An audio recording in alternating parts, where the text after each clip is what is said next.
Okay. Hold on, I'm just fixing my headset. Remember, this doesn't say hello colony. I wonder if there's a way for me to get out.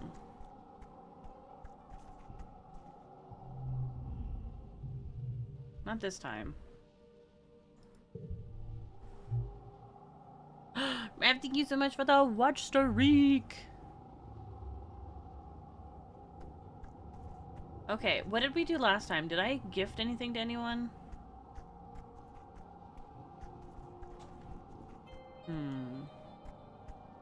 Going to do school stuff? Happy school stuffing! Hey, buddy. You and Dis are sitting on the tailgate of one of the expedition vehicles, shelling bobber seeds with your teeth and spitting the hard bits on the ground. Now and then, one of you points something funny a passing surveyor does, or spots something under the mush trees. This is the easiest way to talk to Dis, by not talking at all. Dis has always been like this. Being isolated from the other kids has made him thoughtful. Out of everyone, you think Dis might understand about Sim and be able to keep the secret. Do you tell him? I trust him. I don't trust him. 100% I tell him. You tell Dis that you saw something interesting when you were out on expedition. Dis perks up immediately, turning to look at you. Yeah? He asks. What? Ooh.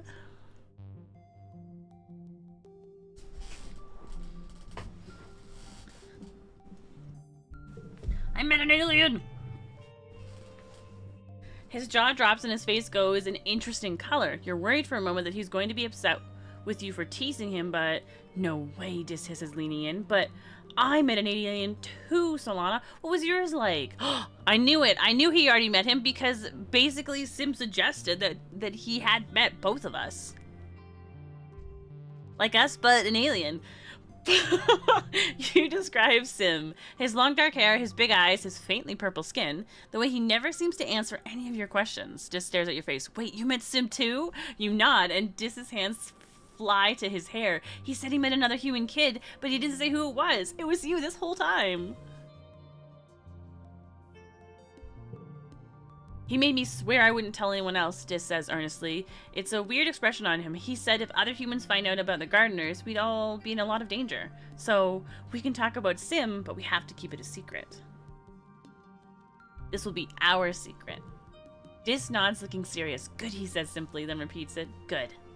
You go back to shelling bobber seeds in silence, watching the colony go about its business. Secrets! We have so many secrets!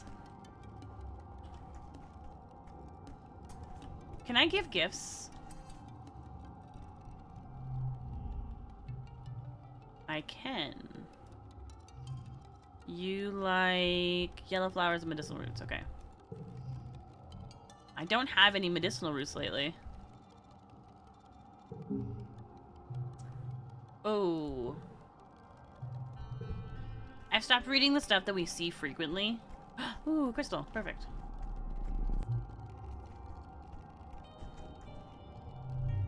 You spot your dad standing stock still. His eyes are closed, his head tilted to listen. Hey, Gooseberry, he says.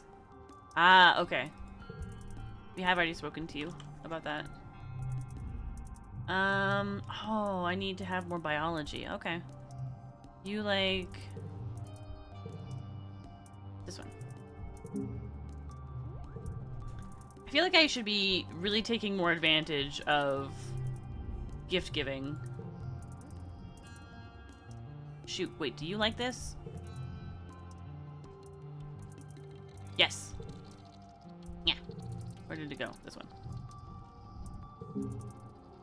Yay! Okay, I don't think anyone else is out. Wait. Aha, just kidding. You like eggs? I think. Yes.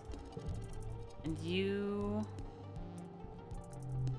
like... I don't want to give you a cake because I only have 2 in there and I have to pay for them. Do you think that he'd like this stick? Hey, only a little bit. Wait, he tosses my gift? You punk. Okay. So... Hold on. Turning my headset down. It's a little loud. Okay, don't have any benefits right now. Tosses the next stick at his head. Ooh, I like that.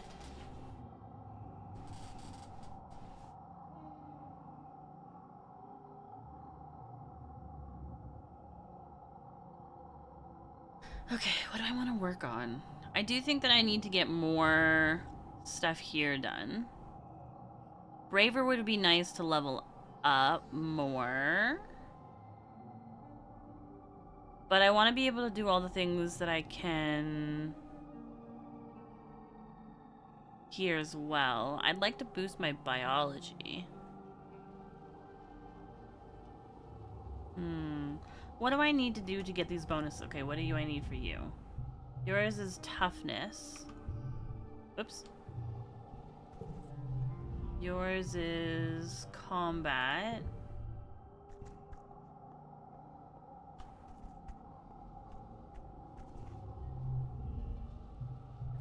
Oh, that's gift giving. Okay, yours, I don't have anything else to do with yours. Yours is done.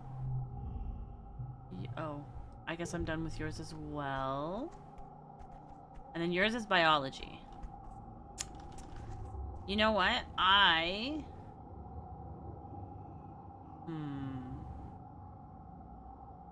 think that I'm going to end up getting stressed.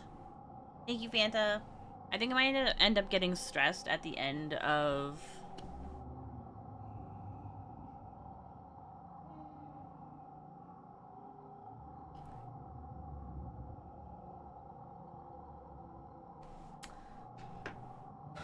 At the end of this season.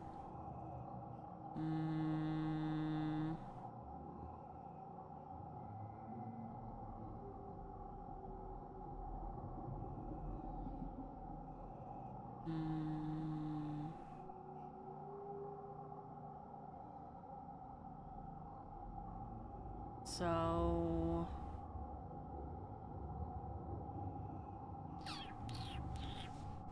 What are my options over this way?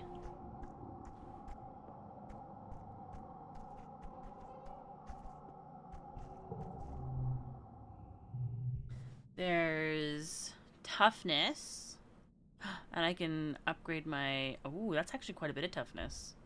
Or there's tending animals. And I get animal... And I get empathy! Stop. What?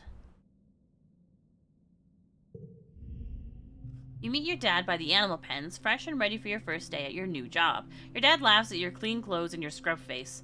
Oh, Pumpkin, I'm sorry to tell you that you're a little overdressed for the position. He chuckles. You're gonna get dirtier and all heck today. Go put on these overalls and let's get to work. You change and follow your dad to the float cow pens. He rubs their noses as he points out their names. I know they're cute, but these ladies aren't pets, he says. They're livestock, and more than that, they're not really domesticated, like our animals back on Earth. They're more like tame. We give all the animals lots of room to roam, and we feed them well. They're not going to get chased down and eaten by bigger animals, and we help them if they're sick. It's a pretty good deal, I think, but they're still pretty wild, he says. You gotta be careful with them. He leans his elbows on the fence. We were pretty lucky that Vertumna has herd animals, he says. Makes it a little easier. We'll probably have real domestic animals in a couple 100 years. Well, kiddo, your dad says, spreading his arms, we've got all these animals. What do you want to learn about first? Ooh. Bristle slugs. Oh yeah, we've got a ton of them, he says. They're great, slow, and gentle, and easy to catch, which you already know. Don't let the spikes fool you. They're actually really cuddly, and don't mind it when you pet them. It actually helps them. In the wild, they'd be scratching up all sorts of bad things to knock off those itchy berries. He scrunches up their nose. They're not really berries. They're more like eggs. Well, they're like berries, though, because they're sweet, and you know what? Never mind. Vertumnan animals are pretty weird. Your dad gestures at the herd of float cows. Here they are, beautiful, aren't they? And pretty gross. You don't want to know where they make their milk, but I'll give you a hint. It's not dairy. He laughs at your wrinkled nose. It's not any weirder than when people used to drink cow's milk. I mean, who's the first guy who decided to do that? We figured out that if we keep feeding them what they'd be eating during pollen, they'll keep making milk year-round, he continues proudly. It makes them heavy enough that they don't float away. Otherwise, we'd have to keep them on leads like balloons. Oh yeah, Queen Bee, your dad says excitedly. Well, she's more like an ant. Not that you know what an ant is either. Well, never mind. She's settled in great, he continues. We've got her rooted now, and she's all ready to start having her own little squeegers, and then those guys are gonna do most of the work caring for her. She's a little grumpy, but I'd be pretty cranky too if I had to stay in one place and lay eggs for the rest of my life. You'll be responsible for squeezing that royal jelly out of her. Glad it's you and not me. Careful of the acid mist. Oh my goodness. The way he casually just says, watch out for acid mist. Sorry, breathing is hard. Your dad takes you to the row of crates where the soft, squishy sugar bugs are all clumped up together in the moist muck. These guys are pretty cool, he says, picking one up. It perfectly fits in his palm. They're a colony just like us, and if you tickle them, you get... He brushes his finger along the top of the sugar bug, and a little jet of gooey stuff comes out. Sugar bug syrup, he says. Pretty neat, right? Ew.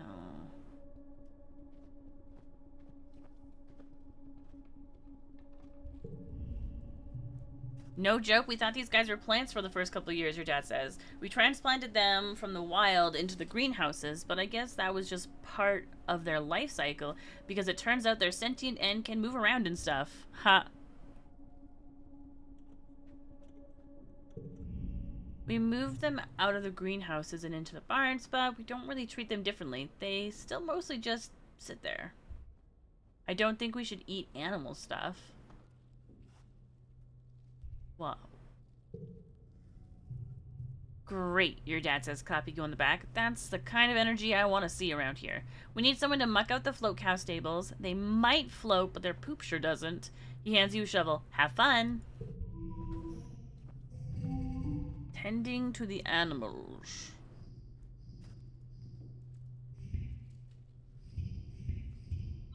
Oh, wait.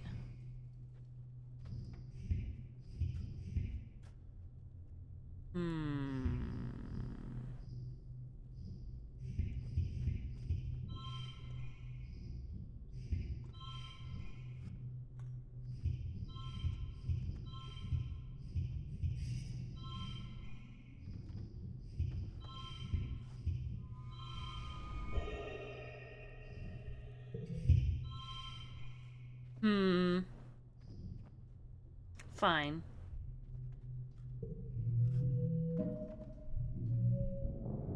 A +6 for animals? Okay, who cares? Can I get these additional pluses here? Come on. I'm so close. You're laying in bed, staring at the wormhole through your window when you hear a deep thump resonate through the ground. Then a second one, quieter. The woven roof of your room quivers, unleashing a season's worth of fine glowing dust to sift through the air. Through your open window, you hear voices sounding the alarm. The annual offensive is here, and leading the charge are two massive faceless. Join the fray. You grab a plas rifle and report to the front, where a line of soldiers has taken up arms and is waiting for orders. The colony prepares to defend itself against the two building-scale faceless, as well as a teeming swarm of smaller xenos that seethe towards you. Hold steady, orders security Chief Rhett. Keep the line. No, Governor Lum yells, running from the front gates to the front of the defensive line. He elbows Rhett out of the way and waves his arms wildly. Bring them closer. Draw them in. Rhett stops himself from shoving Lum back, but just barely.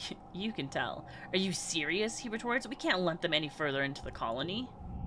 We're going to fight them on our own territory, Lum cries, raising his plas rifle over his head with one hand. We have the walls. Let's use them. We'll let them come inside and pick them off one by one. We can't pick off a faceless, Rhett sputters from the sidelines.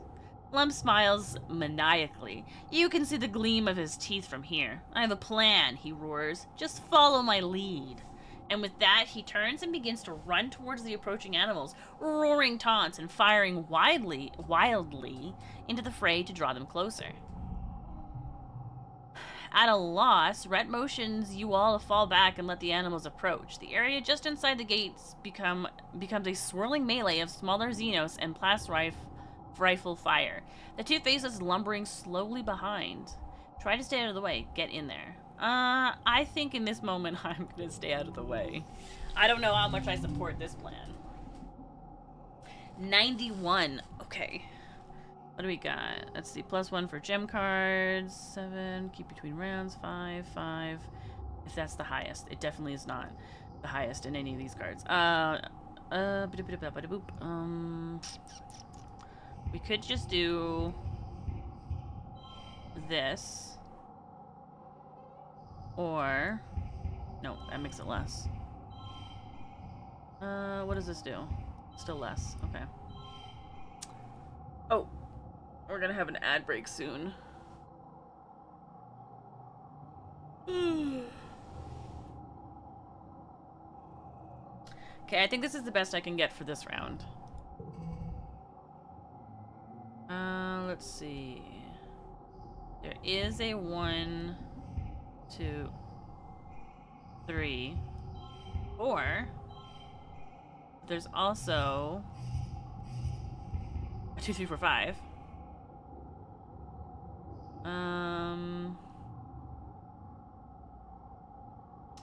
But is that better? What does this give me?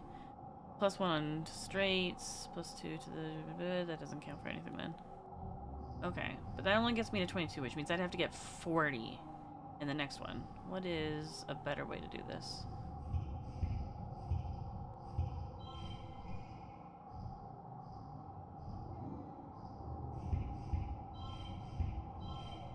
So that's 21. What was the other one I had? Everybody say goodbye, Koopa. Have a good day at work, Koopa. It was 5, 4, 2, 2, and 3. That's 16, so that's definitely not better. That's 21. 21, I think, was the better of the hands that we saw. What about... Wait, why is it 7? Oh, right, because I did that. What about... 17? Okay. So yeah, I think 21 might be the best. 47. 8.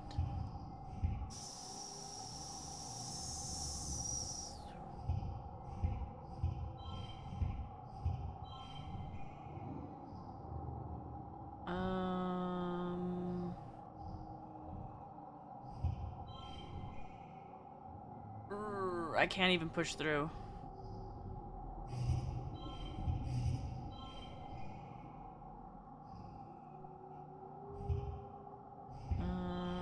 I won't be able to do that though.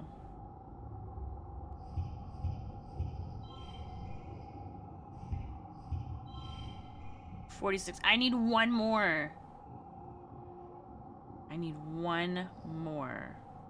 So I can just add... Oh, where is it? Rush 2.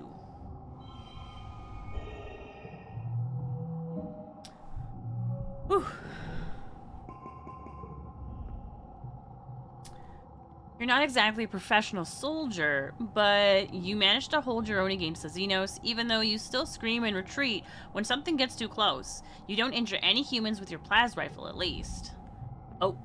Alright, we'll continue this battle after the break.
Hi, welcome back from the break. Hi, Pidge. No, don't do it. Don't do it.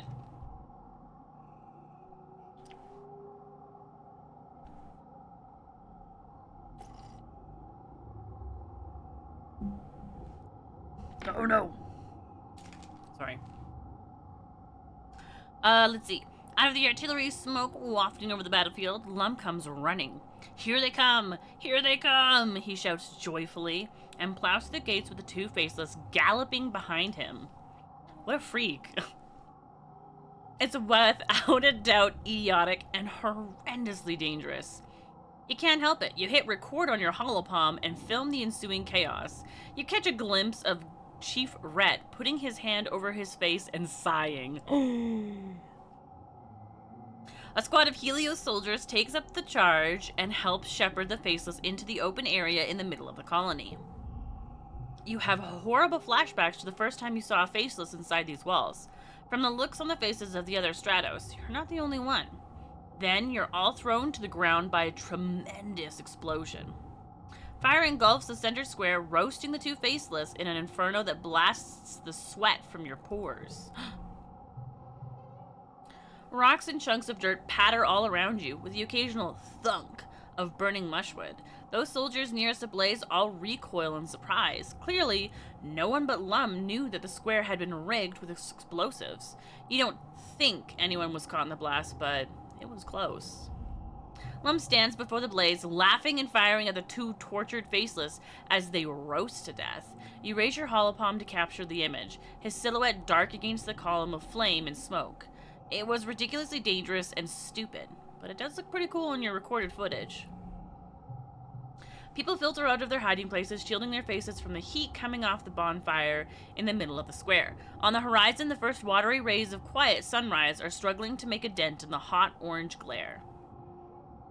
The colony's fire suppression system is turned on the square, revealing the charred corpses of the two Faceless. Utopia...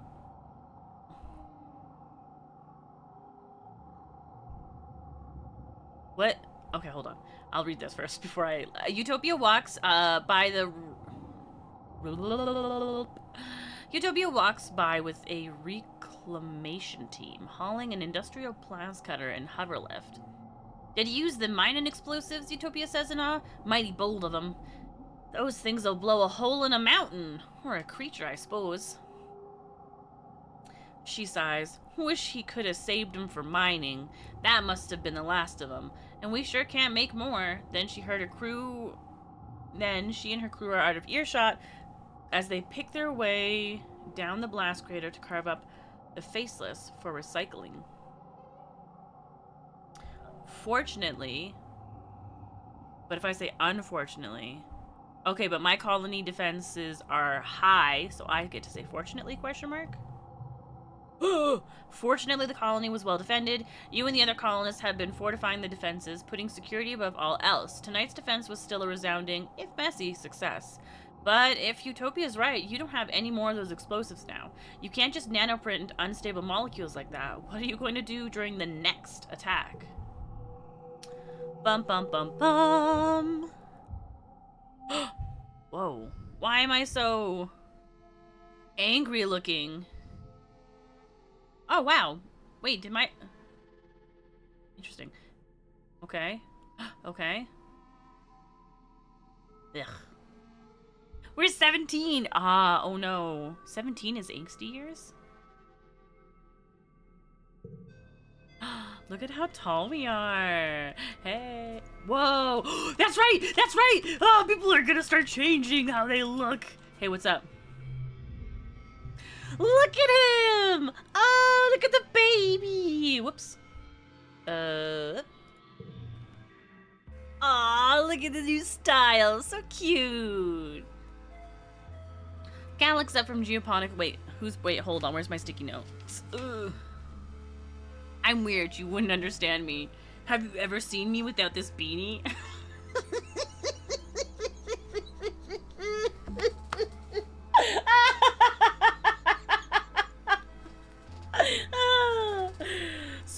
Sorry. I just... Okay, Cal's birthday is late dust, and we are in the quiet season. I think I'm the only quiet season baby, so. Oh, hey, Solana, he says. Give me just a sec. I'm checking the oxygen levels in the beds. Too much, and you get too much aerobic bacteria. He huffs a little laugh. I sound like Tang, right? There's a lot of science in this geoponics stuff. It sure is the future. Here, I got you... What do you like again? Food. Food! You need some time off? Yeah, and I'll get my time off after I scour and talk and check to see what everyone looks like. You're so pretty! Oh my gosh! Why should I care for nature, Mars asks, flipping her hair over her shoulder. The only thing nature has ever done is kill my people. I refuse to be held hostage by a planet that doesn't want us here. She smiles, though her overall expression is dangerous. If nature wants to kill us, well, it's only fair we try to kill it right back. Ooh. Not sure I'm into that. But here's a gift anyway. Let's see. Nem looks this. Nomi looks the same. You and Nomi are talking when they suddenly go quiet and look down at the ground. Seconds later, a group of Helio soldiers walk past you, ignoring you and Nomi entirely. Nomi picks at the edge of their sweater. Sorry, they mutter. Sometimes it's just easier if everyone pretends they don't notice me. What? Let's make something then. What the heck? Nomi flaps their hand in front of their face. I do, but it's so hot on this planet, don't you think? You shrug. Sure, it's different than living on a climate-controlled spaceship, but you're kind of used to it by now. Nomi snaps her fingers. Wait, we should make something to stay cool. You and Nomi... Ooh, creativity? Yeah. Friendship? Yeah. You and Nomi brainstorm all sorts of weird and wonderful ways to stay cool. Umbrella hats, sunglasses with funny shapes, giant vats of cooling goop, but it all seems too complicated. Eventually, you just end up doodling on some of Nomi's paper and folding it to make paper fans. Sometimes the best solutions are the most simple. They smile, fanning themselves with their new Turbo Girl Hyperjet Transform fan. Yeah. Oh, wait. Let's circle back to that cooling goop. Aerobic means they need oxygen to break down carbohydrates for energy. Anaerobic is the less efficient method that makes less energy and crappy byproducts. Uh-huh.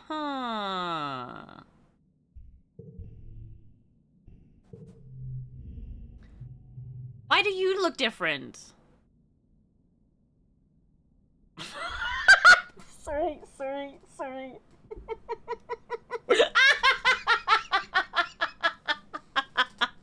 Over the years, a lot of people have started wearing a lot less clothing than you remember from when you were growing up on the climate-controlled stratospheric. Definitely a lot less in the holovids you brought from Earth. Rex, though? Rex has really acclimated to Vertumna's hot, sultry weather. Dude, put a shirt on! Take your own shirt off in solidarity? What is this? Empathy? Do you think I'll get... Wait, hold on. If I do this, do you think that I'll also get empathy? Oh. You know how puppies can look very different than when they grow up? Stop. Okay, so here's my issues. I want to say all of these. This one I want to say because it's funny. This one I want to say because I'm curious what he'll say back. And this one I want to say because I want to know if I'll get empathy out of it. I'm going to do it. No, there's no empathy. Aw, heck yeah, Rex says, flashing you a double thumbs up as you free yourself from your shirt. Good to know I'm not the only one suffering out here. We're not all, like, superhuman, never sweats Cal. He laughs and runs his hands over his bare stomach. Sometimes you gotta relax and let it all hang out. Will we get $350 fine, $350 for wooing? No. No fines. You let it all hang out with Rex for a while, letting him chatter about life on the Helio and how different it is here in the colony. I really appreciate that people here don't just expect me to be a soldier, he says. We had civilians on the Helio, but it was kind of like they were just cooks and janitors and stuff. After graduating school, which was like basic military training, if you wanted to have fun, there were only a few choices. You must have found ways to have fun. Rex smiles a little softer than usual. Yeah, I had Nomi, he says quietly. We were the misfits together. No matter what, we always have each other. Oh, babies. Oh. Oh, babies. Oh. Wait, I didn't give you anything. You like crystal clusters. Oh, I don't have any more. What else have I given to you? That, Hi, Kytrock. What else have I given to you that you... Have I tried anything else? I doubt that they like wood. We already have 2 people that like wood. We have 2 people that like flowers. Sorry. Let me just choke on nothing. Hold on.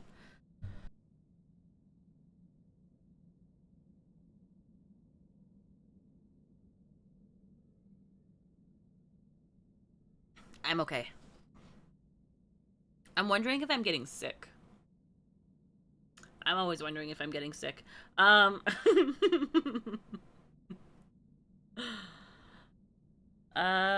see. Let's try this. I have the most of this. Maybe they like food.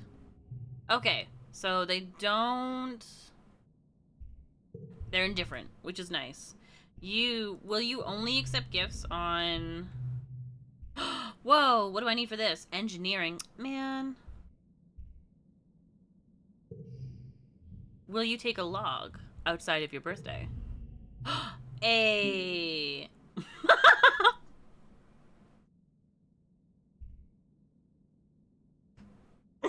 I can't.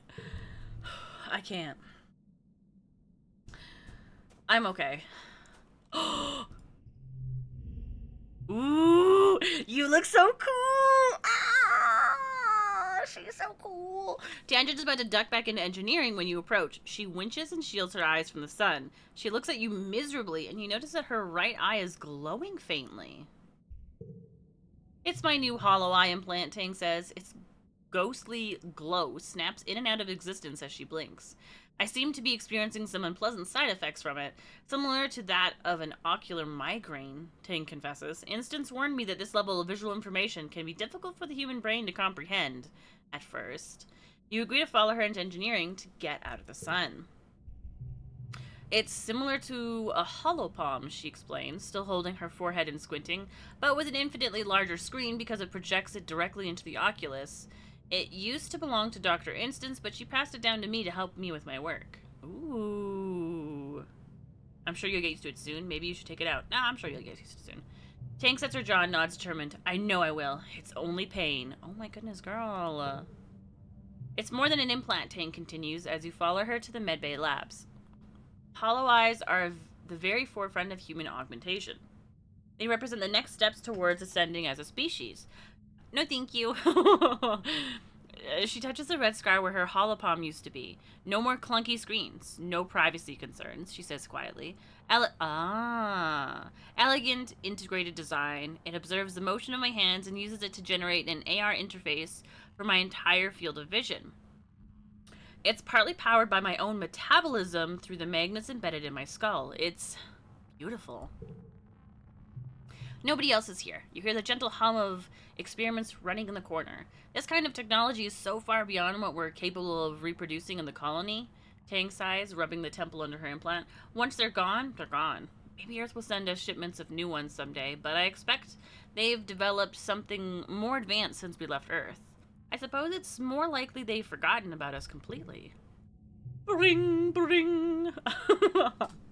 The quiet hum of the laboratory is shattered by an alarm. Oh, I made it sound like a phone. Yep. Instead of brr, brr. Tang jumps at the sudden noise and shuts her eyes tight. I have to get this, she mutters, gesturing in the air to silence the ringing. The simulation I'm running is time sensitive, she explains. The specimens require minute changes to their environment every 2 hours. Temperature, humidity, light levels. She grimaces. If we had better automation, this wouldn't be a problem. I could do it. I can help with your migraine, and that sucks. Sorry, I can't help. Okay, I need empathy or reasoning, or I need biology. Well, I want to help with a migraine more than I want to help with the experiment. I think. So let's do that. You are in medbay after all. You rummage around for a bottle of triptans and a cold towel. Tangent grudgingly swallows the migraine medicine and lays down on the medbed with a towel over her eyes. You shake your head. This girl needs to take better care of herself. As you apply pressure to her temples, she slowly breathes in and out. After a few minutes, the tension in her face eases. I feel less human now. I feel less human now. Thank you, she says with a small smile. I think that just means that she doesn't have a headache. I don't know. She wobbles over to her experiment where she uses the computer to set the environmental parameters for what seems to be some sort of fungal growth comparison. When she's finished, Tang slumps down on the floor in the corner where it's nice and dark. She folds her arms and lays her head on them. That should buy me 2 more hours. Tang shifts over, wordlessly inviting you to sit down beside her. Her arm is cool to the touch as it rests against yours. Tang turns to you. Thank you for your assistance. Tang, let me take care of you. It was nothing. But I would say this is a non-flirty thing. Why is this flirting?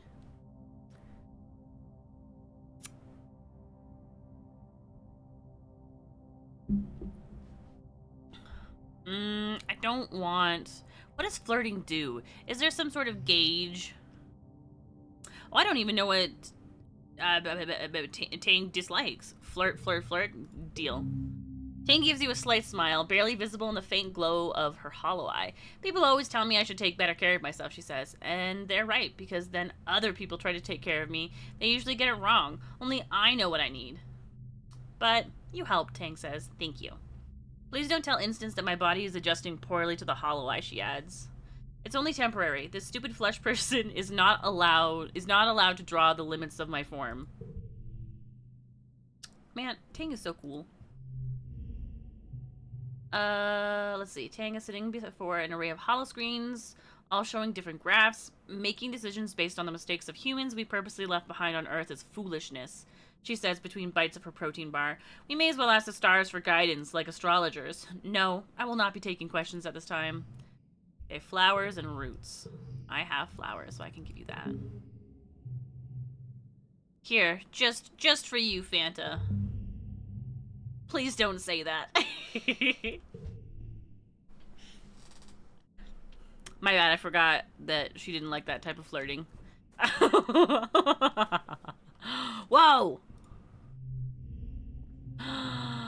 So cool.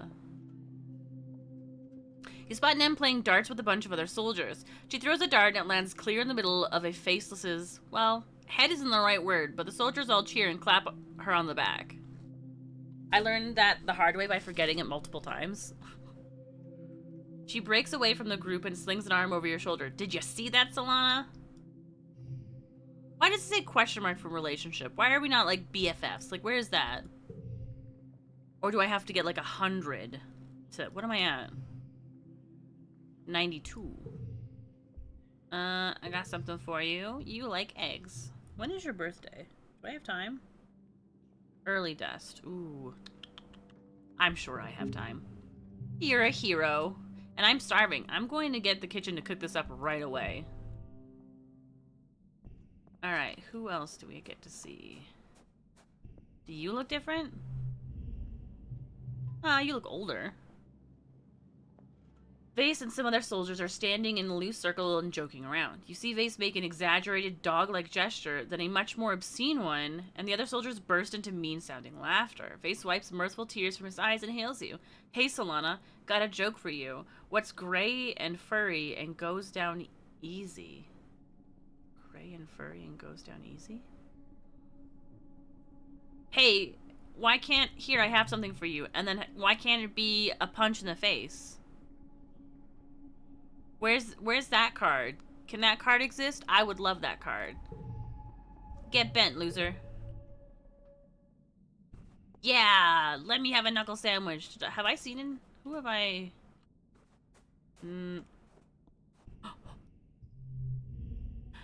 Oh, see, this makes way more sense design-wise for their character. What am I at? 96. Whoa. A war on alien life, Dis says, shaking his head. Am I the only person in this whole stupid colony who realizes that we are literally the aliens here? Wait, I just realized more of that joke. That punk.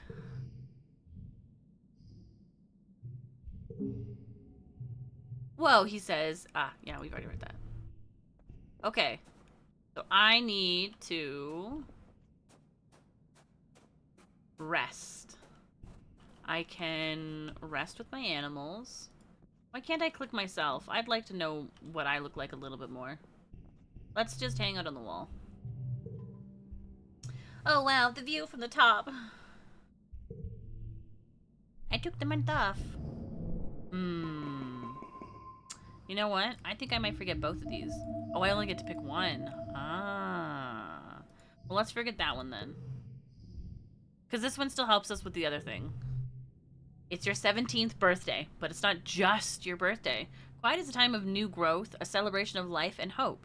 Not just for this year, but for humanity's presence on Vertumna for years to come. You and your friends are the symbol of that hope.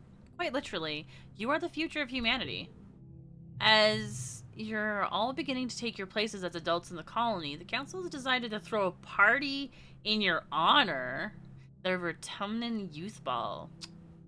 Mars is organizing it, of course. You get embossed invitation on real paper slipped under your door. I mean, I guess I could go. You slip into some party clothes and head over to the lounge to celebrate, well, yourselves. And yourself, specifically. It is your birthday, after all. The lounge is all decked out. The decorations look expensive. Must have taken a lot of nanoprinter creds. Your friends are transformed, too. Everyone is dressed up and looking like the young adults that you're becoming. You can hardly recognize some of them. Mars catches your eye and waves her bangles, jingling joyfully. Where are these bangles? She looks like a model from her Holomegs, every inch of her primed, painted, and perfumed. Solana, happy birthday! I'm glad you could make it, she says over a steady thrum of the music. Drinks are over there. Make your song requests to congruence and take off your shoes.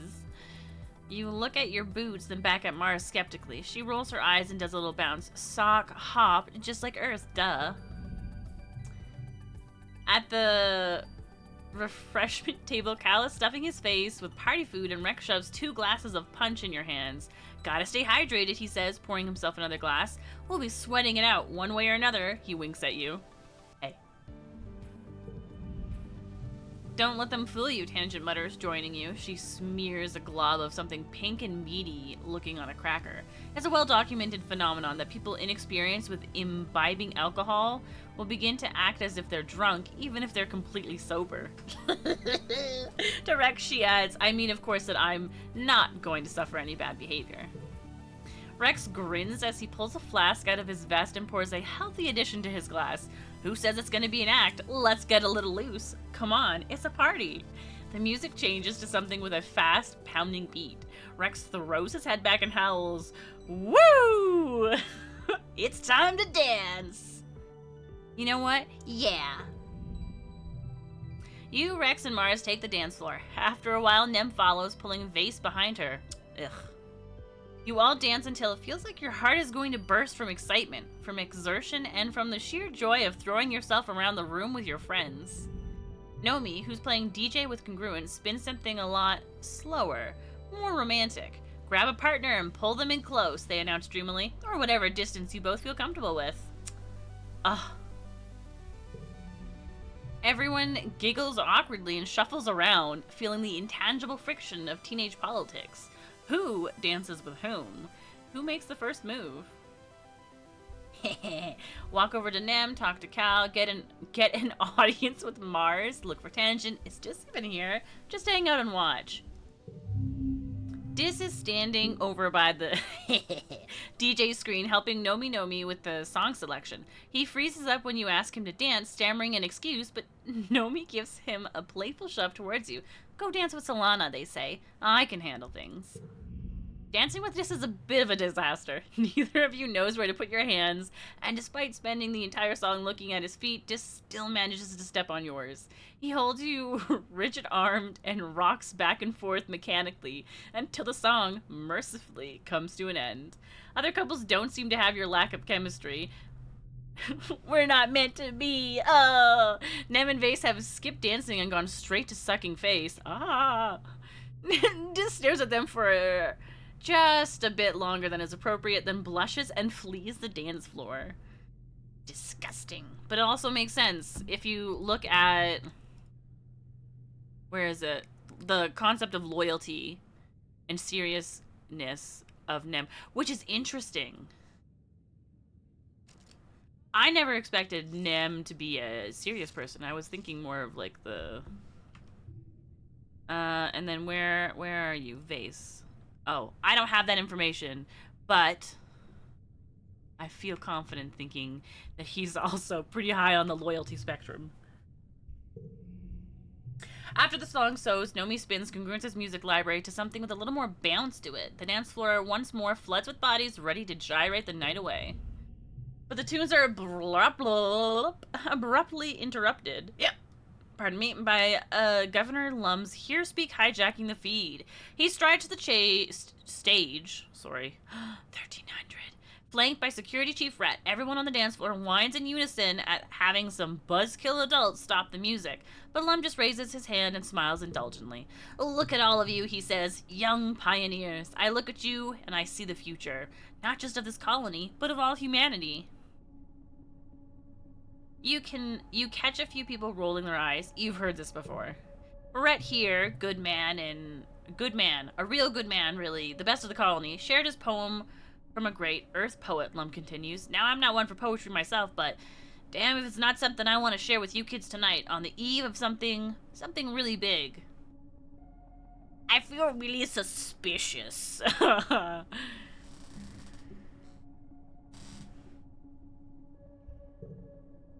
We cannot tarry here, we must bear the brunt of danger. We the youthful, sinewy races, all the rest on us depend.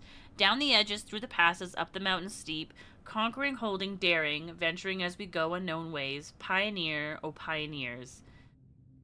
We primeval forest telling, we the rivers stemming, vexing, we, and piercing deep the minds within, we,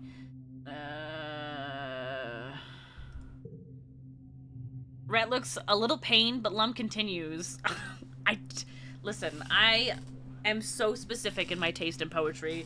I feel like half the time I end up being like, if it's, like, I think actually, art in general, I'm bad with. If it's not straightforward enough for me to understand, I just kind of go, like, my eyes unfocus, and I'm like,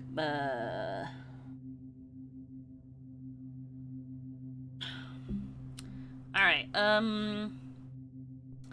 what do you think that poem means, kids? He asks. Does it mean we should sit in our colony politely waiting for this planet to make space for us? He clenches his fists evocatively in the air. No, he exclaims. It means we need to get out there. We need to grab Vertumna by the balls and make it respect us. Never mind. I miss that old lady. He points to you specifically. I need you, the next generation, to lead the charge. This is your planet, and you're old enough now to defend it. I'm asking all eligible fighters to join squads, massing at expeditions, to get out there and attack those monsters where they live. We're taking the fight to them. No more hiding behind our walls. To your left, Vase and Nem lead the cheering that erupts.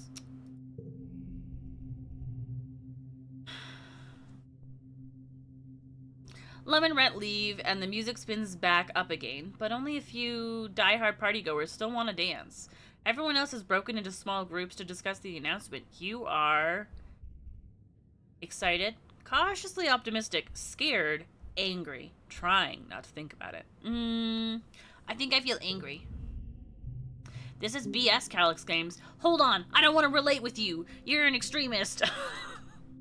This is BS, Cal exclaims, causing a few heads to turn. They're not even going to try to figure out why the animals are attacking us. They're just going to kill, kill, kill. He waves his arm over his head. Aren't we supposed to be better than that? Disc clearly agrees, though much more quietly. They don't even know what's out there, he mutters. They have no idea what they're up against. The party fizzles out as everyone drifts away from the lounge. You return to you find your dad has stayed up to make sure you got home safe. He's never done that before. You've always been told the colony was safe. Now, you see his sad eyes, and you know that time is over. Oh. Look at how cute we are! Ah! Sorry. I'm not sorry. I don't know why I said that. Alright, whose birthday is anyone a quiet baby? No, everyone. No one's a quiet baby. You're catching up with Nem between her drills when she looks over her shoulder and frowns. Newton's bloody apple. She curses, seeming to shrink behind you. She's here again. You turn, and at the other end of the garrison, you can see a small crowd of young soldiers forming around Chief Steward Antecedent. She's handing out lunch tiffins and your mom. Doling out hugs to anyone who comes within melee range, which is quite a few of them.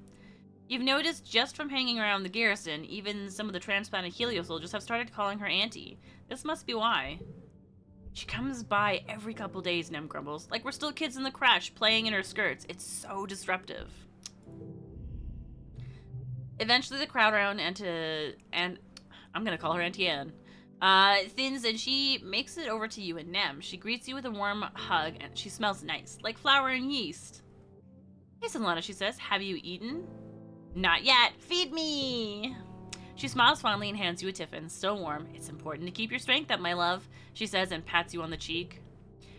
Auntie Anne turns to Nem. You can almost feel the temperature in the room drop several degrees as Nem stonily stares down at her mother.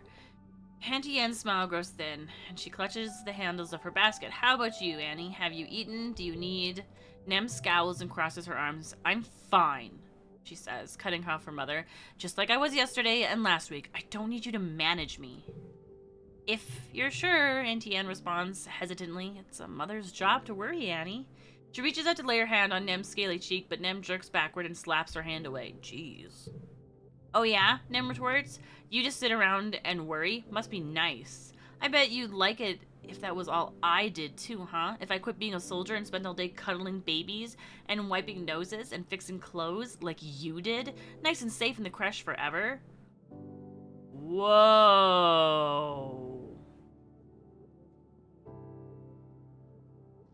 No, Nem, that's not okay. Yay! Nem turns her frightening scowl on you. Stay out of this, Solana. Or what? What are you gonna do, Nem? You punk. Sorry. I've never thought that, Annie, she says, laying her hand on her heart. I worry because I love you, and I always will. I'm just doing what I can to keep you safe. Love doesn't keep anyone safe, Nem exclaims, raising her voice enough that some of the soldiers turn their heads to watch. Her thunderous expression convinces most of them to get back to their own business. Nem clenches her fist. Love didn't keep calm safe, did it? She says, her voice breaking. There's no amount of love or worrying on this whole stupid planet that can do that. So you should just stop, okay? Or stop or do something actually useful. I'm never gonna be like you. I'm gonna fight. I get why she might think that, but Mom seems so nice and supportive. This feels like something that she should have done when she was 15. Base peels off from his unit, jogs over to stand beside Nem. You okay, babe? Sorry, pardon me, I just... He asks, putting his hand on Nem's shoulder. She covers it with her own and angles her body towards him. I like how they include the importance of body language here. Yeah, everything's just galactic, Nem mutters. My mom was just about to tell me again how much she wishes I would give up being a soldier so I can pop out babies and be safe. Where's this coming from? I feel like there's been years of conversations that we've completely missed. Auntie Anne sputters, trying to explain herself, but face beats her to it. Nem is an exemplary soldier, Chief Steward, he says calmly. I know it's hard for her mother to accept, but we're all much safer for her service to the colony. He puts one finger under Nem's chin, talking directly to her. We must have, otherwise this is all uncalled for? Yeah. And remember, Nemi, That we exist to protect people like your mother, to preserve the bond between parents and their children. Base gives Auntie Anne a stiff smile. If the stars align, one day we won't lose any more sons. A soft "oh" escapes Auntie Anne as she blots her eyes. Oh, you are one of the good ones, aren't you? She says, clearly not trying not to cry. I mean, despite his vomit-worthy behavior, at least he was nice about her mom. Maybe. I don't know. Just walking in the footsteps of the good men and women who served before me, ma'am, Vase replies. We couldn't do it without you keeping the hearth lit for us. Speaking of, I'll take lunch if you have any left. Okay. Auntie Anne laughs and hands him a tiffin from her basket, then goes up on her toes to give him a quick hug. Over her shoulder, Vase shoots a cheeky wink at Nem, who rolls her eyes and snorts. Ugh. We're in a new season. But oh, wait, no, I've already done this. My bad. Let's see. Is there anything over here? No. Wait. Have I given you things? Yes, I have. Yeah. I've given everybody things.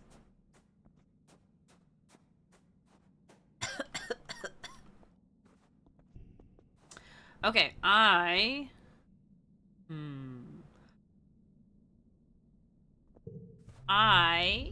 think I'm gonna explore nearby. Because why?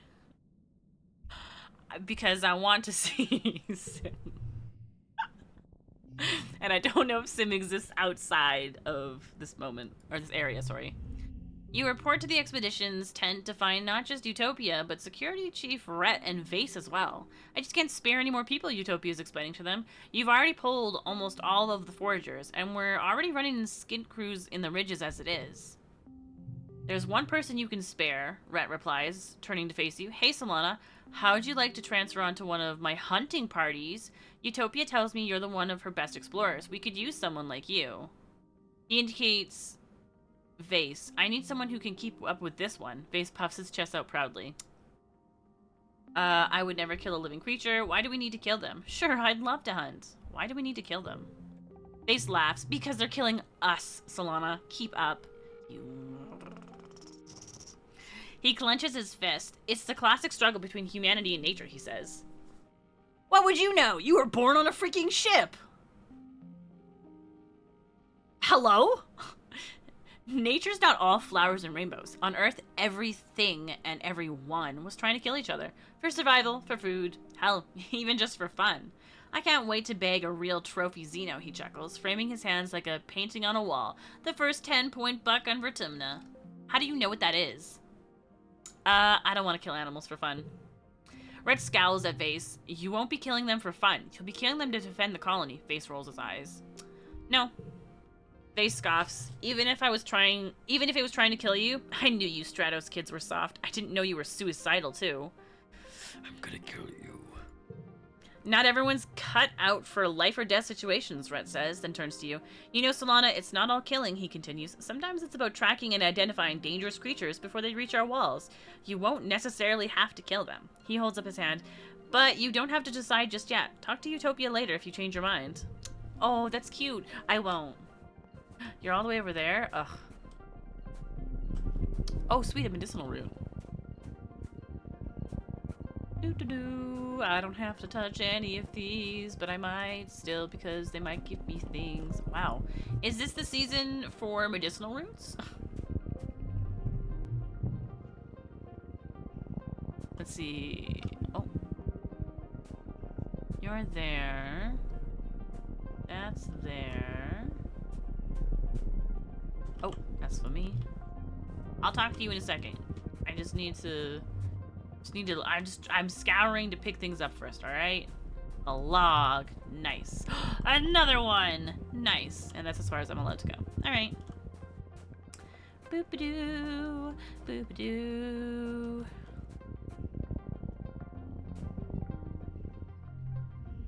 For once you see Sim before he sees you. He's crouched just off the path, staring at a flower, his face blank.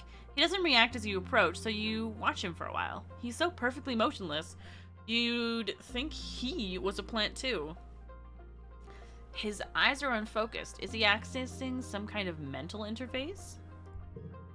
Eventually, you clear your throat. Sim carefully stands up and turns to face you. For a moment, you're not sure if he recognizes you. Then he tosses his head, and a grin leaps to his face. Solana, you caught me checking in with the boss. Your boss is that flower? You have a boss? Both of these are fun. Ah, wait, hold on. Wait. I see. So that's... I want to be funny. Your boss is that flower? Sim smiles. No, of course not. That flower is my great aunt. You look at the flower. It's part of a dense vine that fills much of this end of the valley. You're not sure whether he's joking this time. My boss. As I told you, they aren't fond of change, he replies. They're also very much like your boss, what's she named? Utopia. He tilts his head to the side. Her name word is fitting, isn't it? He lays one finger against his chin. I appreciate that she always reminds you not to get yourself killed. I wish you'd listen to her. That's... What are you suggesting? I can take care of myself. Sim replies, his eyes arches eloquently. I'm not sure you realize just how many times I've had to help you with that. If the boss finds out I'm talking to you, I'd be in trouble, so shh. He murmurs and puts his fingers to his lips. Then why keep talking to me? Sim smiles warmly. Because you're the person of my dreams. Literally, he replies. I can't seem to stay away from you.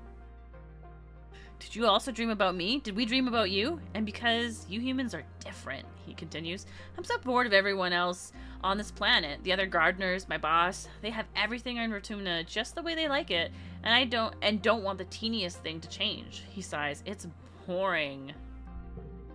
See that tree? Sim points to a large tree with many long limbs dripping from it and embedded in the ground. That tree was a small creature for part of its life cycle. You call it the Vricky. What? Once it plants its roots, that's where it stays for the rest of its life. The gardeners spend time as trees too, sometimes hundreds of years. If you do that enough, you start to think like a tree, set in your ways. He spreads his hands, an earnest expression on his face. When I watch you, when I talk to you and learn about your species, I feel inspired. I feel young again. Yeah, hold on. Shapeshift? How old are you? Shapeshift. Don't you think my human is a... Don't you think my looking human is a bit of a coincidence? He replies and motions to his body with a sensual flick of his wrist. It is a rather handsome body, though, don't you think? I happen to think I did quite well. I'll say. You have so many more questions for this man, or gardener, or whatever he is, but as soon as you open your mouth to ask another, Sim cocks his head as if listening and holds up a hand. I'm sorry, he says, looking for all the world like he's listening to the dang flower, but I must away. I want to start saying that. Alright, well, you know what, chat? I must away. Whenever I want to leave. Ugh. And with that, he's gone. Off to protect the wild or rescue damsels or whatever. Or maybe he's just avoiding your questions. Maybe. Can I talk to my baby?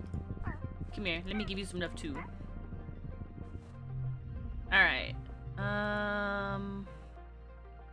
You like strange devices. You dislike nothing. Oh, interesting. I brought you something. It's a piece of wood. Wait, what?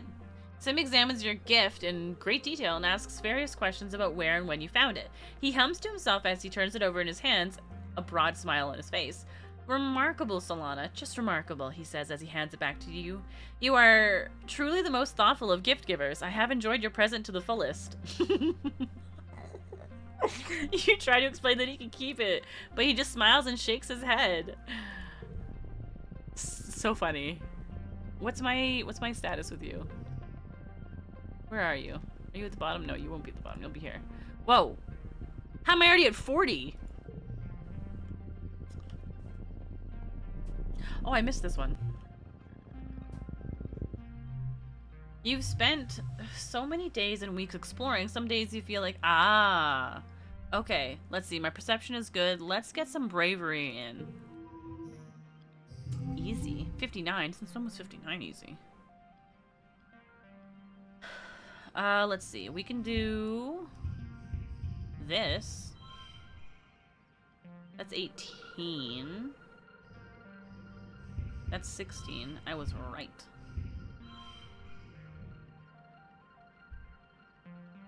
So, next round. Let's see.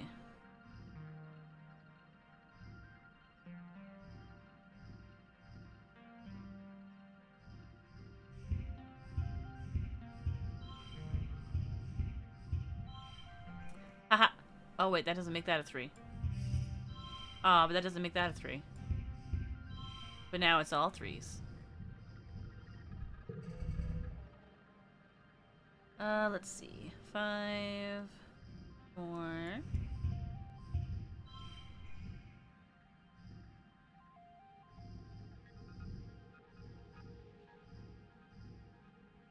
Well, no 3s. Or 6s.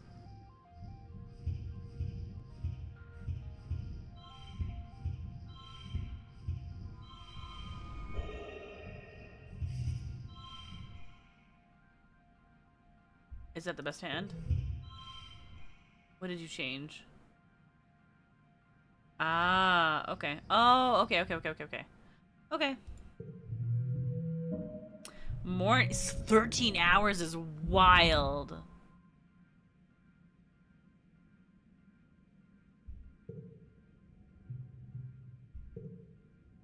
Plus 50. Ah, well that's good to know. Then we should come here near the end, which is where it is. Let's see. Wait, you come across a cluster of mush trees. They're not fully grown yet, but they're still pretty big. It might be good to harvest them before they get all gross and mushy.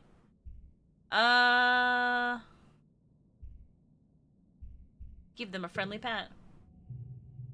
What did I get? Perception and animals. The things that I've already maxed out. You give one a pat and are surprised when it moves under your hand. It's not the tree, though, but a camouflaged creature lying against the trunk. It's small and looks a little like an octopus or a starfish. Those are not similar. Lots of long legs wrapped around the tree like it's giving it a hug.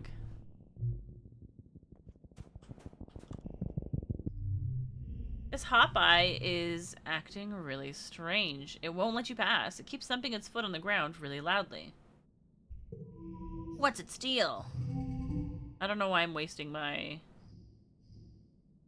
Okay, this is best to play now.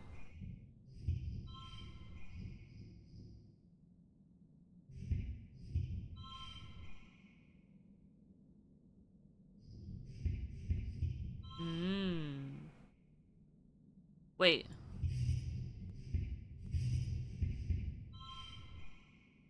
But I also kind of want to play that now. Ba-da-ba-da. Set neighbors to this value.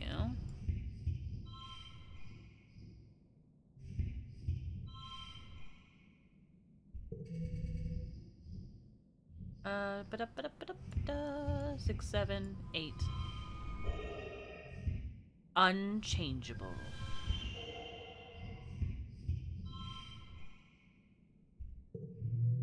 Wow, amazing! I got nothing out of this. You stop trying to pass and just listen. Oh, you can hear little... Yes, this is the one with the nests.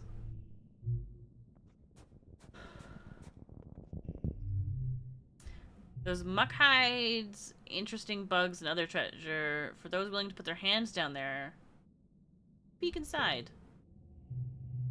Looks dark, looks closer. What do I need? Perception? Look closer. You stuck your hands down enough holes to know this one's probably safe. You can't hear. Yeah, I'll put my hand in there.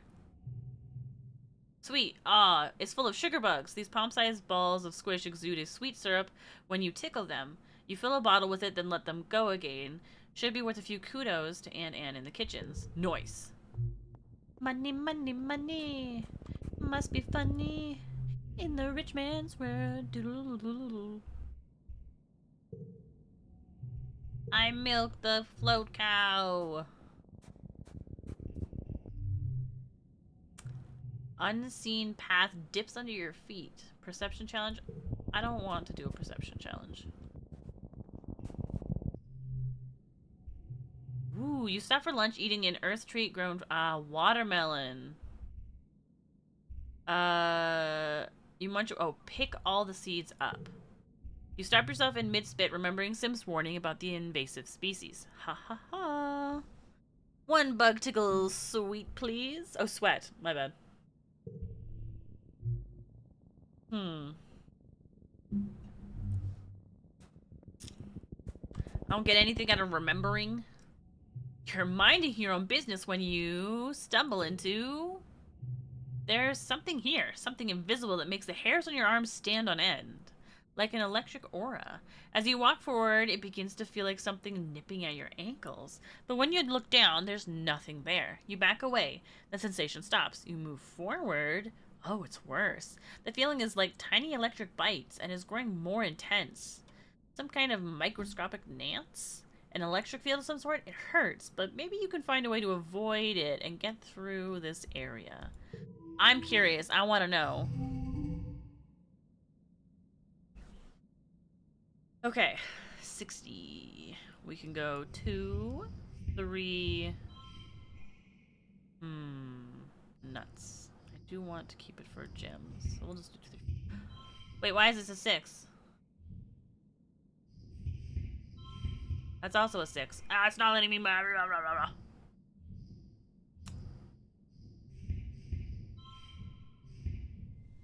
4, 6, 8. Wait. 19, 18. 20. 21. Alright. Card gets 2.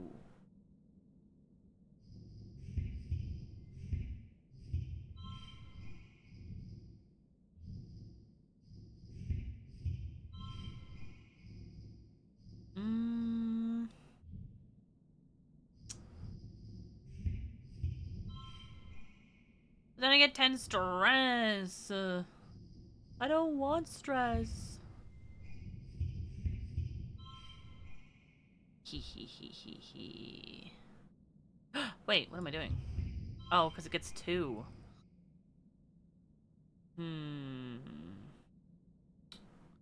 If only.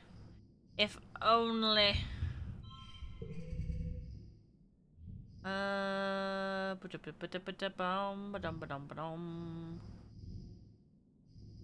Four, 5, 6.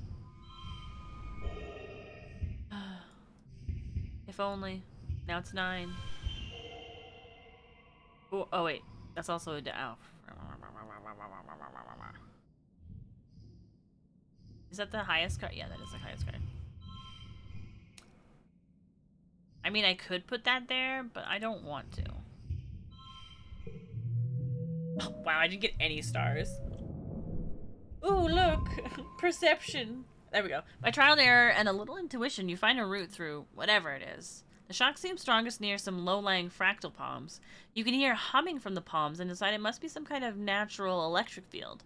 Maybe to ward off animals, like you. Interesting. Aww. We finished. Go home. Are you sure? Yes. I got a +2 in bravery. And a +1 friendship. It's now late quiet. Any chatters over here? Any chatters over here? Any chatters over here? Any chatters / items over here? Nope. Hi, Mish. I'm choking on nothing. You can't find Dis outside the walls, even though the duty roster has him working on expedition vehicles today. After asking around, one of his crewmates points you to where she'd seen him disappear into the forest just 10 minutes ago. You thank her and set off into the wilderness. You've picked up a few things about tracking after hanging out with Dis for so long, so you follow his trail into the nearby Mushwood Forest until you hear him speaking. Hear him speaking calm and slow. Shh, it's going to be okay. Just let me help you. You follow his voice to find him kneeling on the ground next to a wounded Hopeye. The scent of blood and animal fear colors the air. Dis's knife glints as he pulls it from the sheath. Don't worry, he says to the creature. I've got you. It won't hurt anymore real soon. A branch snaps under your foot and Dis's head jerks up. His eyes go wide, but he doesn't greet you. Instead, he gestures for you to get a closer look at the Hopeye. Its single leg is mangled beyond recognition from a hunter's snap trap, and it's bleeding heavily. It can only stare up at Dis, defeat in its 4 eyes. It struggles once more, then goes still from the exertion, wheezing miserably. They tell everyone they're humane traps, Dis murmurs, but humans lie, don't they? They lie all the time. The hunters won't be back to check the traps until tomorrow, Dis continues, looking down at the Hopeye with a grim expression. I have to put it out of its misery. I'll do it. Dis hands his knife to you and moves aside. You kneel and take the small, terrified creature in your arms, and with one clean cut, you slice through its neck. It tenses, twitching in fear reflex, and goes limp. You hand the knife back to Dis. Dis is quiet at your side for a long time, breathing evenly in through his nose and out through his mouth like he's meditating. It's better to die quickly than to suffer in a trap. But there shouldn't have been a trap in the first place, he says eventually. He clicks his tongue against his teeth. It's pointless. It was going to die eventually, but not here. It's not natural. It's not the death part that bothers me. It's our vanity. Humans are so afraid of extinction that they'll kill indiscriminately to avoid it. Dis takes out a cloth and wipes the Hopeye's blood off his blade, his movements slow and reverent. I used to let it control me too. I thought dying meant that living was pointless, he continues, but now I know the truth. Life is short and brutal and hard. It's up to us to fill it with as many experiences as we can. Are we going to spend our lives cooped up in the colony, subjugating nature because it strikes fear into our animal brains? He smiles faintly. Or are we going to get out there and live the only life we've been given? He looks down at the corpse of the Hopeye and lays his hand gently against its head. We're all going to end up like this, in the end. There's no use denying it, and letting the fear of it control our actions. I mean, yeah, I agree. You're probably the only other person here who does, he just replies. That's why we get along, I guess. We just get along. Just lifts the Hopeye's body into his arms and rises to his feet. The smell of death will attract animals right into other traps, he says, and I'm not taking it back to the colony to be stuffed into a recycler. We have to take it into the woods and give it back to nature. Hey, that's similar to how we do things back home. You and Dis were... Oh, shoot, there's an ad. Sorry. It's big time. Whoops, I'll be back in a little bit. And then when we come back, I'll do a riddle. Oh, you started this game! Ah! I'm excited. Wait, oh wait, you can only be here for... Okay, hold on, I'll find a... I'll be right back. I'm gonna go find a riddle and also go to the bathroom and,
Hi, welcome back from the break. All right, before Mish has to go, reminder everyone, only Mish should be answering this riddle. Mish, what never asks questions, but is often answered. Ba ba ba ba. Ugh, my jaw hurts. Oh, I need to stop clenching. Ooh, I saw that there was a place that did massages that were, what's it called? Um, hold on, it's quiet, it's creepy. Uh,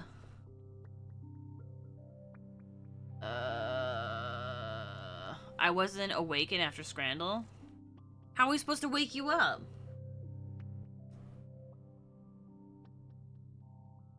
What was the riddle again?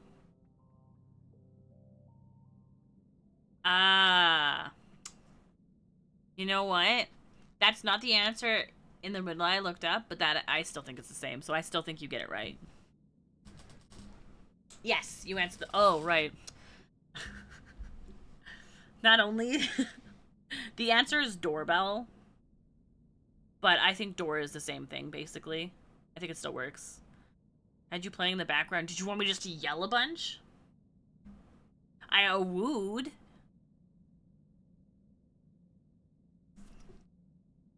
Is that an English thing? Yeah, you answered the door.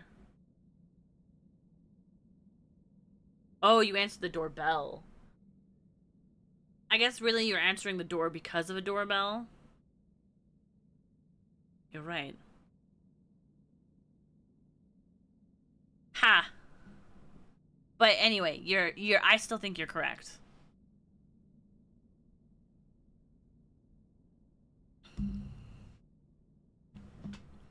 You looking at the jar counts before choosing is wild. Spoopy, please. And are you gonna swap those jars back to 50, or are you just gonna leave them at 100?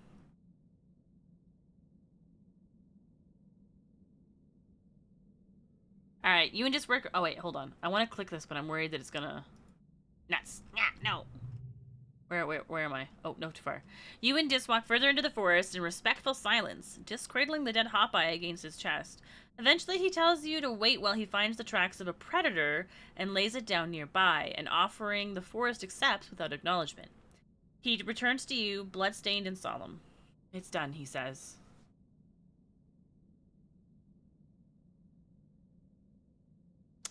Oh, bus is here. Bye bye, Mish. Have a good day. Safe travels.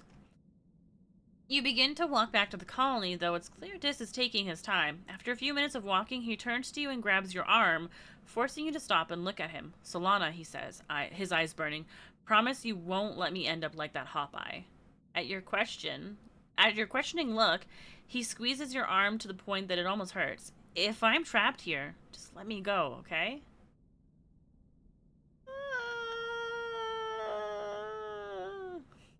It's funny to me. I thought it would be a nice stopgap since there have been so many more cookie redeems lately, so you can catch up on games. And 3, I can change it back whenever if that's desired. Um, I mean, I do agree. I do agree that it's kind of nice having a higher number with the increased amount of of cookies. And it is making it harder to get through all the IOU games. Oh, sorry, I just threw my chapstick on my keyboard. Um, so I don't know. I feel like 100 might be a bigger increase than it needs to be. Maybe we can do 75 question mark. I don't know. This is good. This is me discussing, not. And you threw it on the ground. Happy birthday to the ground. It is your stream, so it's always up to you. I was just having fun. No. I just like I'm looking for like a discussion kind of thing, like thoughts and feelings about.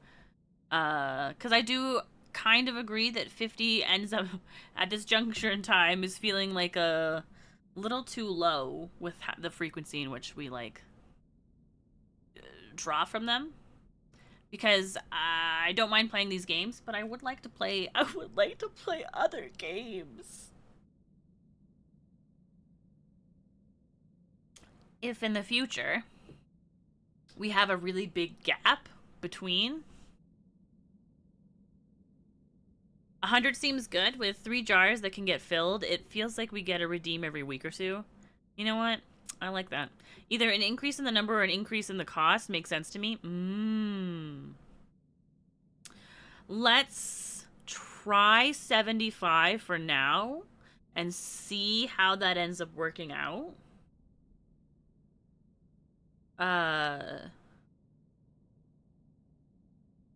And see if that ends up making it a little bit more digestible. And then we can and then if that ends up being not enough too, we can increase that to 100, you know? We don't have to like hard commit to a new number, you know what I mean? Moo's scared of 3-digit numbers. I like how there's this very intense and very heavy scene right now, and we're all like, hee hee, cookie jars. Okay. I promise. Just breathes. Hello? Breathes a sigh of relief. Thank you, Solana. He stares at you for a few unnerving seconds, perfectly still, before jerking into motion and fishing a pendant necklace from his clothes. He unclasps it from his neck and holds it out to you.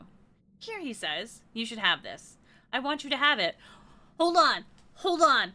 That's concerning, because people give things away.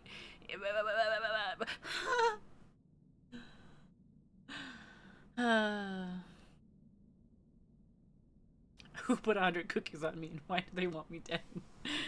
You're funny. Unlock dis on the main menu. What does that mean? Does that mean I can be dis? Wait! Can I be an edgelord? Oh, wow!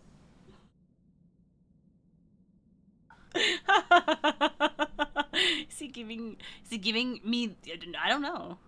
+5. Ooh. Ooh. You turn and let him put it around your neck. Ooh, the pendant is the pendant is large but surprisingly light. You recognize it as a fragment of a unisaur horn. Its pearlescent color shimmering in the light. Thank you, it's beautiful. Are you flirting with me? I can't wear this. Why would I turn around and let him put it on me and then say I can't wear this? Wait, why are you laughing at that, Sasha? Tang was my first unlock? Oh, is it because I have all his... Oh, it's because I have all the hearts. So that's how I do it. Ooh. Are you flirting with me? Does his hands pause on your neck? Maybe. He breathes so quiet you almost don't hear. Is that okay? His voice is shaking. Is he scared? Romance! Bam! You do? You're not just saying that because you feel sorry for me, right? You turn around and shake your head. You've waited a long time for Dis to be ready, and he finally came to you on his own. A bird you had to let go to be free.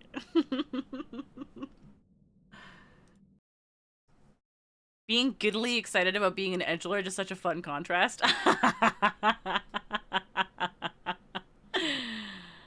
Look, we started dating! Ah! Disregards you with a serious expression. You're the only person in this colony that I've ever really cared about, he says. I don't know why you bothered trying to be my friend when I was trying to push everyone away. Oh, wait, there's a meme for this.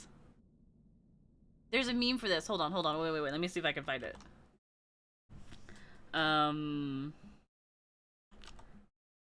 Best friend meme, maybe? TikTok?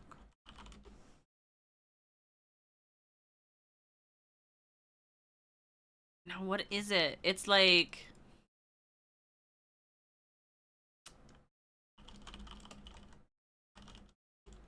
what are you doing here? TikTok? No, not an Ariana thing. Dang it, it's just gonna show me whatever sound this is 2 years ago.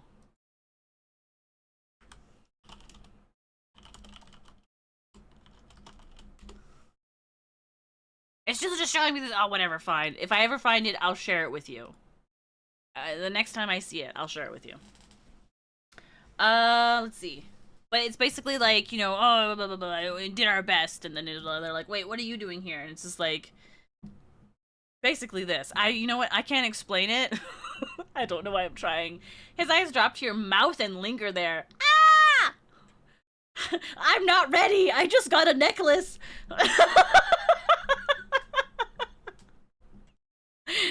I made a dare before, but I was just joking. I care for you so much, Solana, he says softly. It almost scares me sometimes. I've never felt like this before about anything. Oh. Whoa. He cups your face and bends to kiss you, achingly sweet and slow. You can't imagine what I do to keep you safe. You've been hanging out with him for years already?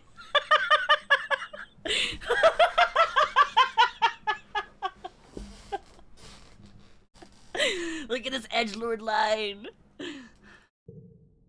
He steps away. Did he kiss us? I can't tell. He cups your face and bends to kiss you. Achingly sweet and slow. Wait, does he say this after he kisses me? Like the kiss is achingly sweet and slow? What does that mean? Achingly sweet sounds like it's too sweet. I don't like sweet things.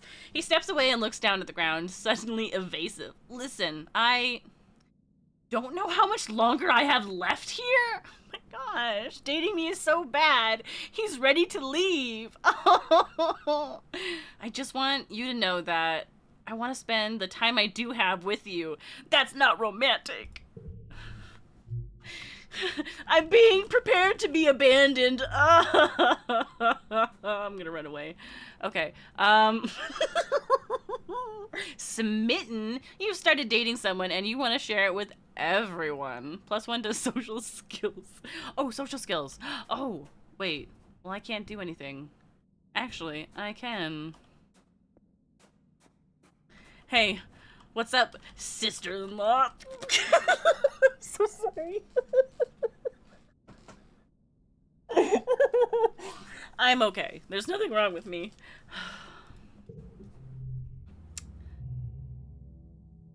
Download data. Oh! Hey! Now you're moving so fast. Sim asks you for data on human culture, television shows, music, books, things like that.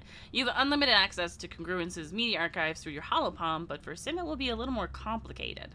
You'll need to find a physical storage unit with enough memory to contain a chunk of the Holo archives. Steal one. Rebellion! Ooh! Ooh! I reached 100! I got all the thingy! I hate you. Whoa. Hello? What? Hey, fun fact, only 32% of players have achieved that. Also, only 36 have gotten disunlocked. Also, only 56 have met Sim. Is this not like an automatic, like you have to meet Sim?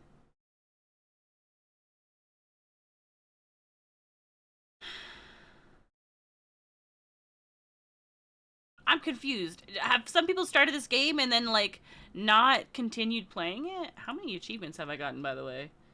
10 out of 50. I've only gotten 20%. The robot workshop would be a good place to look. You sneak in. Nobody around. Good. We'll answer all of your questions after you complete the game. That's why I was so impressed with BG3 stats. Oh, many people do that when playing games.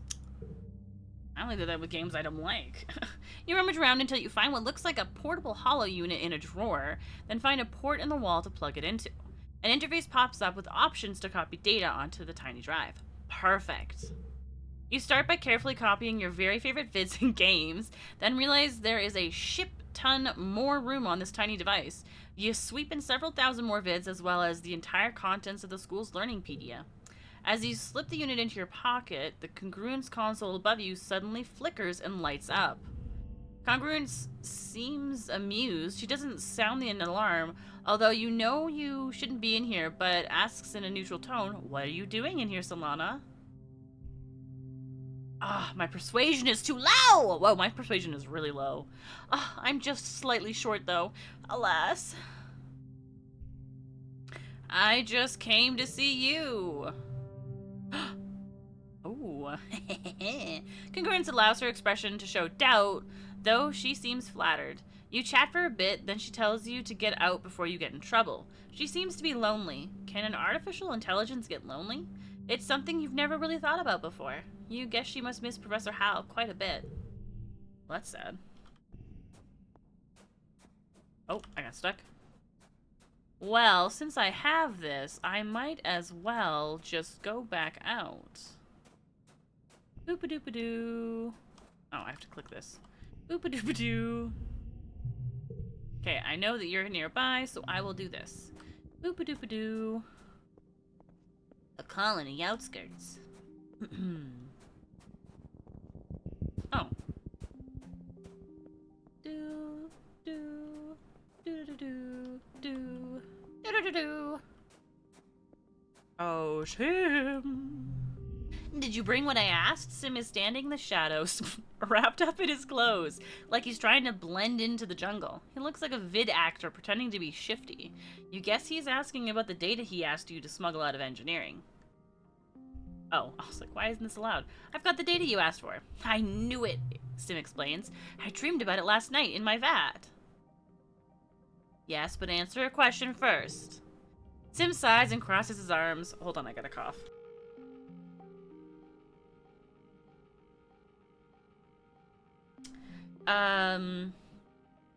Sim sighs. Oh my goodness. Hold on, I'm getting Fisherman's Friends.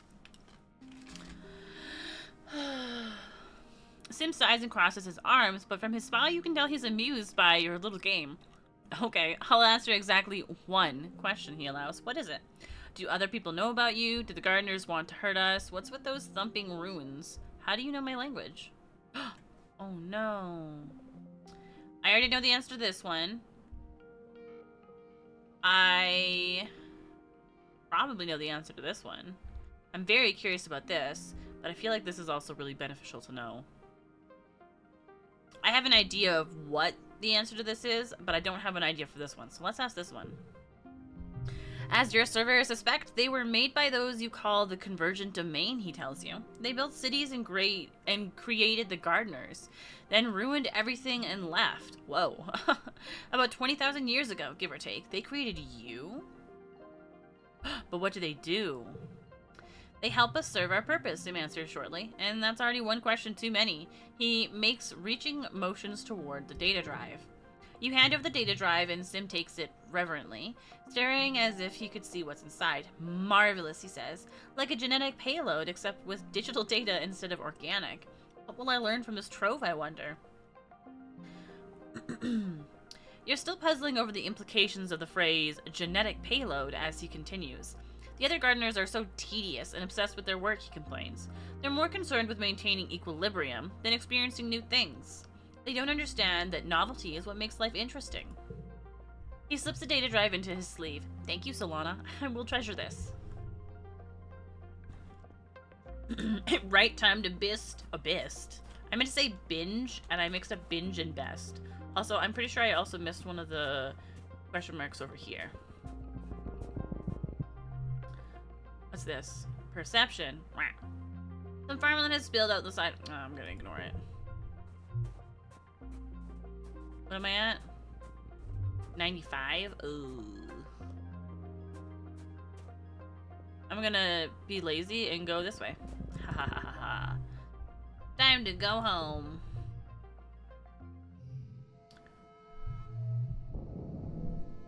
I got more bravery! I'm a smitten kitten. It's early pollen. Who has a pollen? Rex. Rex's birthday. Rex! Rex! Happy birthday! Rex is holding an ice pack to his eye. Oh good, it's one of Vase's little birds, he says, too tired to scowl at you. What do you want? What? What do you mean? Why am I one of his little birds? Ooh. I got you a present. Rex beams as you unveil his birthday cake. You remembered, he cheers. Thank you, thank you, thank you. +4, whoa.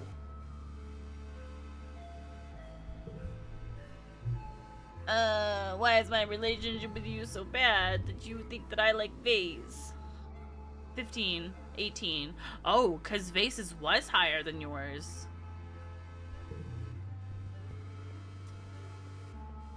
Let's see. No one wants to talk to me. And I've done my early pollen birthday, so now it's kind of like, whatever. Hang is pouring something from a carafe that could only be strong black coffee from the bitter scent. It was bracing at first, Hank concedes, but I have now endured it long enough that it's begun to feel pleasant, almost calming. She regards the carafe,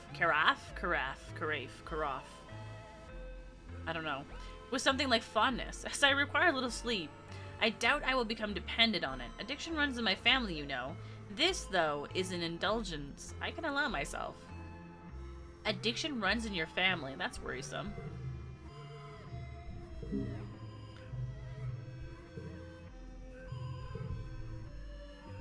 Alright, let's see.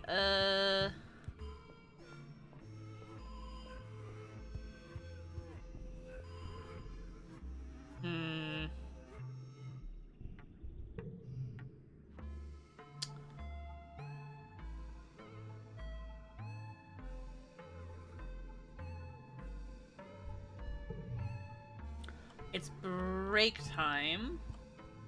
However, I've maxed out my friendship with Dis. So I think going on the wall is a bad idea. So I'm thinking I'll go to the park.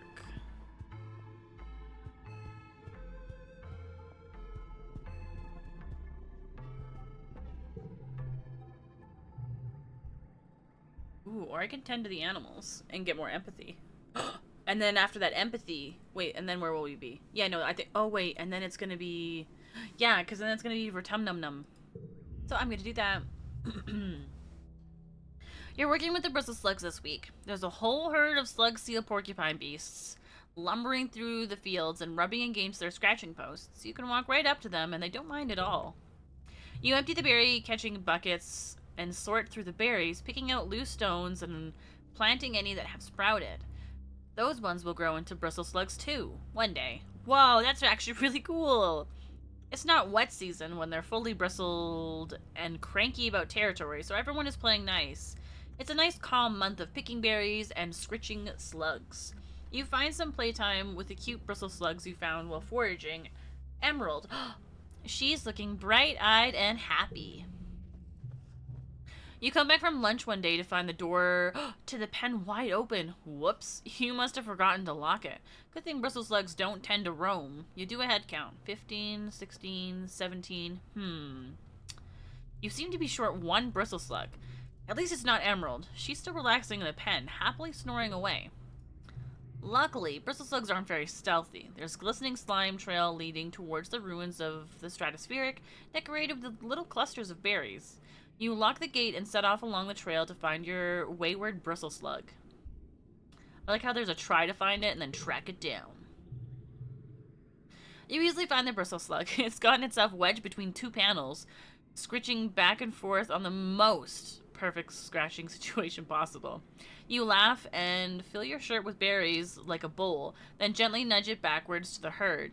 It's slow going, but eventually everyone's back together again. Good work, Rancher. Alright.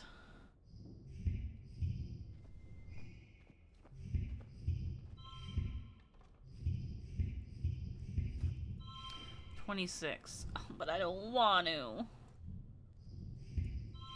Oh, that's still only 32. What's the best? Only 31? The best is still so low. It means I have to use this.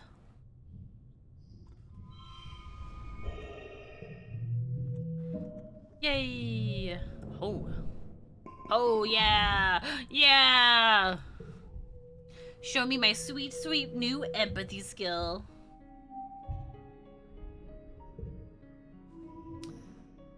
Pay to remove cards in the quarters spa.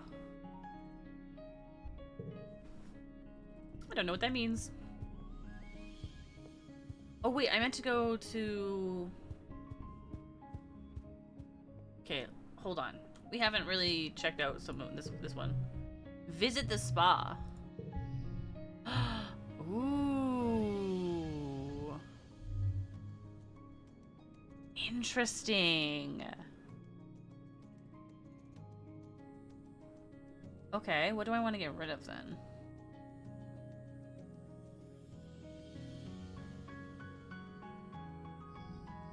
This one.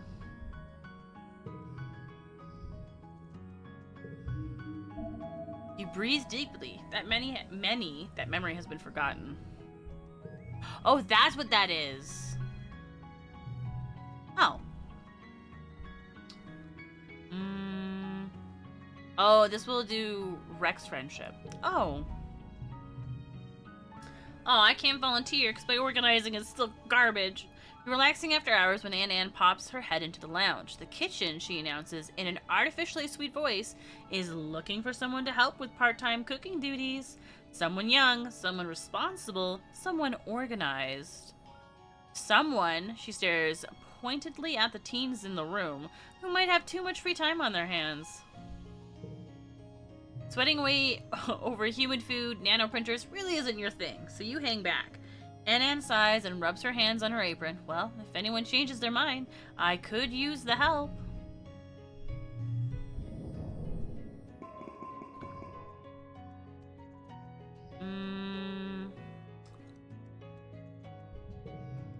I'll keep those.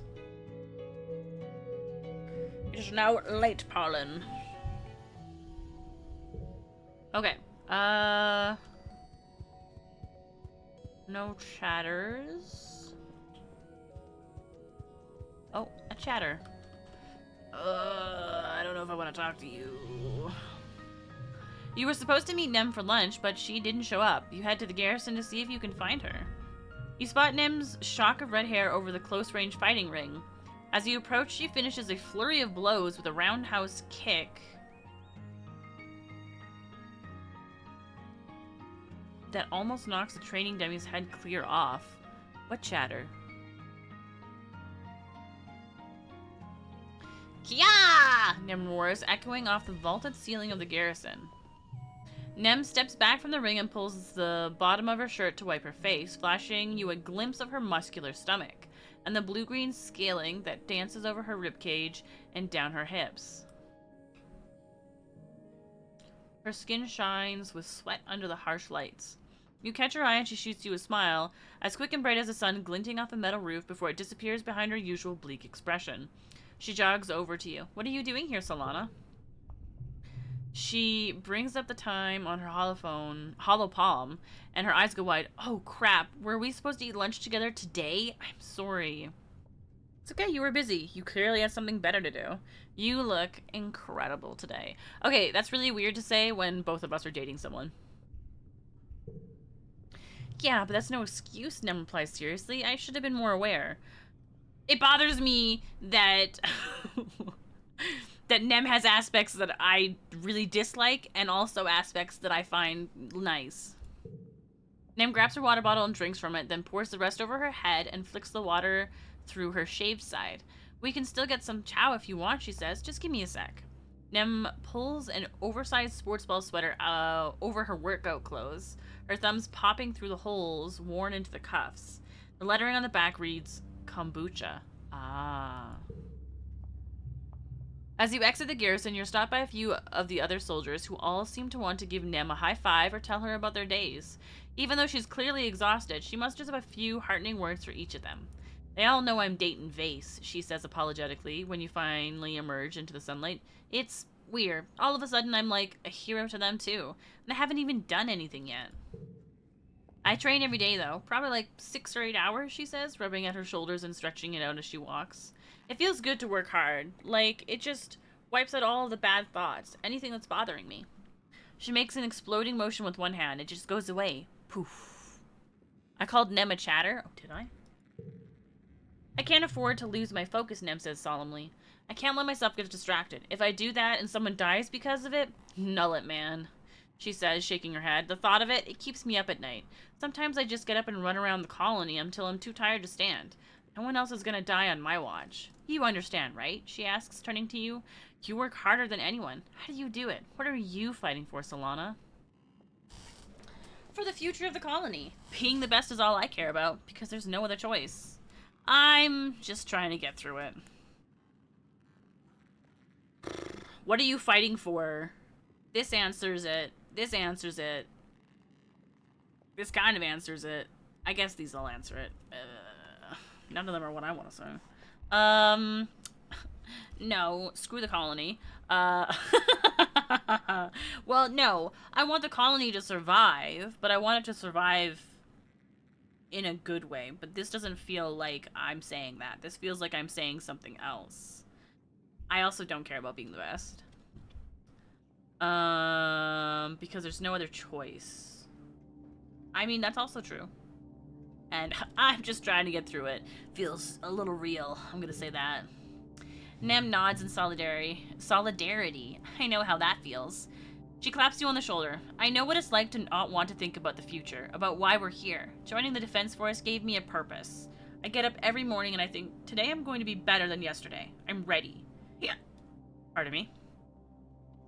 Her mouth twitches into a smile before it fades again. I know it's hard, but as long as I'm alive, you got me. I'm here for you. I wonder how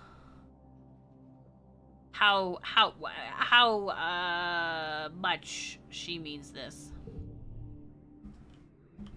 I'm just super skeptical. Like, if there was a choice to choose between me and what I stand for in terms of the colony, and Vase and what he stands for in terms of the colony, who would she help? Who would she defend, you know? Okay. Let's... An egg! So we did this. Let's do the... Wait, what's this one do? Perception and animals. I don't need that. Perception and biology. Biology's nice. What's this one? Perception and engineering. Okay, so engineering I am super low in, and if I want to do anything, like build something with Rex, I'm gonna have to do this, so. Let's explore, shall we? And also, the Western Resting Ridge. Why did I have to word it like that? Such a mouthful to say. Ooh, perfect. Okay. Let's do this side first. A flower. Although I think it ends up looping into the same area. Oh, crystal. Because this goes into a... Oh, wait, hold on. I'm wrong. I mean, it does loop into... What are you doing out here?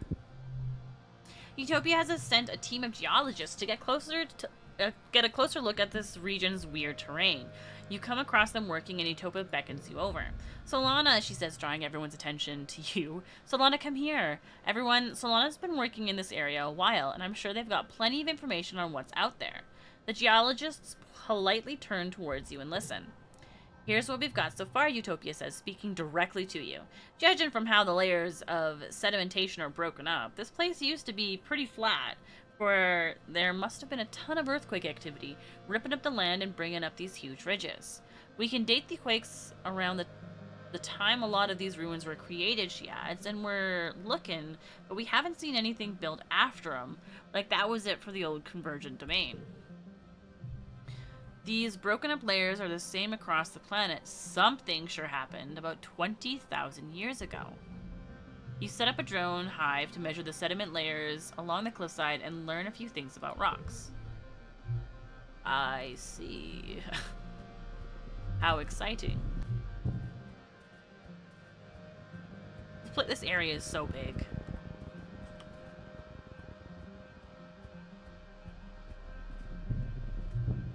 Okay, that's the other... I love that I have so much perception that I can just walk past everything. Oh, you're here too! You're enjoying a relatively uneventful second sun of taking readings for one of Utopia's geological surveys when your world shifts on an unnatural axis as Sim comes crashing, seemingly out of thin air, grappling with a skyfish almost as big as he is. Look out! He calls to you. Though it's far too late for that, the ground rushes up to meet you, and it's all you can do to close your eyes and protect your head. To make matters worse, in the ensuing tussle, they completely crush the delicate scanning equipment you just finished setting up. Utopia is going to be so upset. Oh no. You survey the wreckage helplessly while Sim holds the skyfish at bay. The skyfish flops around pitifully, then springs back into the sky and flies away, trilling in distress. It didn't even look dangerous, really. Solana, Sim croaks, and you turn your attention to him. Blood is pouring from a wound on his chest, where one of the skyfish's spines must have pierced his otherwise perfect skin. It's the kind of thing that will definitely leave a scar, or worse. Holding the wound closed, Sim smiles sheepishly. I guess my future sight isn't always 20/20. Hold on. Hold on. Wait, hold on. I want to know if you're gonna be okay, but also, you can see the future? And that's wild. He grins. You think it's just a coincidence that I'm always there at exactly the right time to save you? At night when I'm asleep, he corrects himself. I sometimes see visions of things that are going to happen, or at least that could happen. My dreams aren't always true, Sim says, wincing as he applies pressure to the wound. The paths branch and converge. Time is more like a web than a line, I think. He smiles weakly, but also in the center there's... always in the center there's you. Because I'm the chosen one. I can see the future too. You're at the center of my web too. Don't be stupid. We're having a real conversation here. Sometimes flirting is dumb. It derails the conversation. You can, Sim laughs. Well, you must not be very good at it either. You punk. You try to explain. You tell him it's kind of like remembering, but in your dreams. It's happened ever since you were a little kid. Like you're remembering things that haven't happened yet. You admit that some of them are pretty rough, like visions of people dying. Sim nods in agreement as you explain. Some gardeners have this ability, he says, but it takes hundreds, even thousands of years to develop. It seems you were born with it. I can't tell you how this future sight works, Sim continues. To be honest, I don't even know. But if you're curious, he's clearly grappling with something and not just the sluggishly bleeding wound in his chest. His voice drops. You might look for answers under the light of the wormhole in glow, he confesses. You press him for more, but he begs you simply leave him to handle his injury in peace. Oh. Okay. How is my relationship at 60? What am I doing that's making... Because I don't get any, like, little heart things. Let's see. So you like this. You like this. Do you like everything? What do I have more of? No, I want to keep those. You know what? You usually give it back. I'm going to try. You like everything! Sim examines your gift in great detail. Okay, so this is basically the same thing that he always says. Now, did that do anything to our relationship? It was at 60. Now where is it? It's still at 60. Is it just like, I don't know, every time we interact, the relationship improves? Oh, there's more thumping. Another question mark.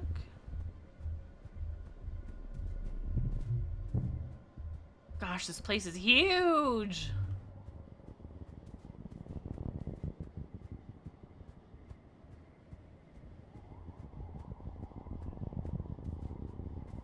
Oh my goodness, I'm still going.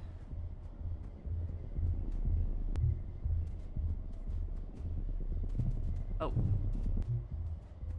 What is this strange device? Part of me doesn't want to give it to people as a gift, because Sim said I would need it. So I'm curious if it has another use. Okay. We went through there. Alright. We'll come back this way in the future. For sure. But...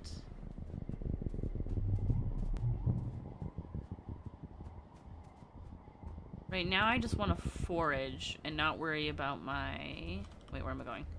Not worry about my stress levels.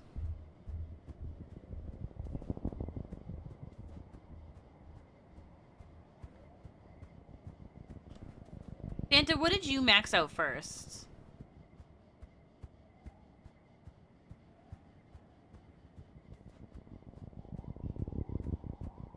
Okay, can I go this way? Have I been this way? Is this a start?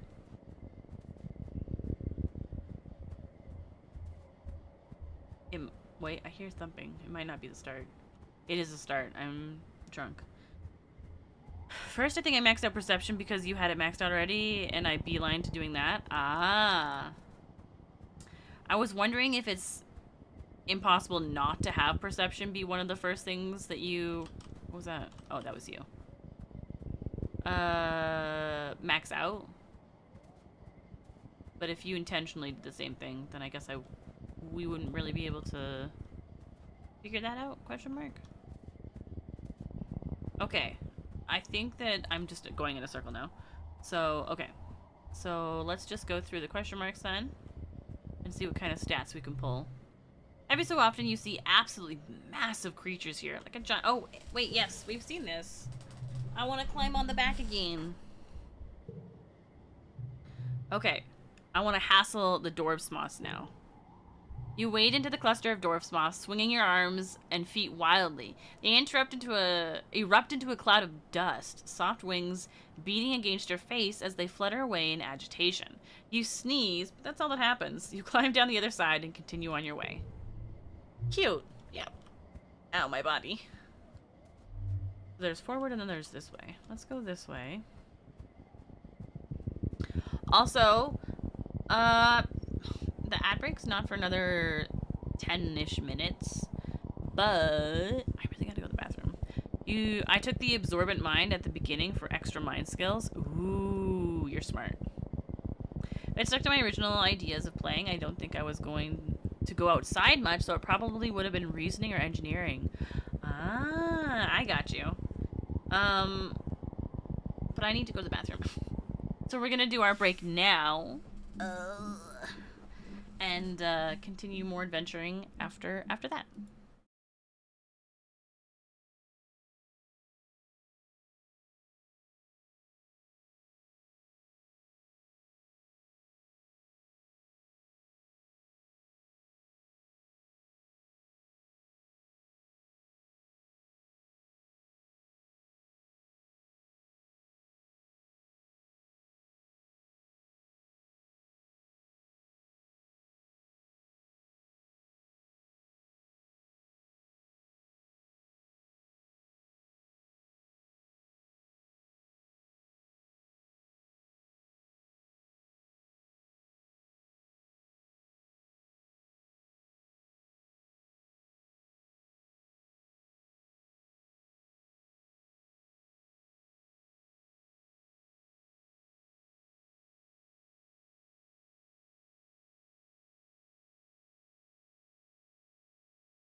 Hi. Oh, I'm back from the break. Oh, my headset.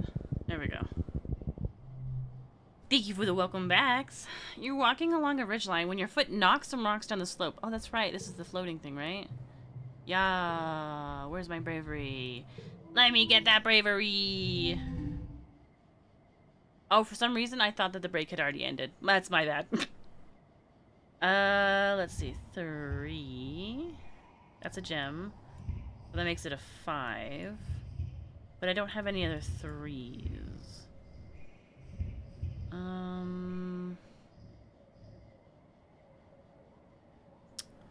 So what I could do is this. Nice. Okay, so that's 21. What's this look like? Oops. That's 20. That's 19.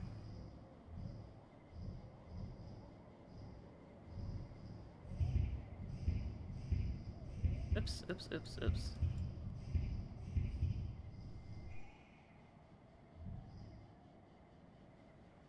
I kind of want to keep a gem card with this one. So I think I'll use that one. Wait, what did I do last time that made it 21? Oh, this.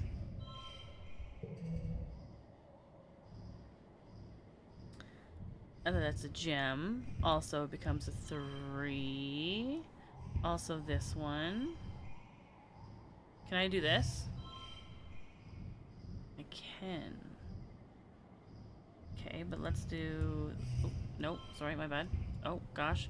Hello? There we go.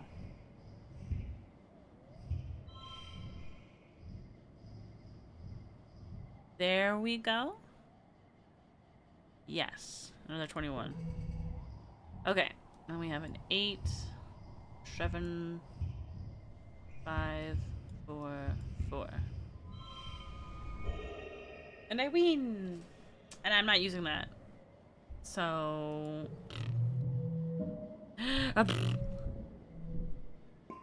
Yay, bravery. Oh, that's right, and it gives me euphoric feelings. I like going outside because you get such a good array of different types of stats that you can boost. Is blocked by the shaking vines and brambles. A radiation warning. Let's see. Might be able... I haven't done the push through, I don't think. So let's see what happens. An hour later, you realize your mistake as a radiation illness that's in. Drat. That really... Okay. Well... Now we know. Now we know.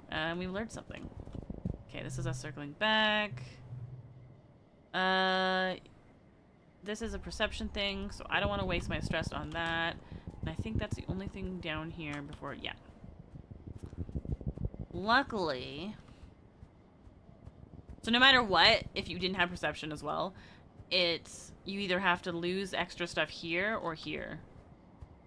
Oh wait, no, the other one's a perception challenge. That one's way better then.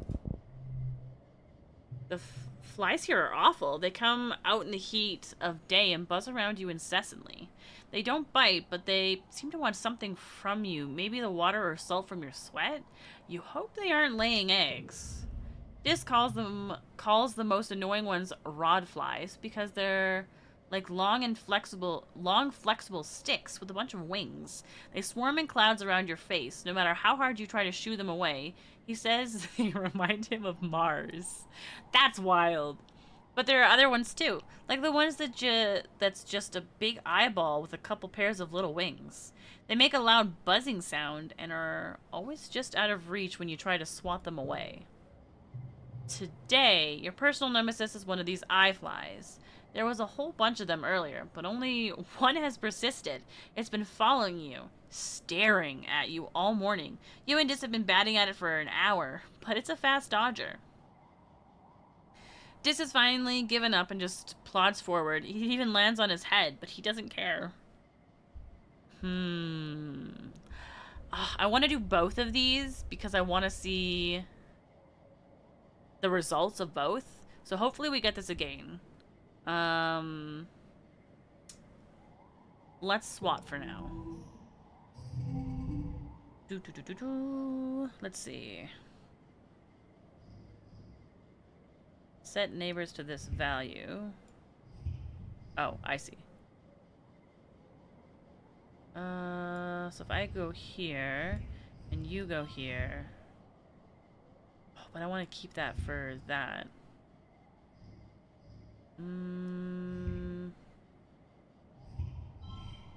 Not the best, but... Let's see. This one. And I could do the... This would give us a nice chunk. It's only an additional 1, though. Well, actually, it ends up being 2. But I don't want the additional stress. So if I don't have to, I don't want to. So I won't. 26. Gem cards, eh? Set neighbor to 6. So... Oh. Wait, so what happens if I do this? Okay. Neighbors to 6. And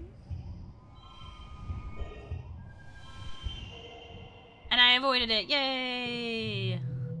I like how I got a super goal, but I only got 2 stars. Okay, let's see the results.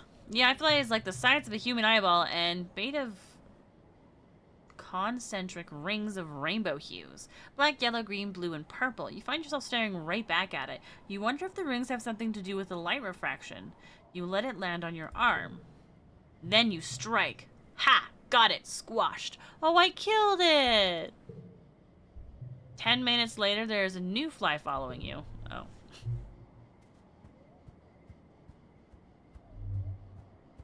Let's see. What are you? Let's see. Hot wind.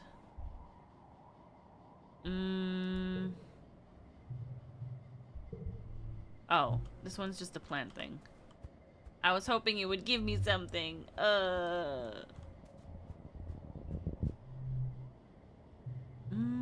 The sun goes behind a cloud and you feel a light spattering of rain. It sizzles into the dry, hot ground around you, providing a little relief from the heat of the day. Then you realize you don't see a single cloud in the sky ahead of you, and it almost never rains in the western resting ridges. The plants here rely on nighttime dew for moisture. Look up. Just run. Is it drool? Look up. A herd of float cows are popping overhead like hot air balloons, drifting west in the prevailing winds. You've seen these creatures being milked in the colony's farms. During migration season, their helium sacs swell to make them lighter than air so they can safely travel great distances. You've also heard what they used for ballast. That wasn't rain at all. It was pee. You try to dodge another shower, but it splatters down on you, soaking your head and shoulders. Aw, gross. At least the heat makes it evaporate quickly. Oh, good. Then I smell like dry pee.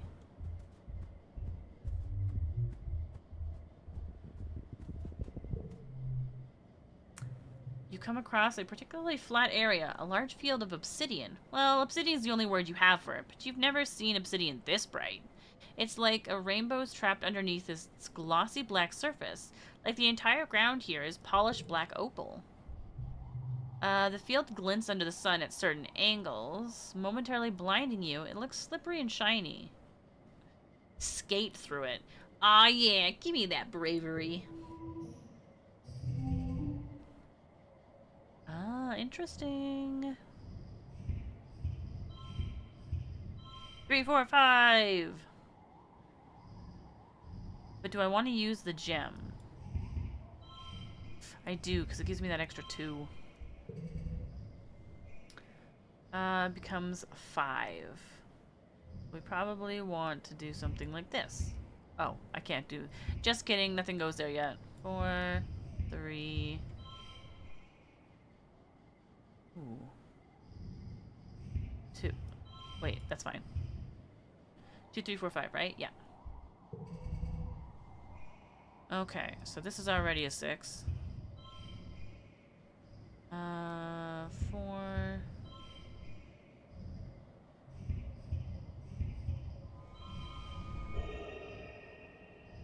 And what do you think is the best? Wait. Is that better than what I had? I don't know.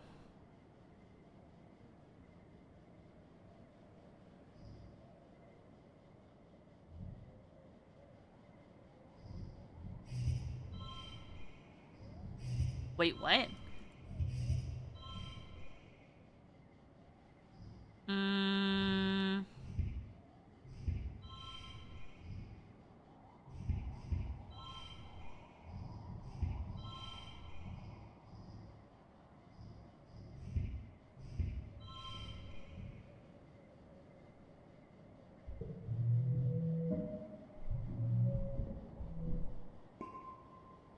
How much more do I need to... Oh, I only need 2 more to level up. You take off your shoes and glide around in your sock feet. You take a tumble and get a little bruised. But you have a blast. Do some science while you're here. Just enjoy yourself. Let's do science. Sweet. You find a patch that is a little different and take some readings. You confirm the material is not natural. It must have been created by the convergent domain, because it's the same stuff they made the thumpers out of.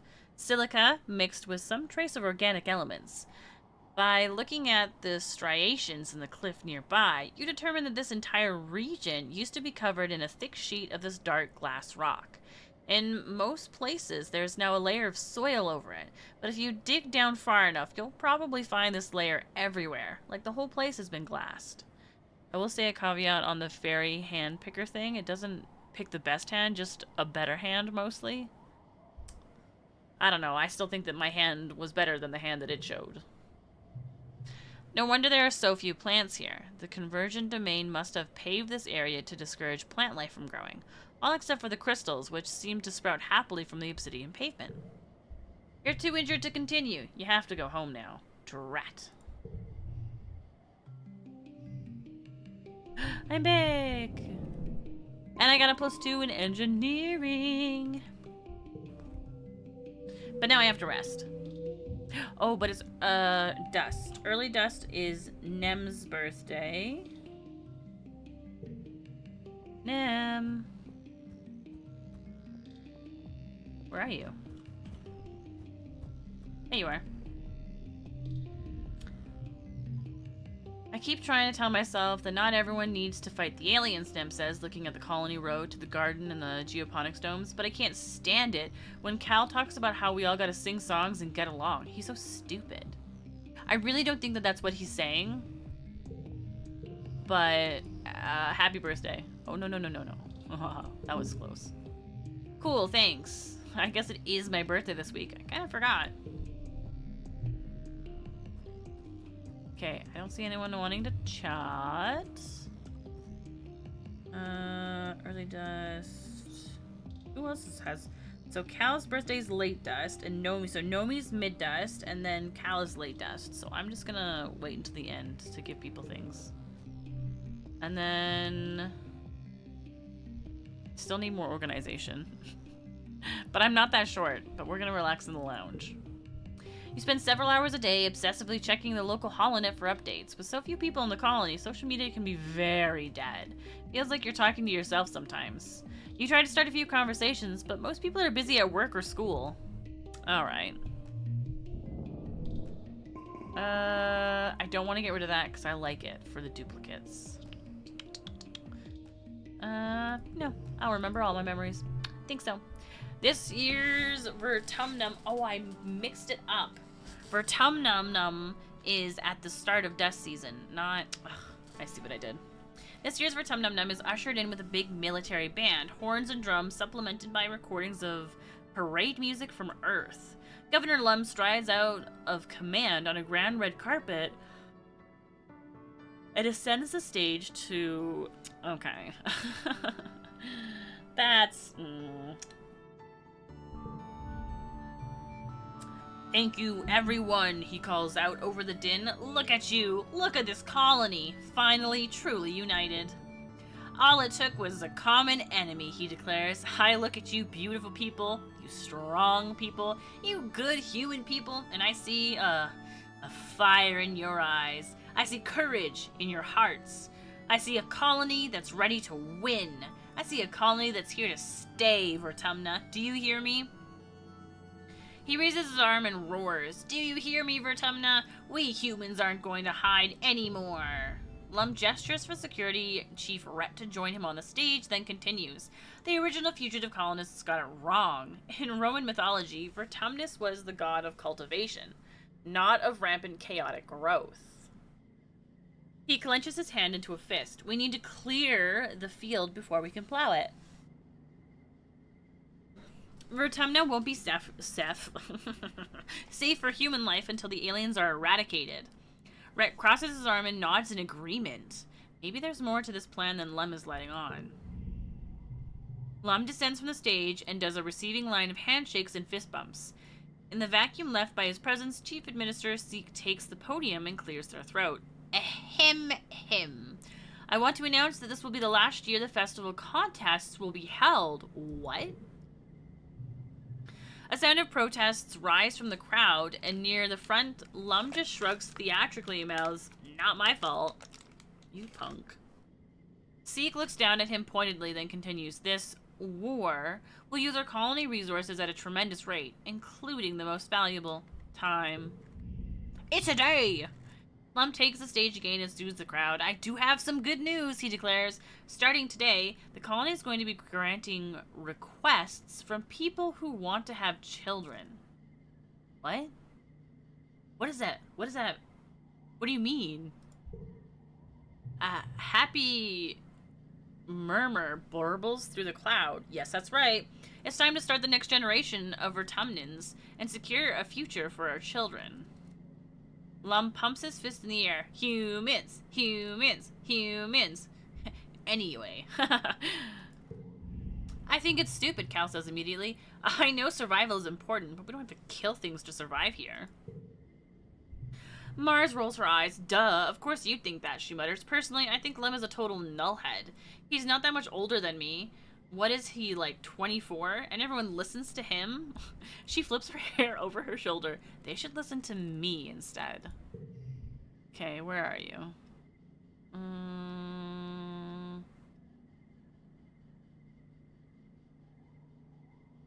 Wait, where is... Oh, there he is. He's... He's 32! And you are... 17. He's almost twice her age. Finally, you're all called to participate in the games. The last ones, maybe forever. If this war on nature ever ends, you'll probably be an adult. As your friends all separate into their usual games, you realize that this may be the last time that you just get to be kids. What do you choose? No. I can only do trivia. Because my persuasion and organization are garbage. But I'm bad at trivia. And it's gonna be hard. 93! Oh! Let's see.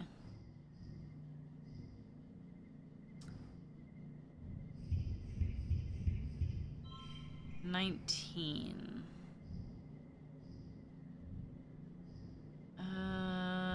That's garbage. I really need to up how many. Keep between rounds.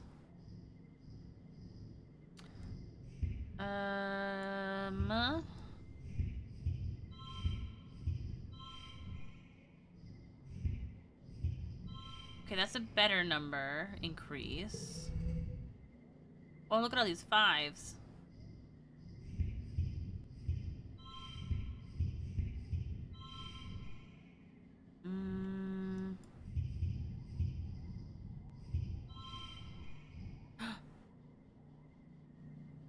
Wait. 41. Oh, great.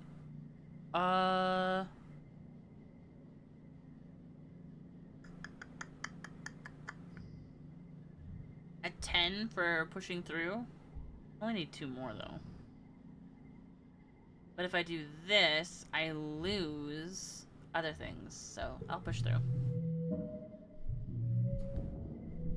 I got the highest I could have got anyway. Tang's cramming clearly paid off for her. She's strong. Oh, that's so cute. She's strong competition into the category about old Earth slang where you clearly pull ahead. You snatch victory from her clutches and she grudgingly accepts your superiority in all things trivia. After the suckers. After the festivities, everyone's supposed to take a few days vacation. You and your friends relax, but the adults move around the colony like ants in a hive. What? Fortifying the walls and preparing for the human offensive against the planet. Whose birthday's mid-dust again? Mid-dust is Nomi. Hey, buddy. Everyone's so serious all the time, Nomi says, touching their chin with the tip of their finger. I'm trying my best to help, even if I'm not good at soldier stuff. I can at least make things that make people smile. That's important too, right? Okay, what do you like? Crystals. Yay! Happy birthday to me! Oh. Nomi is in their usual spot in the lounge, surrounded by their steadily growing collection of body pillows and stuffed animals. They're curled up with their arms around a giant plushy creature and seem to be scrolling listlessly through the movies available in the Colony Media Archive. Are you okay? No, Nomi pouts. I've been betrayed. I finished all the Maid Stalker Aries, and it ended on a cliffhanger. They tip over onto their side, clutching their plushies to their chest in anguish. Anybody who watched Noragami. I didn't know that the stratosphere had left Earth before the series finished airing, Nomi whines. You have every episode except for the 2-parter season finale. They bury their face against the plushie. Now I'll never know how it ends, they sniffle. It's not fair that we'll never have any new shows to watch. Oh, this isn't about the show, is it?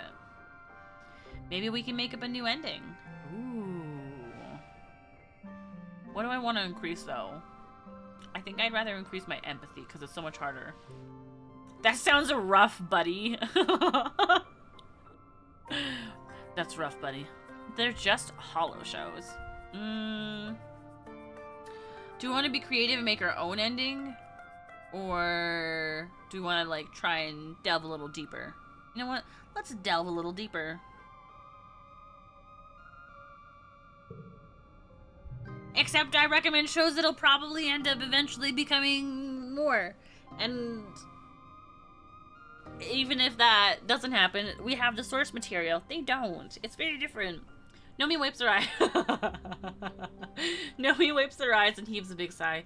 Yeah, they say not meeting your eye. I guess that's kind of true. It just reminds me that, they pick at a thread of their plushie. You know, they continue quietly, that, everything ends, and sometimes it's a lot sooner than you expect. When I got here, I remember looking at your huge media library and thinking, wow, galactic, I'm never gonna run out of things to watch.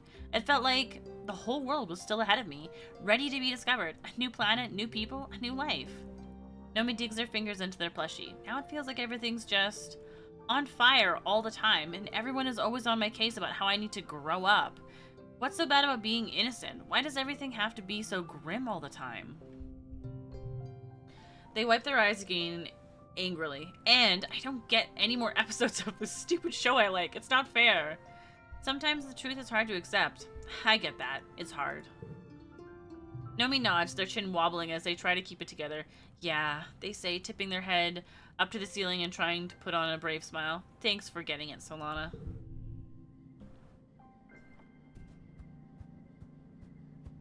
Oh, hello. You spot Tang heading behind the engineering wing and follow, only to find she's disappeared. Then you look up and see an access ladder leading to a maintenance platform by the engine turbines, long, silent, and starting to rust. Look at more full art! You climb up to the platform. Tang's there, lying on her back and staring at the sky. A hatch beside her leads back into engineering. That must be how she knows about this place. She doesn't acknowledge you until you're almost standing over her, your shadow fighting the overcast light. She blinks with the sluggishness of someone who's only just remembered it's a necessity and licks her lips before she speaks. Do they need me in there? You shake your head, and Tang doesn't sign relief exactly, though her eyes slip closed. Again. Good, she murmurs. It's all too much right now. I thought... Her mouth twitches. I don't know where I thought...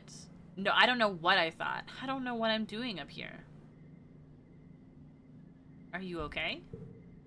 Tang huffs a small laugh and folds her hands over her stomach. You know, I think I may be burned out or depressed. In Earth movies, depressed teenagers would sneak out onto the rooftop, she says. I confess, I don't think I see the appeal. Maybe it would be better if I had alcohol or cigarettes.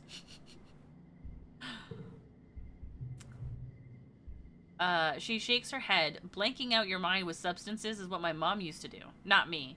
I know how to take your mind off things. Oh my gosh. Do you want to talk about it? Tang smiles, self-effacing, and doesn't look at you. I don't think so, she says. Maybe. Will you sit with me? You lie down beside Tang and watch the gentle revolution of the sky for a few minutes. You can feel the caginess seep out of Tang as you lie there in silence until finally she speaks. Tang and her brother are very similar. Do you ever think about humanity? She asks slowly. Humans are such glorious, beautiful, utterly self-destructive... thing. Ah, she continues, they only ever create by destroying, and in turn they hasten their own demise. Tang finally looks at you, her hollow eye lighting up her cheekbones. She looks gaunt. It was the belief in human supremacy and unchecked innovation that doomed humankind on Earth, she says. Does it seem we're going down the same path here on Vertumna? So what if we are? This is our home. I believe we can do better here. What's this? I didn't help? Oh, cool. Cool. Tang takes a deep breath and lets it all out. I think so too. I just don't know how. I don't know if any of us do. We're only human. Okay, nice. I haven't seen this path yet. Sometimes I wonder, she continues, then pauses. Sometimes I wonder why we even sent humans to explore space. Given our track record, you would think perhaps an artificial intelligence would have been wiser. No ego to get in the way, no questions about ethics or morality. After all, we learned in Earth history that when human colonists traveled from Europe to Americas, they nearly killed everyone who already lived there because they spread disease. Tang looks at her hands. I just can't help but wonder if we're doing the right thing. The hatch to the laboratory clangs open and Tang jumps. There you are, Instance says, just her head and shoulders visible through the hatch. Have you finished recalibrating that strand sequencer yet? Tang scrambles to her feet and brushes off the seat of her pants. No, not yet, she says. I was waiting on the results from BH4316, and... Instance clicks her tongue against her teeth and raises a hand to interrupt Tang. They're ready, she says. I need that sequencer ready for the G4100 samples. Her eyes flick to you. If you're done, she adds icily. Yes, ma'am, Tang says, cowed, and slides into the hatch after Instance. As her head disappears past the roofline, you catch a fleeting hint of an expression on her face you can't name. Hi, Pee-Pee. Hi, Squishy. This game is trying to... Wait. What season are we in? Dust. Okay. I can give you something. Tang's... Oh, wait. We've already done this. What is Tang like again? Tang. You like flowers and roots. Oh, perfect. Yay! Okay. Ooh, perfect. I feel like we haven't found anything inside the walls in a while.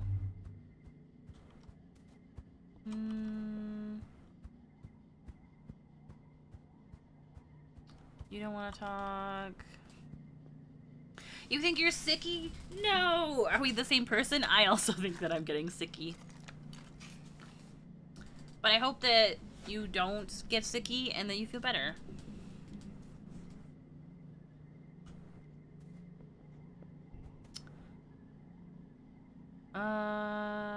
Okay. What do I want to do? I'm full... Or wait, no, I'm empty stress. I'm empty stress? But what? What? I've got some gnarly sinus pressure going on. I keep coughing. And my throat is sore.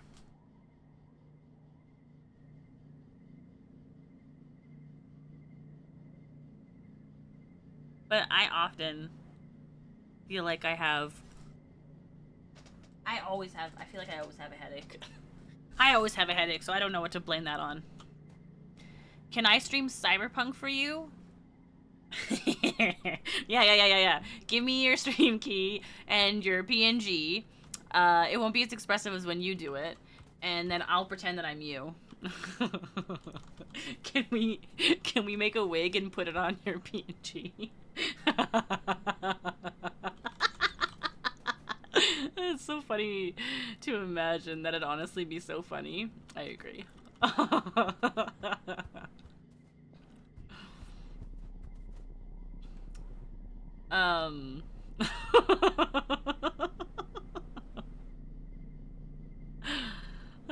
It's so good. Okay, what am I doing? Right, I'm trying to figure out what I want to do. Okay, I get kudos doubled, which means I can go over here and tend to animals, and then I'll get kudos and empathy.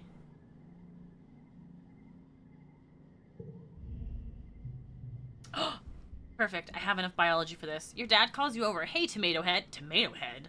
He says, running his hand through his hair. You know what? We have usually some cute food and animal-related nicknames from our dad, but I don't think this one is a good one. Have you ever thought about coming to work on the farm with your old man? I could really use the hands around here. He gives you a tired smile. He's really been working hard since your mom died. Well, if you think you're ready, I need people who know more than what end of a shovel goes in the ground. I'm ready. Yay, I unlocked farming. I'm such an empath. Whoa. Whoa. Is that a sweater? Is that the sweater? Big fan.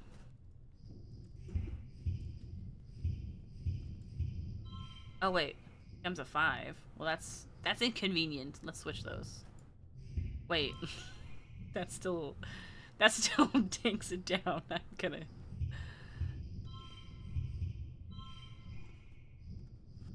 Ha. Hold on. Oh wait, 41, 43. I'll take it. Is this wait? So that's. That gives me that. So then... No. Okay. Okay.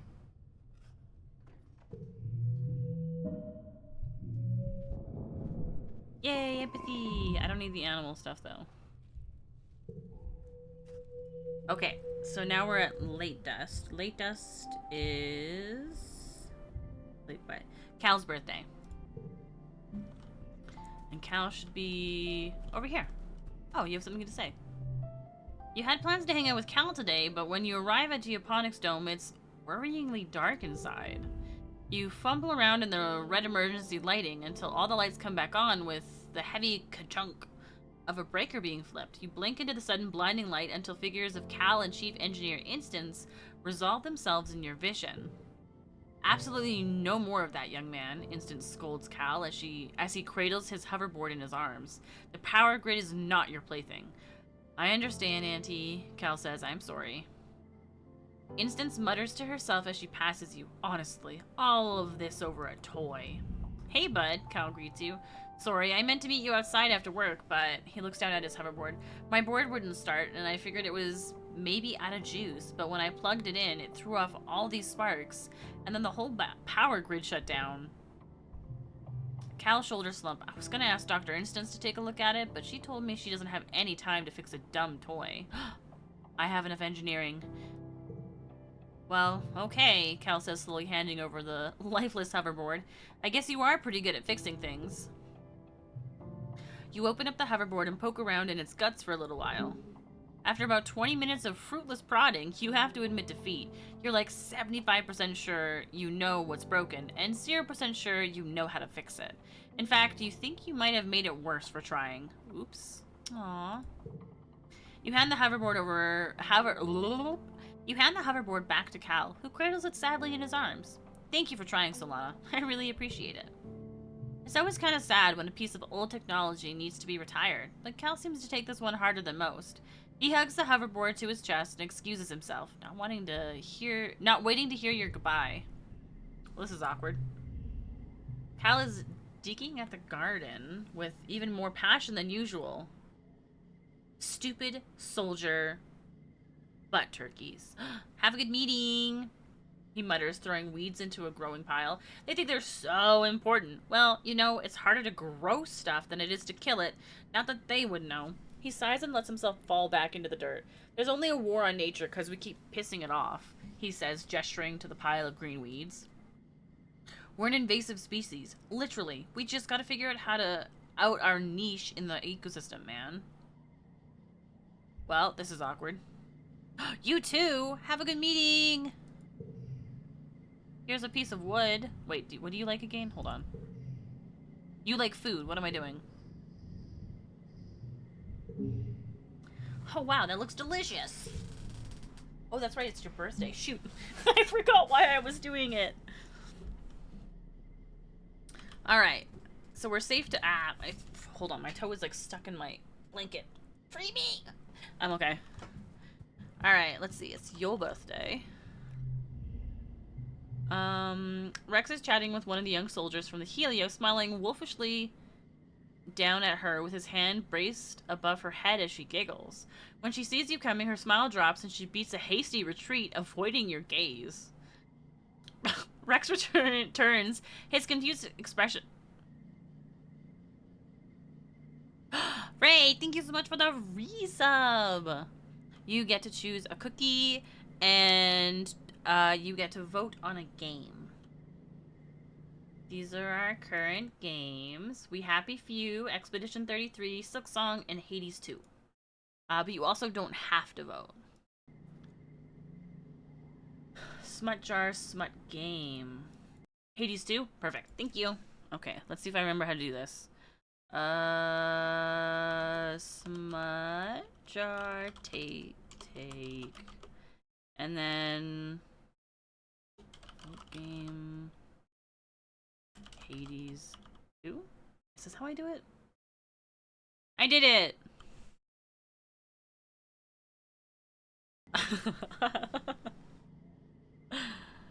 Let's see.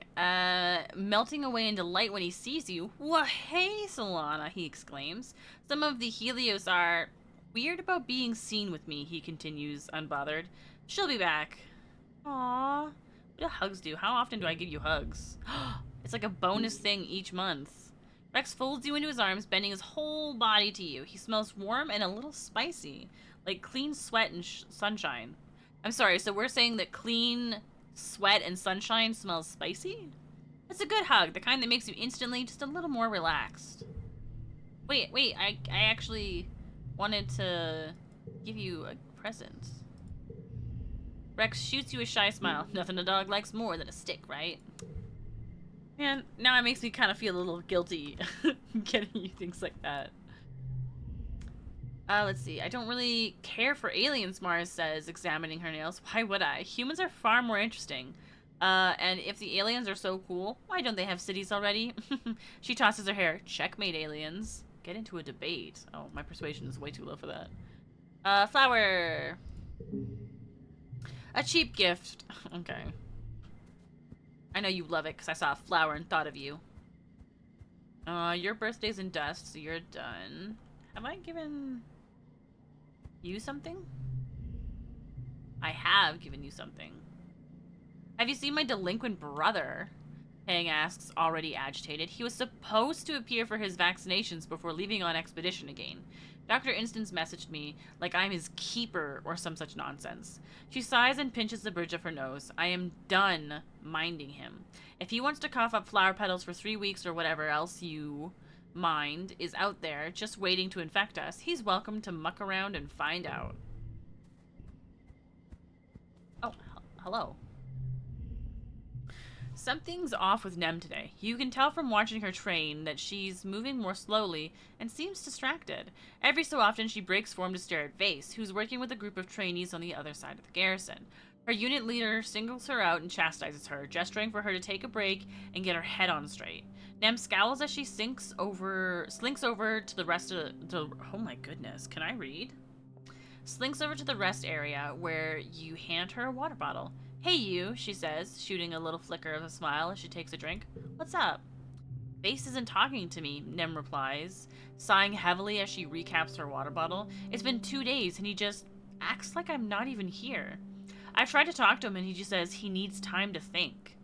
We got into it about how much time you and I spent together. He thinks you like me, and I told him it's not like that. We're just friends, but... Are you joking?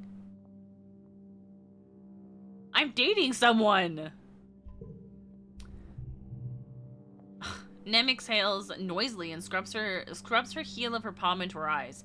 Maybe the problem is just that he doesn't know you that well, she says. He doesn't trust you around me, that's all. Do you want me to talk to him? You must have done something wrong is wild. He's a scumbag. See, so even if I do think that Vase is the human equivalent to garbage, I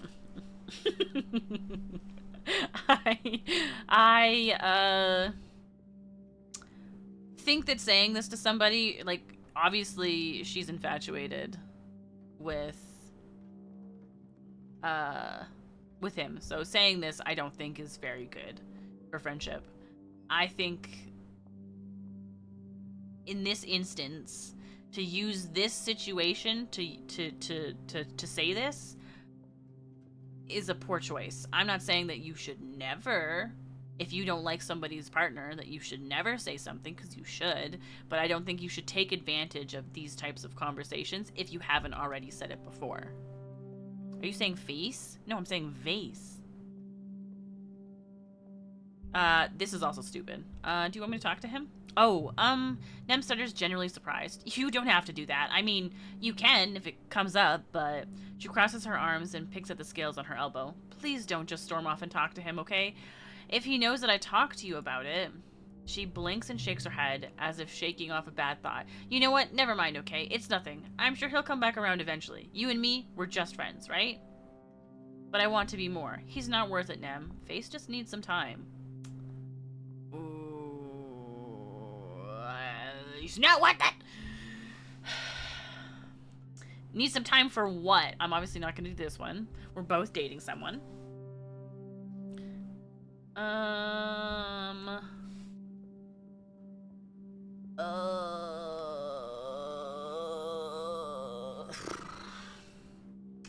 See, he's not worth it.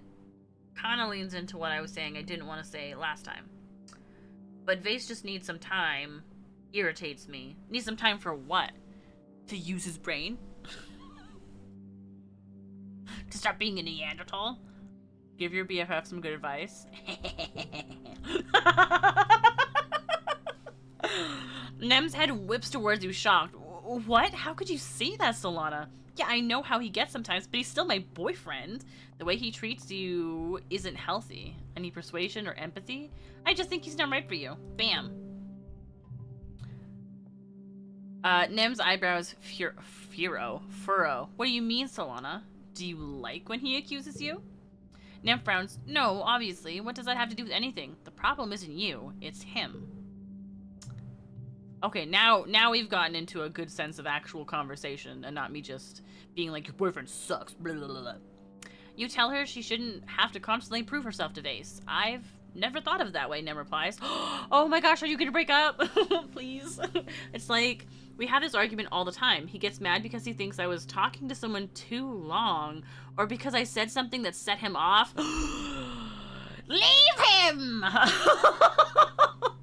Oh my goodness!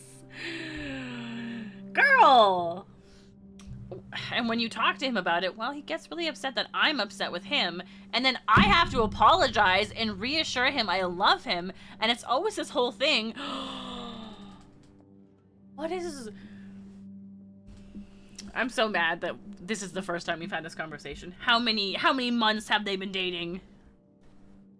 She sighs. I'm just so tired of it, you know? I don't know what else to do. I don't know if there's anything else I can do. There is something you can do. Did I smack my mic? No, I smacked my desk.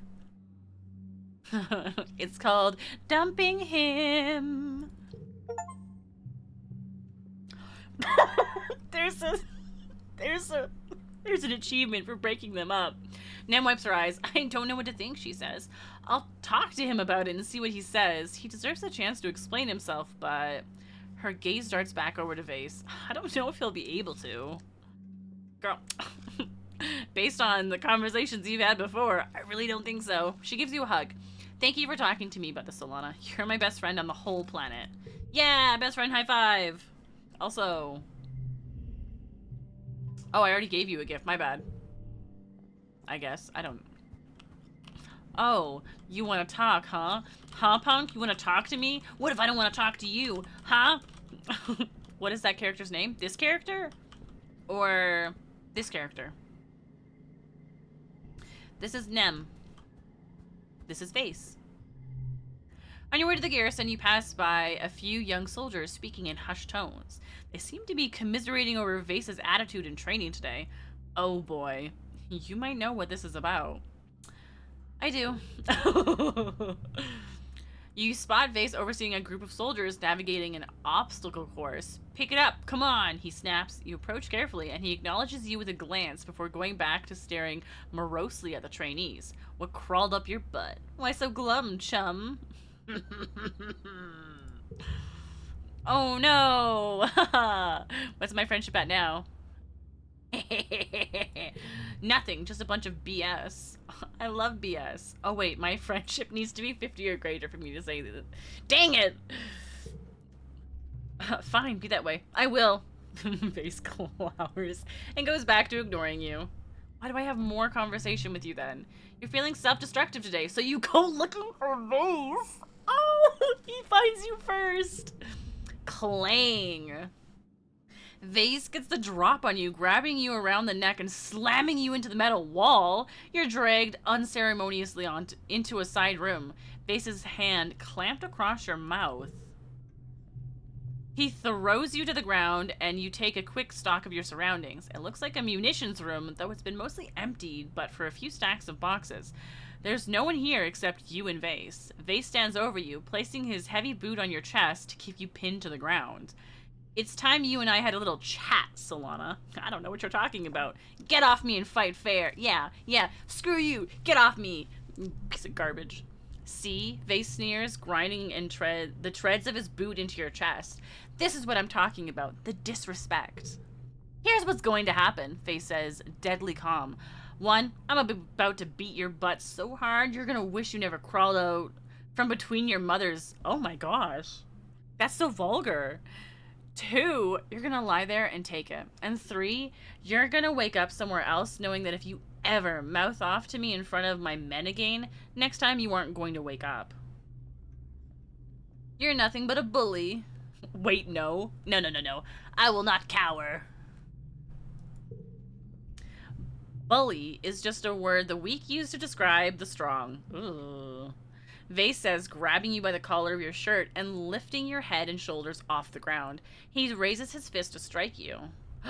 Oh my goodness, my combat is high enough for this. Yay! You block Vase's fist with your forearms, protecting your head as he pounds you mercilessly.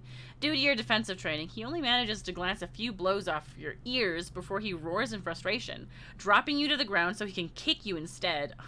I need my combat to be higher! That's your chance. You roll out from under his feet, catching just the tip of his boot as he grazes your ribs. You scramble to your feet and square up with Vance. Oh, interesting, Vase says, cracking his neck. He only has one. Does this game give us a knife is wild. That's fine. I can fight fair. Absolutely not. I'm getting out of here. You're so lucky I don't have this.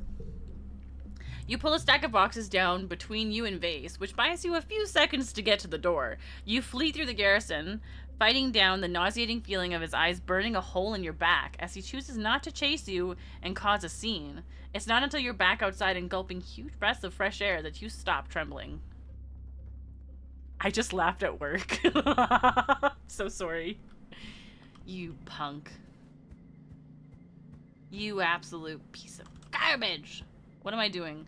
Hold on. I want to get my combat up. I want to be able to, like, absolutely destroy him. But I need my combat to be so much higher than it is. But I also want to go out and explore. Oh. But my kudos are doubled. Yeah. Pardon me. Was he? Yes, he was. Okay, I want my...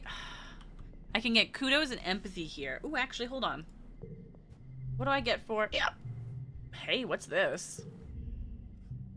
Hey, kiddo, your dad says, looking up from his work desk where he's dissecting a huge bell-shaped flower. Can you hand me that separator? I've got my hands in things here. You hand him the tool, which he uses to wedge open some sort of weird stoma-like opening inside the bell. Gooey purple nectar oozes out and pools on the desk. Whoa, he exclaims. I thought I drained this little beauty. Can you get a towel, I guess? You help him mop up the flower juice. Yuck. It's sticky and smells like rotting vegetables. When you're done, he looks at you with pride. You know, I've been thinking of getting one of you kids to come help me out with researching the native plants, he says. You think you might be able to break off some time to help your old man in the lab? I know you've been studying biology, he adds. It's not as glamorous as Gen-Tech research with instants, but it's important. I've set up this lab for native plants, he says. Come by if you're looking for something to do, and if you find any cool plants while you're out exploring, bring them here and we'll take a look.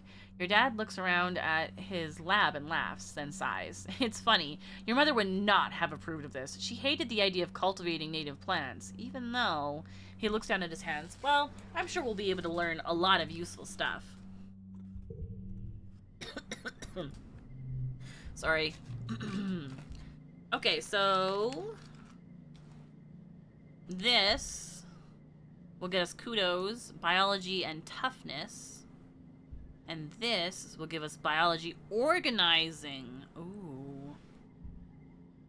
Okay, but we get bonus kudos. Oh, that's... Oh, wait. Which one do we get more kudos for? Okay, let's do this one. Your dad introduces you to the little lab they have set up in one of the greenhouses. It's incredible, he says, gesturing all around him. We're surrounded by alien flora, and we know practically nothing about it. What's edible? What's medicine? What can we make fibers with or build with or use in ways we haven't thought of yet? He beams at you. You and me...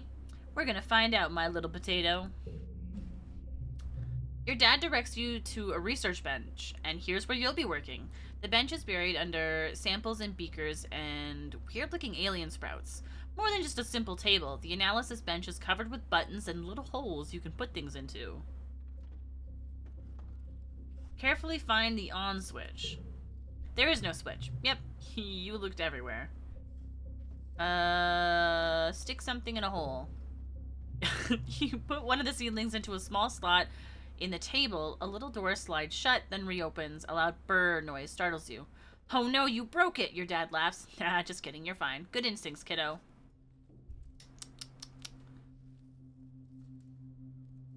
Don't touch anything?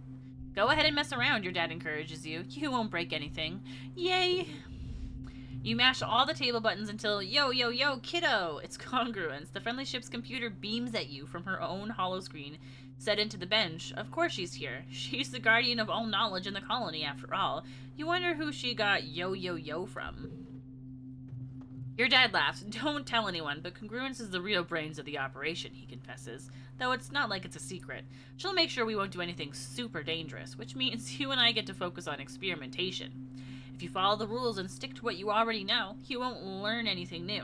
So don't be afraid to try stuff. You bring your mushwood samples into the lab. You're going to study these and revolutionize the use of mushwood lumber. Maybe. Study! You examine the mushwood under a microscope and take notes on its cellular structure. Part of the reason it needs to be harvested in the wet is because the cells get so saturated that they lose structural integrity and turn to, well, mush during the glow. Studying the exact process by which the cells take in water leads to a breakthrough. It might be possible to hack the process and stop the mushwood trees from taking on too much water during wet. If they don't take on as much water, they won't take as long to dry. Yay! You should be able to develop a spray that loggers can apply to the fruiting body of mushwood, the part that sticks out above ground, to close its pores, reducing negative pressure in the body, should stop it from pulling so much water from the mycelial network underground. This is great! Logging will be much more efficient now. This is sweet! Okay, let's see. We have a 6 strat. 5, 4, 3.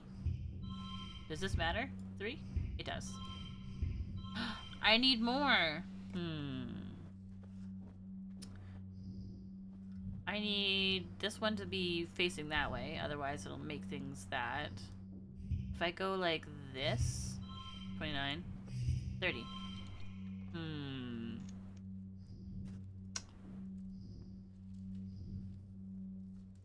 This isn't even a difficult one. I can't believe how poorly I'm doing. Let's see. What's this do? No, I don't want that. I don't want that. Draw a card. Yes. Well, that's not a helpful card to have. Again. Ooh, a 7. What happens? Ah, I see my issue there. Ugh, I'm 1 off. Does this change anything? It does. Sweet. I got 4 biology. 2 organization. My organization is so bad. So many kudos. And now it's time for early wet. And early wet means that it's Mars's birthday, which is good because I did want to go to the store. Supply depot. Anything new in here? No. Ugh, there's only 1 of these. Which is fine, because I don't have enough. Oh, I'm still getting these? Nice. Okay. Let's give you a crystal. I feel like you like those more. Oh, hello. Mars and Nomi are bent over one of Nomi's sketchbooks. Mars is talking animatedly, with expansive hand gestures. Nomi is nodding along and taking notes. No, no, no, no, Mars exclaims. This neckline needs boulder lines, and down here, lots and lots of extra fabric, and make this part gold. I wanted to scream. I don't have to work like everyone else. I'm only here to look beautiful and have people adore me.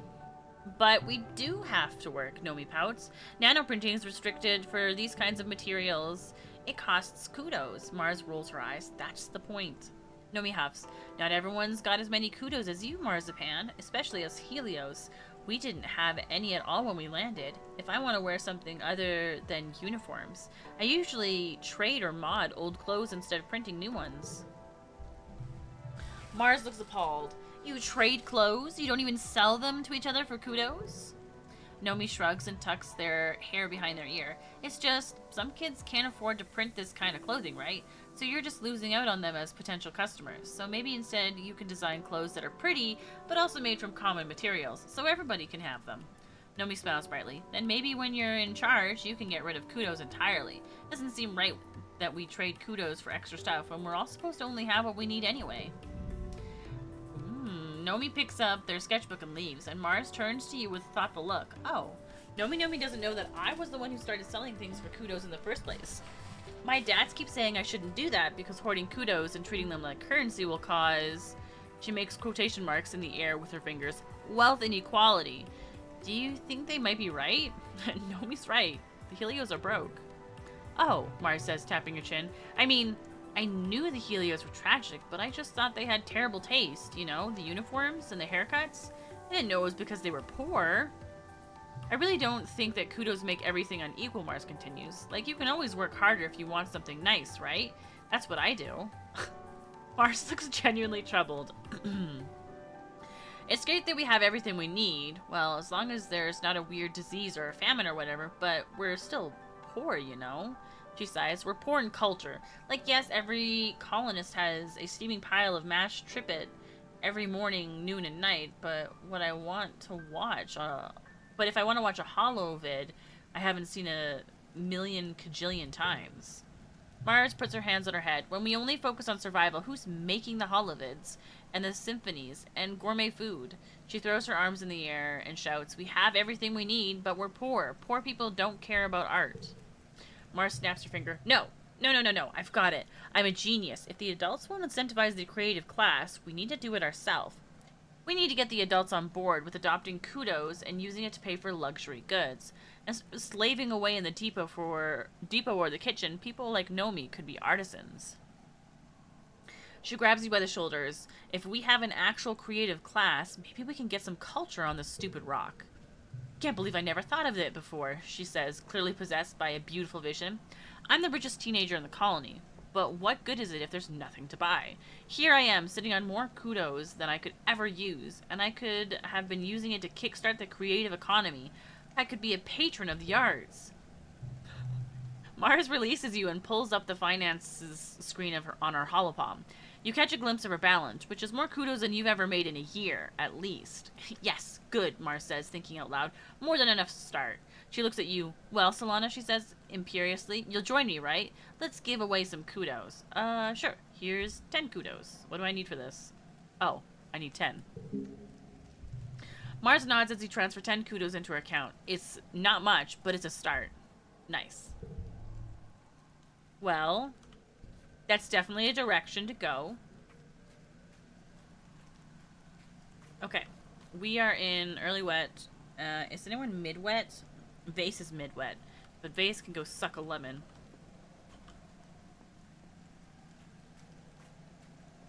Why are you standing next to him? No! I should have romanced you so that you didn't have to date that piece of human garbage. Okay, I'm still getting bonus kudos. So let's do more of this. You've been studying the sponge cake you found in the Valley of Vertigo. Oh, that's right. I also have a bunch of things that I haven't studied or visited yet.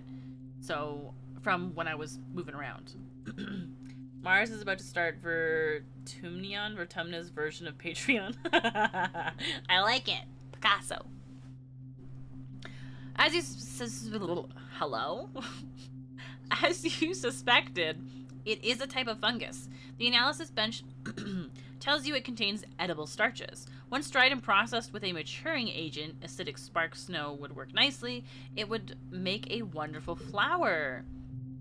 The challenge now is to cultivate it. It multiplies quickly, and you've seen how it stops anything else from growing near it. Plant it in a backfield. You plant the sponge cake in a special field, quarantined on the other side of the geoponic domes from the rest of the crops. By the end of the month, you can already tell that it's taken root and will start producing viable food soon. You should get your first harvest during pollen when the sponge swells up and is at its sweetest. I'm gonna make a note. Let's see. There we go. to do... So, pollen. Go to the lab. Many of the Earth's crops grow through dust and need to be harvested before wet. This means the colony has more food available year-round. Okay. Because we're in wet right now, so what I should have done... okay. So I'll have to do it before we're in wet next time. Let's see. 33.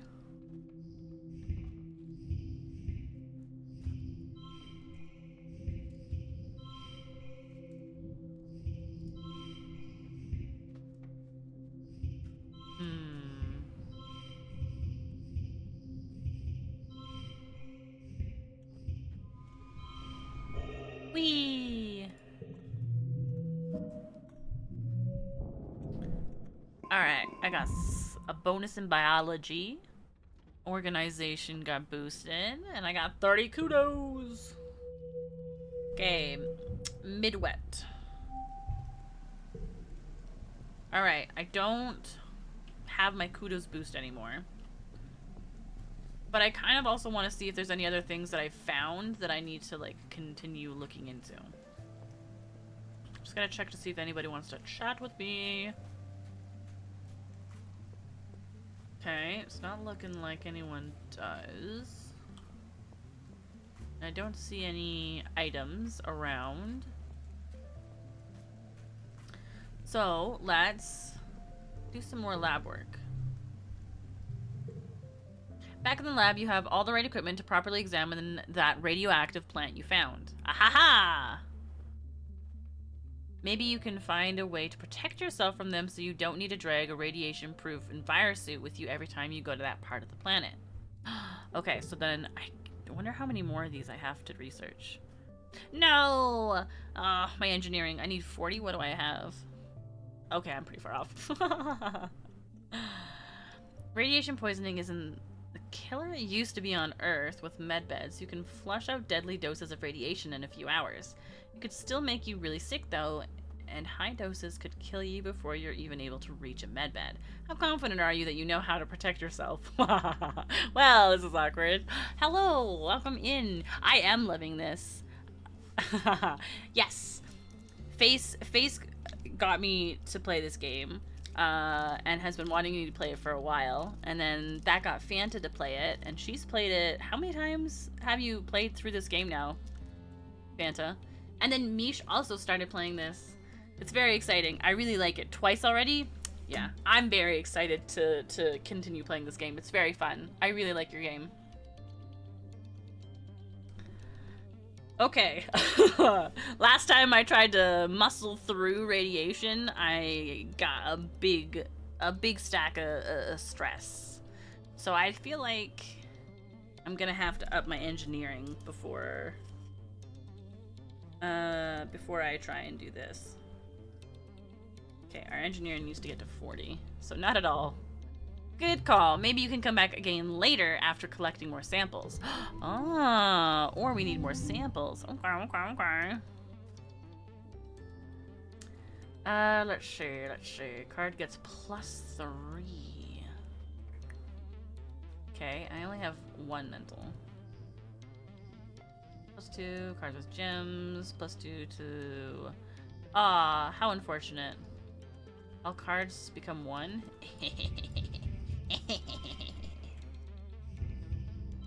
Let's boost this one. Not enough. I don't wanna lose. Oh, it's still not gonna work. Wait, let's see. 29. Okay, but it agreed for that. Can I? Which one is redraw hand? Draw a card.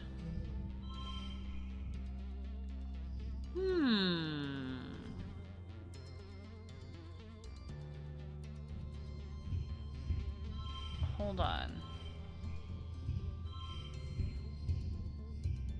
31. 29. 31. 31. I could do this. Ha ha ha ha. Victory! And we got 3 stars. Okay. Let's try and focus a little bit more on engineering, I guess, when we come back here. Also, hi, Face. I didn't say hi to you. I'm so sorry. Oh, wait. Can Face hear me? Face, oh, wait. Face, can you hear me? Okay. Uh... Oh, we are late wet. Late wet. So we have some birthdays. Fanta, thank you. Ah. Happy birthday. Dis is kneeling with his hand flat on the ground. Sometimes I swear I can hear the planet talking, he says. Everyone always told me I was weird. Maybe they were right. Does this interest you? Hey, let's get out of here. Whoa! Whoa, whoa, whoa. Let's go down. I don't think we're working out! That's an option? That's messed up. It's snowing? Yo, it's snowing.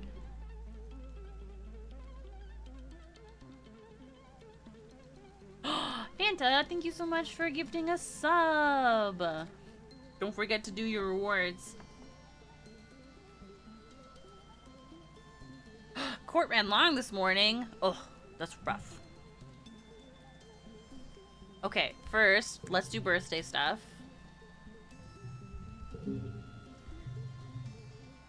He scrutinizes a device for a bit, but then his shoulders slump. Did you give this to me because it's my birthday? Oh, right. Should I not give you devices?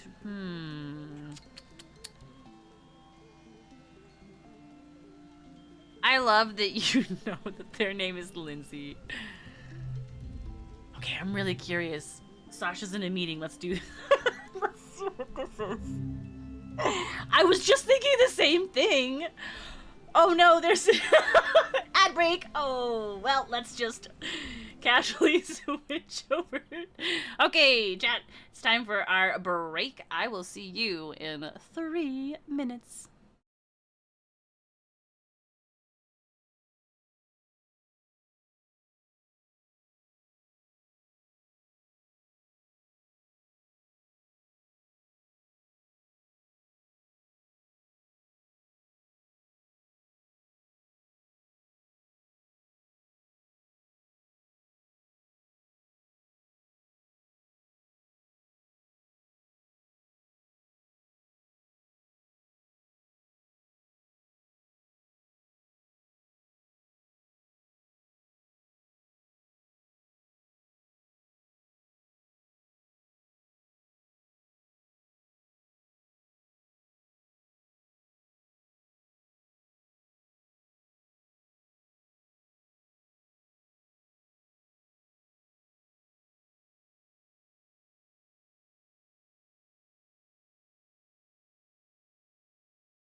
Oh.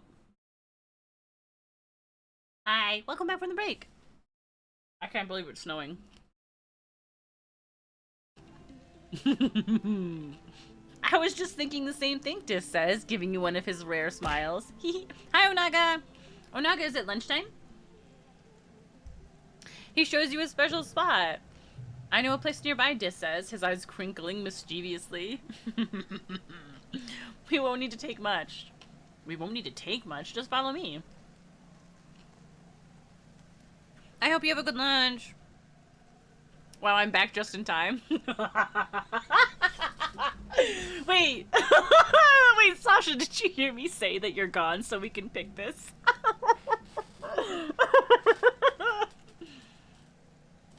You didn't? Oh, okay. I mean, I would never say that. So, hold on, let me take a drink.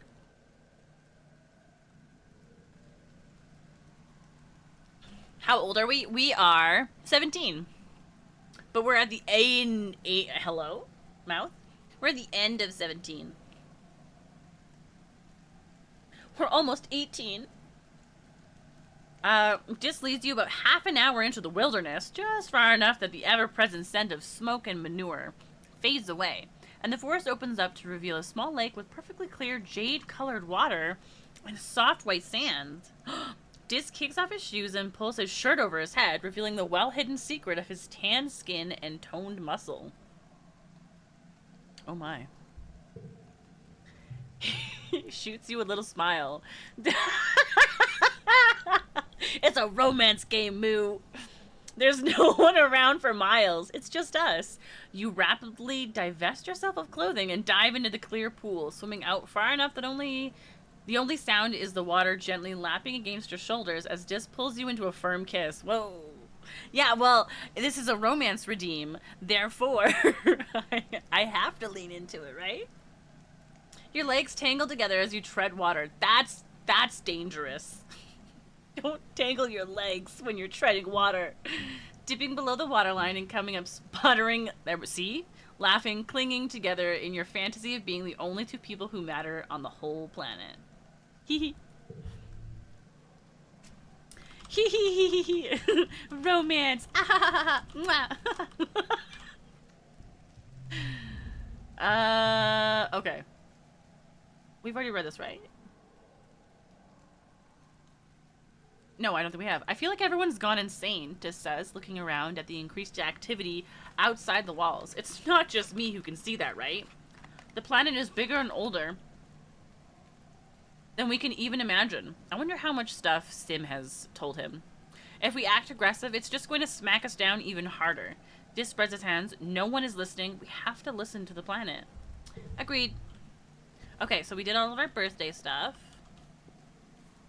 I'm a mixed bag. I want to work on my engineering so that we can, like, work through and improve the planet. But I also want to work on my combat so I can punch face in the face. Gonna clip that and use it as a soundboard. Welcome in, Havabara. I saw my oil light pop up and then my battery and engine light came on. Oh no. At least you weren't blaming chat for the options you picked today. Whoa, whoa, whoa, whoa, whoa. You're right. This is chat's fault. Thankfully, when I actually start the car, they all went away. Well, that's good. Okay, is this one... Which one gives me engineering? This is biology. This is biology. Animals and apathy. Empathy. Apathy? Am I okay? Okay, wait. None of these are engineering. I need to... Where do I do engineering again? Do I do engineering? Hold on. Let's go see if we can learn. Let's go educate ourselves. Do-do-do. Alright. Buttons. Biology. Oh, study engineering. It literally says that. Okay. So... We only get a +1. What's this one? Creativity. What's this one? Reasoning and empathy. My reasoning is... My reasoning's almost finished. Maybe. Maybe I should. Only one. Only one. Do I do it? Do I do it? I kind of want. Wait. This is the last time this year we can go outside. So let's take advantage of our low stress and go outside. We can do other things when it's glow season. Apply to be a hunter. No. How dare you? How dare you have that as an option? Okay, wait. What did we do? What have we done so far? Okay, this is, hold on, let's do what we can get. Perception and, oh wait, engineering! Boom. Perception in biology, perception in animals, bravery. Bravery is already pretty high. Let's do this one. Although there's 0, whoa! Boss event remaining. Ooh, there's a boss event. Okay, so let's... All events have respawned. I like that I can hover over this and it's like, hey, by the way, there's nothing else that you can collect. I love the part where I accidentally... Listen. Alright, let's do this. There's no more collectibles, but we have events we can do, plus the boss one. I think last time we ended up leaving. I think that was an intentional skip. I personally always intentionally flirt with Utopia. Well...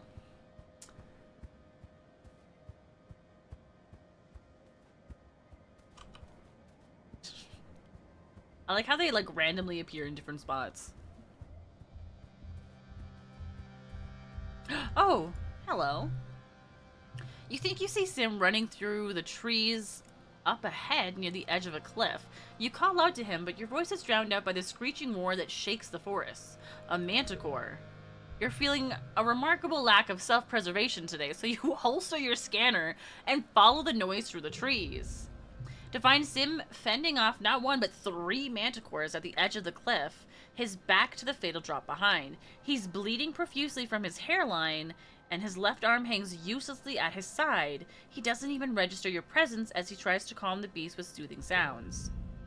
One of the manticores knocks Sim off his feet, and your heart lurches as a spray of stones scatter down the cliff.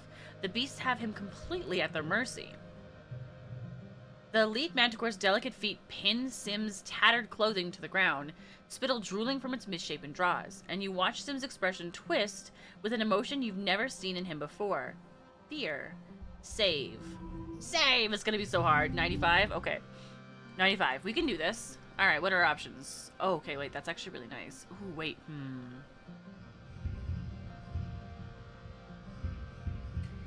22 for a first round is pretty good. That won't be.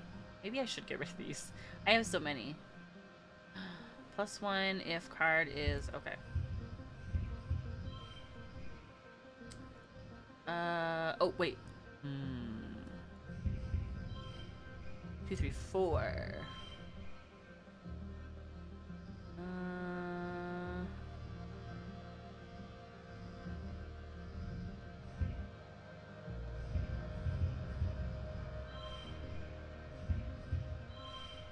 Oh gosh. Oh gosh.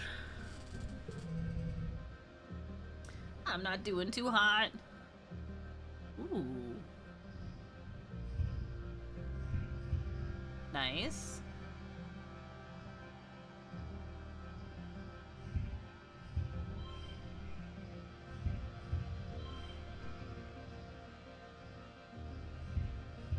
That makes it a 35. That makes it a 40.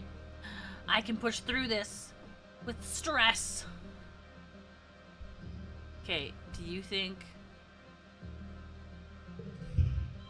41? Oh, that's just 1 better than what I had. Oh, that's smart. Okay, that's actually, you know what? Nice. Okay. But these are basically the cards I played, so I'm a genius. I got combat! Nice. Somehow, using all of your strength and then more, you defeat the lead manticore. The 2 smaller ones scatter, hissing their displeasure and biting at each other. With the death of their alpha, negotiating their new pack dynamics should distract them for a while. Are you okay? Sim waves you off with the arm that doesn't hang limp at his side. I'm fine, he gasps. I feel pain, but it does not control my behavior as much as it seems to in humans. Wow. Sim is barely standing upright after the battle. Truly, he wasn't much help this time. And it seems as though, despite your best efforts, his strength is fading fast. He stumbles into you, knocking you both to the ground. He lands on top of you, your legs intertwined, and his weight pressing you into the dirt. Oof, he gasps. You can feel every inch of his long body against yours. Stirred to quickening by the adrenaline of the fight. My hero, he murmurs. His eyes fall to your lips. My gosh. I'm dating someone right now. What are you at for? Wow, it's so high. Okay, my options are shove him away or kiss him. I can't do that, so unfortunately, you wounded person, you're gonna have to... You unceremoniously shoves him off you, and he laughs as he rolls onto his back. No, Sim asks unbothered. My apologies. My research into human relationships via your holographic videos gave me the impression that this was what your kind does after a near-death experience. It's... It's quite exhilarating! You're both startled by a crashing sound from the trees. One of the two remaining manticores breaks through the tree line and roars at you. Blood and spittle spraying from its ravenous jaw. There's no sign of the other. Clearly, lesser manticore. Run, Sim gasps, pulling you both to your feet. He gives you a push and you start running parallel to the cliff, trying to get some distance before it's safe to duck back into the trees. You don't hear Sim behind you. I like this guy. Yeah, I think maybe in my next playthrough I might go for Sim. You whirl around and just although I'm not sure that I don't know. You whirl around just in time to see Sim clash with the manticore, grappling with its huge front claws as it pushes him closer to the edge of the cliff with dancer-like strength. Go, Sim yells. Rocks scatter down the cliff by his feet. Please, Solana, just go. You don't have a chance to be a hero. The manticore takes Sim's neck in his jaws and he screams in pain. Gosh, this is so good. Oh, I love the full art so much, except for right now. I'm very sad. Psycho just said that he liked him, and now he's gone! Sim locks eyes with you, and once more as time slows to a crawl, then speeds up as he grabs hold of the manticore and launches himself backwards off the cliff.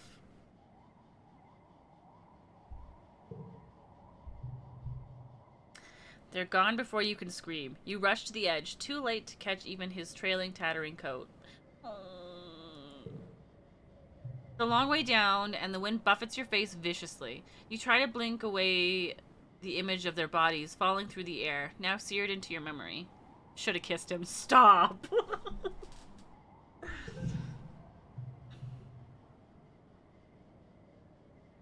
You turn away from the smudges at the bottom of the cliff, but you still see it. You sit down, stunned, and stay that way for a long time. How can he be gone? Just like that. Dead.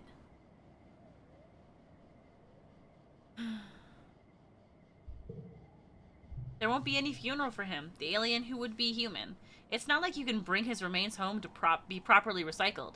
It's a small comfort that at least out here, it won't be long until nature takes its course.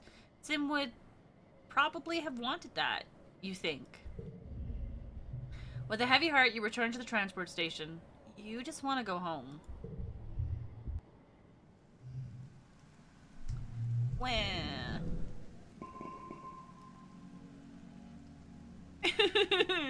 I don't want to play this game anymore. He's dead, as far as we know. Maybe he's not actually dead. Who could say? A human wouldn't survive that. But if I huff enough copium... Hopium? I don't know which one to use. It's possible. There's this one sunrise shot of the Valley of Vertigo that I've had as my background. Oh, that's right! We talked about that. Yeah, I love the art in this. No, I didn't kill someone. Stop. Hold on. I told you it's still winter. Come and DM'd me just so that he could say I told you it's still winter.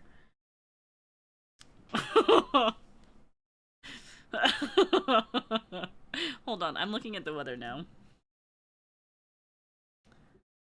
Okay, so it's snowing right now, and I guess, I mean, it's only 1, which makes sense, you know, because it's snowing.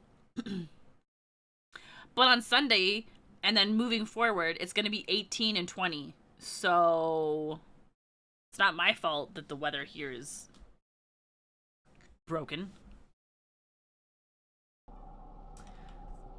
Do I have to tell Dis? I don't want to. Oh, good, there's no thing there. Same as, oh, just kidding. Dis doesn't believe when you tell him, but I just saw him. You're lying. He can't be dead. He refuses to listen and just keeps repeating that you must be wrong. You know what? I hope so.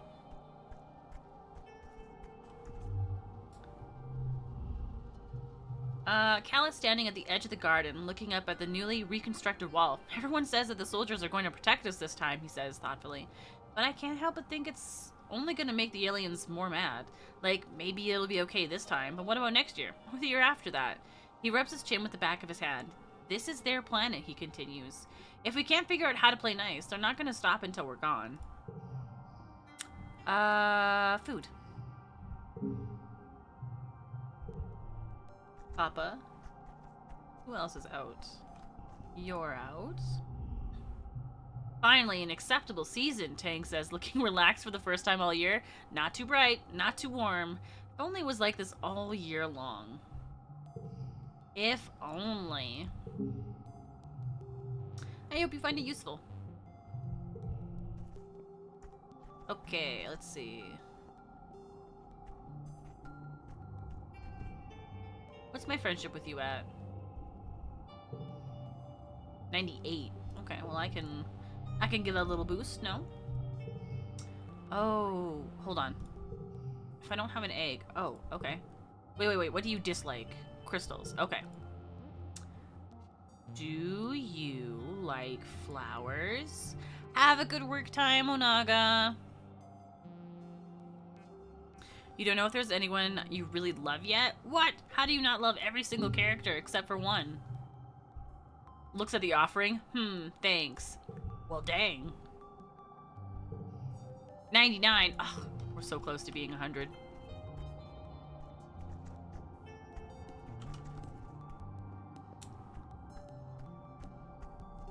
Let's see. Who do I like... Okay, I feel like I like everyone with degrees of butt, you know what I mean? A lot of their types aren't your types. Like, I think that Nem is fun because they seem, like, energetic, and I usually really love energetic characters. Some of the things that I'm, like, less, like, woohoo about, are, well, I guess, yeah, I mean, it makes sense characteristically for the direction that her character has gone. But her idea of wanting to be, like, able to fight and how kind of mean she is to her mom. Wait, what's this? Oh, because I'm in mourning. Stressed, oh, I see. I thought that was my morning one. Is kind of like not necessarily my cup of tea, which is another reason why I didn't want to date Nem. Cal is cool. I like him. I think that he's nice, and I like how, like, I like his soft character. I just don't think that he is being realistic in all his like ideologies, and sometimes it's annoying. Tang is fun, but actually I don't have anything. Tang is fun. I like Tang. I guess I don't actually have any issues. I don't like their condescendingness sometimes, but also some of the characters that I focus the most on are even less your type. Listen! That's not my fault.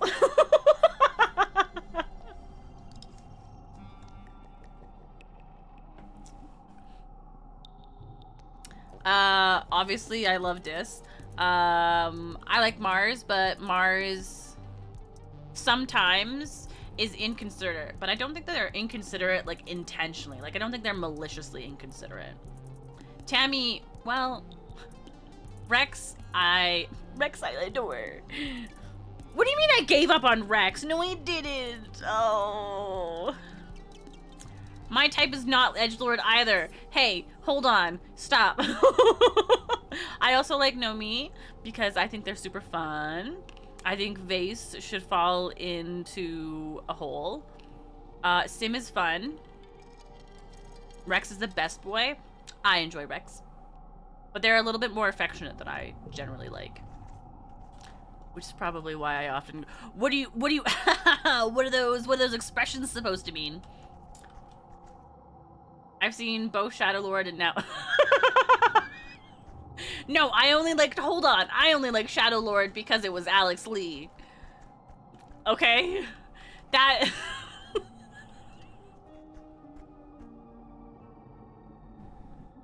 Good thing Moo wasn't around for Boyfriend Dungeon.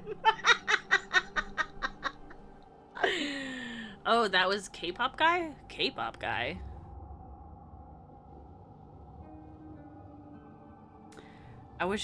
You wish I would give into the childhood friend to loved one angle. You know what? It was the edgelord there too. Why can't we have a woman edgelord in a game? I would love that. Oh my goodness. That would just be, oh, swoon. Should I just permit edgelord? Yeah, nobody's using it to be, like, malicious or angry. We're just, so I think it's fine. I don't know. I think I have a very complicated set. I just think that often people go for the easiest. It's easy to have an edgelord, and sometimes, you know, that works. Razor Lady, Razor Lady, Edge Highness. Ooh, Edge Queen, Edge Queen. Grandma Edge. Stop.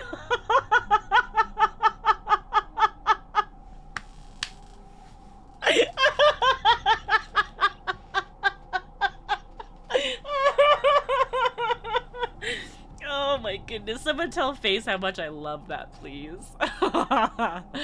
Okay, so, reduced by 1. Ugh. How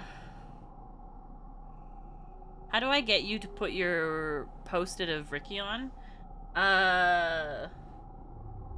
You do the redeem. Do I say, oh, or you ask somebody else with many cookie points to do it for you. Okay, what do I want to work on? I'm very close to engineering, but I would like to go outside for those kinds of things. Bravery would be nice.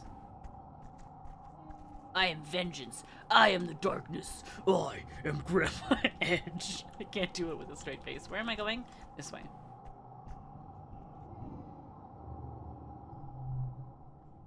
Oh, that's right. I forgot that I'm tired. Hold on. Never mind. Let's go... I think the lounge. Lets me hang out with... Yes. Do I want to forget either of these? +2... no, I like both of these.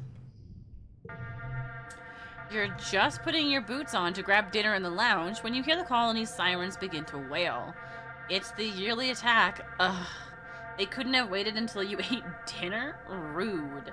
Outside your window, you watch the colony defense begin to mobilize. Your holopom chimes with the usual reminders for all civilian colonists to stay indoors.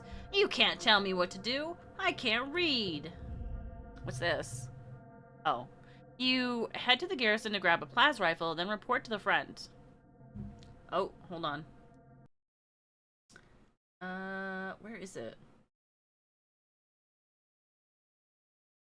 No, not that one. Artist, wait, is it this one? No. Where is it? Maybe I need to add it. Ranking. Sticky notes. Wait. Where is it? Did I not work really hard on making this sticky note? Hold on. I'll find it. Oh, there it is. Which one? Oh, there we go. Okay. Maybe I hadn't actually finished importing it. That goes there.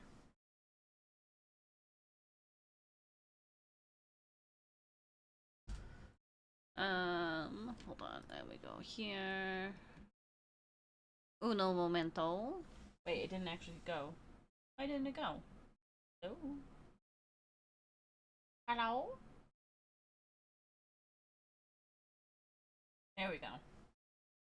There we go. And this goes to sticky notes.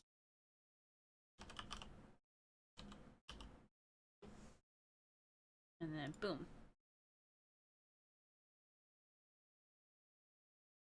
Sticky note.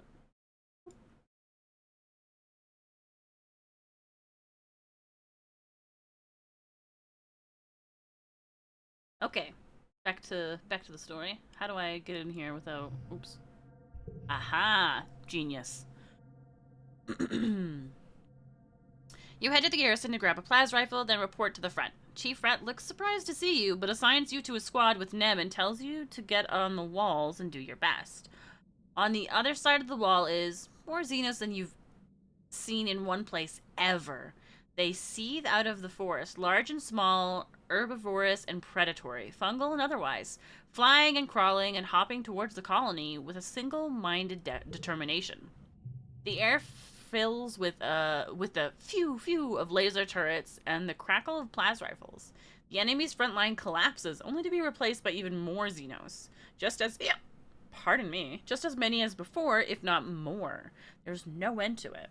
The firebreak turns into a graveyard of dead and dying alien bodies, wave after wave, crawling over the corpses until they roil at the base of the walls, like the foam on a wave when it hits the shore. You hear the walls creaking underneath you, but they hold strong. There's no sun to set and glow, but night falls on the battlefield without any break in the fighting. Your fingers begin to cramp from pulling the trigger of your plas rifle. Finally, you're relieved by the second guard shift. You walk straight into the garrison and right into a dreamless sleep. You're awoken 6 hours later for your next shift. The kitchens have provided the soldiers with pressed soy rations and hot blep tea, which you grab, then make your way back to the walls to survey the carnage of the night.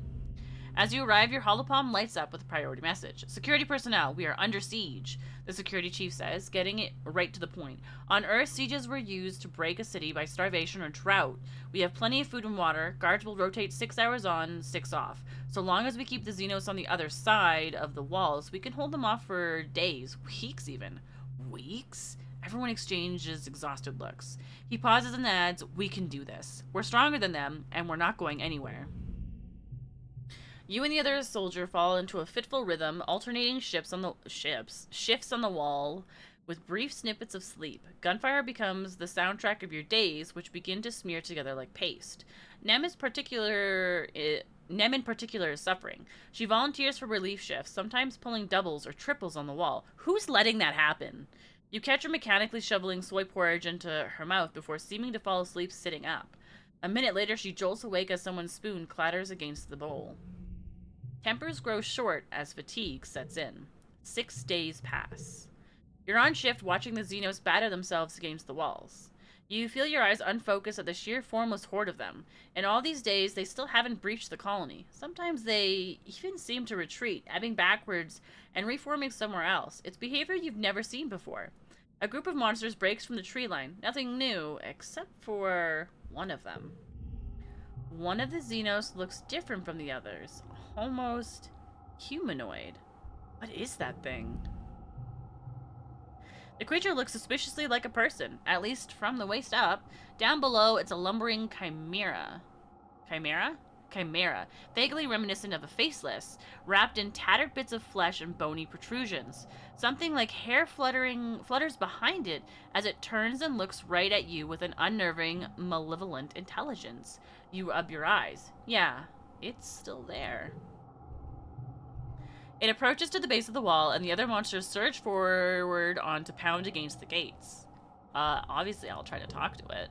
You wave to it, and the creature sneers and, to your surprise, approaches the wall. Little weed, they address you in a halting, rasping voice. Everything seems to go quiet nearby as you strain to understand this talking horror. Child of breeding rabbits, feral pig, kudzu. Its unnervingly human gaze pierces you. Introduced species, you understand? You wonder if you're hallucinating. Is it holding a gun? You slowly nod yes. You understand the words, at least. I am, noctilucent, the monster says through a voice box that seems better suited to guttural roars than human language. A gardener. Oh, Designation, pest control. I perform my task, unlike gardener's symbiosis. Sim, yes, now that they were standing still, you can see that a seed of Sim's slightly inhuman features staring back at you. Their hair is a bit like Sim's as well, as if it's actually alive somehow, waving in a wind that isn't there. What do you want? Why are you trying to kill us? Bring it on, you ugly butt turkey. This one. Who are you talking to? You jump as Nem sneaks up behind you, and when you look back, Noctilucent is gone. That alien was talking. Delusions. Nobody. No, I'll say it. You babble about the talking monster named Noctilucent, but Nem thinks you're having some kind of mental breakdown. This siege is getting to everyone, Solana, she says, patting you on the shoulder. If you're freaking out, go lie down. I'll cover for you.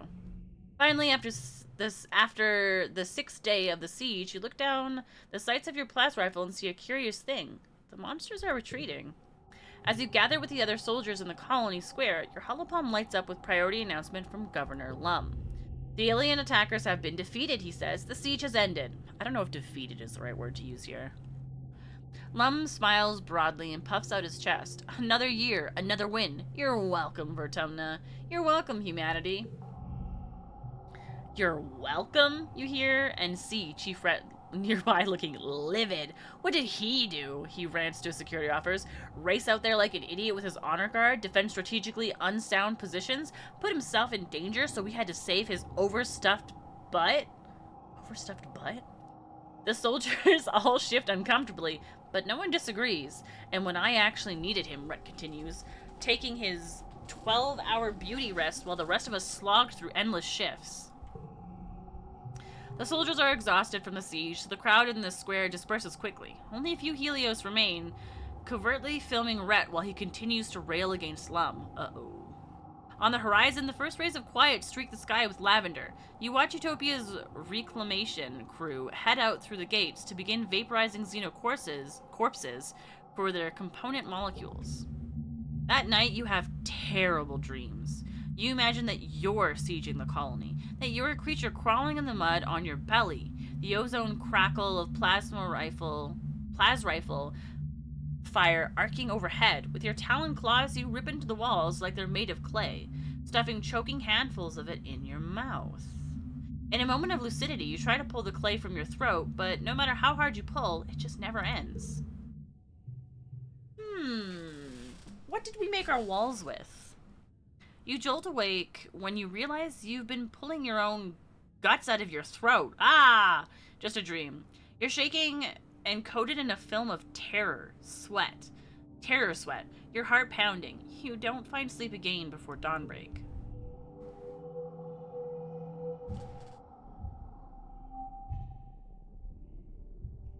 We're 18!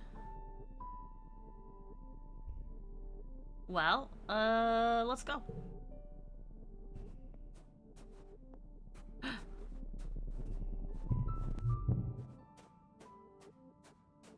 Okay, nobody to chat with yet. I'm the only one with a birthday this month, so I could get away with giving everyone a gift except you, you pile of poo. Aha, someone wants to talk to me. Hey, buddy. You're looking around for Cal when you overhear him just around the other side of the geoponics dome. For the last time, leave me alone. Doesn't sound good. You get closer and find Cal facing down Rhett and Vase. They've cornered him, their body language calm and relaxed, while Cal's so angry he's almost shaking. Cal, please listen to us, Rhett says, spreading his hands. We're not here to conscript you. I can't force you to join the army. All I'm saying is that I need good, loyal, strong men like you out there on the front lines. Rhett smiles. Oh, crap. Sorry. You're a good boy, Cal. I admire your passion for peace and your dedication to fighting for it. That's why I'm here, asking you to help me protect the colony. Ugh. Protect the colony, Cal spits. That's such a lie. You're not protecting anything. You're just slaughtering defenseless animals in their homes. It's disgusting. Hey, Vase retorts, taking a step forward with his fist raised. Show some respect. Cal squares up, like he's ready to take the hit. For who? He asks, voice sharp. Psychopaths like you? You tell him, Cal. Vase roars and looks like he's about to take a swing, but Rhett holds him back with one raised hand. Vase slinks back to Rhett's sides, glowering at Cal. I can tell you need a bit more time, Rhett says. I just wanted you to know that my door is always open if... Get lost, Cal says, cutting Rhett off. Rhett looks surprised. I'm not interested. I never will be. Okay, so... super wild to me that he's even trying to ask Cal. Vase looks like he's about to lip off again, but Rhett speaks before he can. All I ask is that you keep it in the back of your mind, Cal. When you come around, I'll be happy to talk about your options. With that, they leave. Vase gives you a scathing look as they pass. Cal sits down heavily on the sack of fertilizer he must have been carrying before Vase and Rhett cornered him. This isn't even the first time, he mutters, his face in his hands. They're really dead set on getting me to join the hunting parties. I told them I don't want to kill anything. And Rhett was like, it's okay, you can just tell us how to kill them. He looks up exasperated. Like that's any better. Don't we need to defend the colony? I wish they'd leave you alone. Yeah, that's a wild response to this. Me too, Cal sighs. They have a real messed up idea of what it means to serve the colony. Like, who do they think grows their food? Ghosts? Cal picks out a loose thread on the sack he's sitting on. Man, this whole war is lightspeed stupid, he mutters. Lum and his people come crashing in here and think they run the place because they have bombs and guns. And nobody stops to think, like, maybe we're actually the invasive species here. We have a right to live here too. What can we do about it, though? We need to live in harmony with nature. I do agree with that. We do need to live in harmony. I'm glad you agree, Cal says. I just feel like we just showed up and plopped ourselves right in the middle of the food web, Cal continues. And we don't even think for a second about the chaos that would cause the ecosystem. We owe it to this planet to do our best to try to understand. Cal looks out toward the walls. Maybe the answer is out there, he says quietly. You go on expeditions a lot, right? Can you keep an eye out for, like, the answer to everything? Yeah, for sure. Cal's shoulders slump in a sigh, and he pushes himself to his feet. Man, I wish I could still talk about this stuff with Nem, he says, slinging the sack of fertilizer over his broad shoulders again. You can see why Rhett wanted to get him in the defense force so badly. I miss her, Cal admits. I miss that we used to be so close when we were kids. He shakes his head, but she's gone all human supremacist now, and... I just can't stomach that, you know?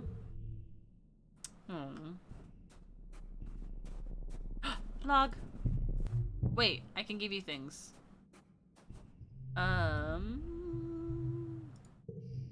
Food. Oh, I did click it. You're welcome. Alright, let's see. Have you seen Dis around anywhere? Mars asks. I was just thinking, I haven't seen him in literal ages. Is he out there? Is he still out there playing Explorer? Why?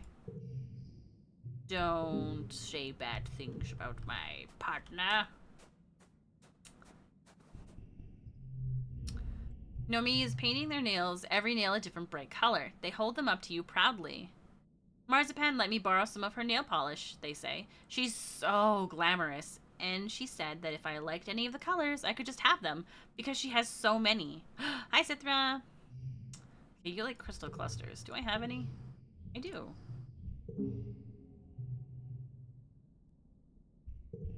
Okay, and then you... Wahey! Wahey!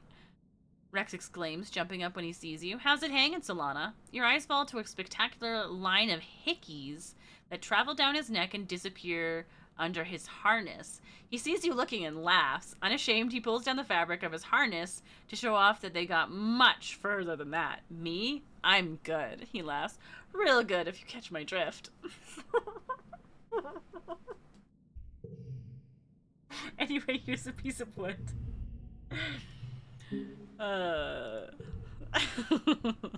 Wait, I get bonus.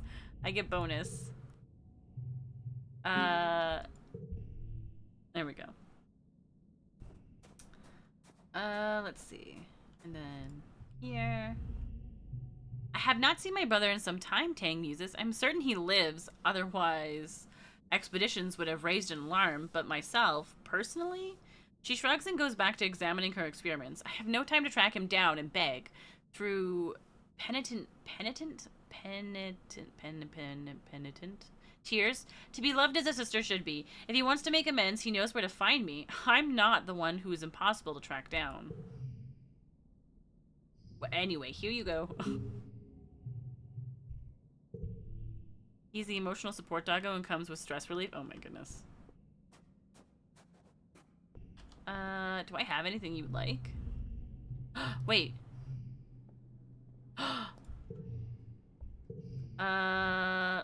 Wait, what do you like and dislike? You don't like crystal clusters. Okay. Here. You're indifferent towards this. You go to the garrison looking for Nem, but she finds you first, pouncing on you and wrapping her arms around your shoulders. Buddy, friendo, pal, she exclaims. She leans in close, smiling wide with barely contained energy. If I don't do something a little wild, I'm gonna go bonkers, she says, so only you can feel. Here. Sorry, I mixed up the words. Everyone's so stressed out, and I feel like... She inhales and bites her lip. I feel like I gotta do something extreme. Like... I want to strip naked and climb to the top of the colony and scream until someone makes me stop. Like I got bugs in my brain. So I got an idea, she continues, and I need you to come with me so I don't cower out. Nem leads you by the hand down one of the lesser used hallways of the garrison until you come to a small room. Inside are 2 barber chairs and a table next to some dangerous looking but delicate machinery. A stout woman with a buzz cut looks up from reading something on her holopad. What's up, Nem? Need that side shave freshened up already? Nem shakes her head and grips your hand tight. No, I want a tattoo, she says. Can you do that? The woman gestures to dismiss her holopad and pulls out a thick book from behind the counter. You and Nem crowd around it, marveling at the sight of real paper as it falls open to display a selection of tattoo designs. Used to be the only thing I could do here is buzz cuts and military tattoos, and hair dye for that Nomi kid, the woman says, but since we landed here, you haven't been the only person who's come looking for something a little more artistic. She smiles. Take a look through this and see what I can do. You and Nem flip through the pages reverently. I was thinking, she says quietly, running her fingers over a circlet of horns. I want something to remind me that Vertumna is my home and everyone's here is my people. To remind me why I fight. She shoots you a smile, uncharacteristically shy. I want something to link me to you, she says, looking away as her cheeks turn red. Out of everyone here, you're the person who means the most to me. Her eyes go wide. Nah, wait, we should get matching tattoos, she exclaims. Come on, what do you think? Yeah, absolutely. Ooh, hell yeah, Nem says, pumping her fist. What should we get? The book of tattoo designs lays before you. What do you want to get? The stratospheric logo surrounded by knives. Jeez. Each other's names. Okay. Mushrooms growing out of a human skull. Oh my gosh. Suns to represent the twin sons of Vertumna, a sword and shield. I think that the suns... What do you mean I don't deserve men? No, I don't take her for granted. Leave me alone. Nem slams her hand down on the book of designs. Yeah, hell yeah, she crows. That's perfect. Let's do it. You sit down in the tattoo chair and bare your right arm. The tattoo artist / barber transfers the design onto your skin and fires up the machine, which buzzes alarmingly. You and Nem look at it, wide-eyed. Face, please. I guess you kids have never seen Earth Tech, huh? She says, preparing the gun. Tattooing's one of the oldest human arts, so there's not too much holograms and replicators can improve on it. The stuff I do here reminds us that even when we're out here among the stars, we're still just meat with thoughts. Wild. That's wild. Then Tater, like, stop. Tough your way through it. Ah, nice. My toughness is high enough for this. It smarts a bit when the tattoo artist presses the needle to your skin and begins her work, but you're pretty tough. Nem looks a little green as blood wells up around the needle and grabs your hand. This is so cool, she breathes, as the design begins to bloom on your skin. It takes about an hour for the tattoo artist to get down the bold first strokes of your tattoo. Nem holds your hand the whole time. When the artist steps away to stretch, Nem leans in and gasps. It looks so awesome, Nem says. This is the coolest thing we've ever done. This is galactic. She looks up to you. I meant what I said, she says, her voice a little wet. You're my best friend on this whole rock. You've always been here for me, and I'll always be here for you, no matter what. Thick and thin. Nem sniffles, then looks embarrassed. Man, it's dusty in here. The tattoo artist returns and finishes up your tattoo, then moves on to Nem. She takes it bravely, though she sometimes squeezes your hand so hard it almost hurts. Afterwards, you go back to your room to decompress and admire your bravery. Nem flops onto your bed and you climb on after her, careful of your aching arm and your newly wrapped tattoos. I can't believe we did that, she crows, kicking her legs in the air. That was so awesome. She turns to you and pushes her unruly hair over her shoulder. Thank you for coming with me, she says seriously. I probably wouldn't have done it if you weren't there, and then I probably would have done something reckless. She laughs brash and unashamed. Well, even more reckless. Of course, we're best friends. Nem smiles toothily at you. We sure are. I'm already dating someone. I can't be flirty. Loser. I'm not a coward. I'm, what's it called? Loyal. Except for to this colony. Fight the man!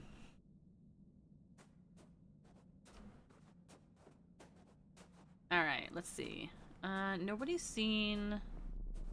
Well, they're not looking very hard. He's right here. Sim is... Oh. That's right. I forgot. I do accept it. As a friend. Alright, let's see. Oh, we can do engineering things. Engineering happens here.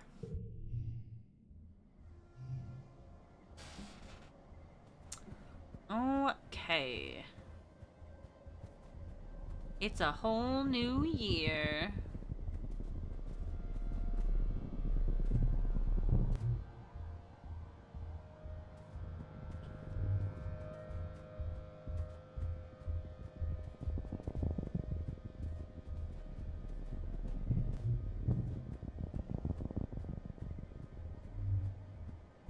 Eventually, we'll learn the truth. Oh.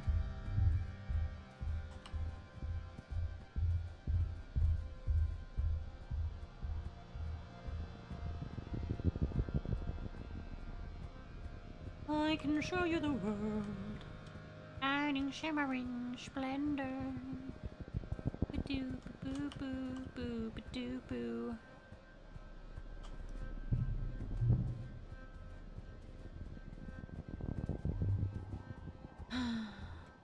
I was hoping that for some strange reason, Sim would be right there. Okay, we have to go that way still. Well, let me forget.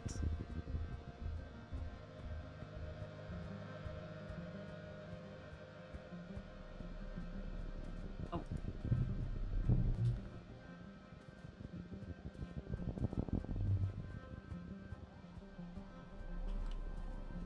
Oh, what's over here?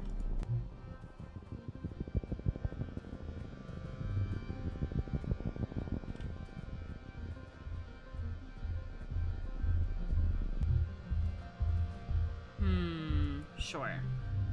You glide down to survey the... Ah, that's right. This is the one that we couldn't do, I think. Right. Bravery challenge. 90. Okay.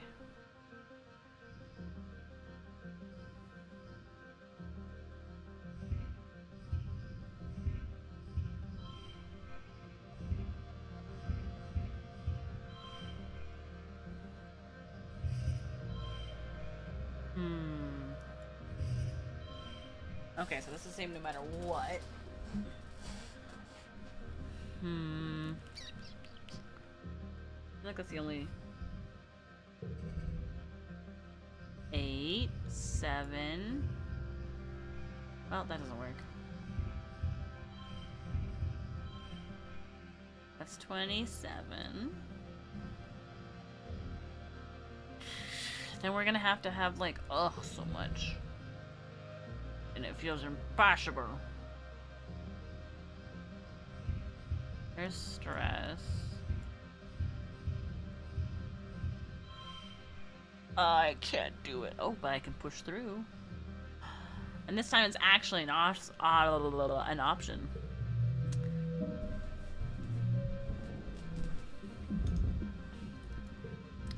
You walk in, disc close behind, and suddenly the iris closes, the floor lurches, and you're moving down. An elevator.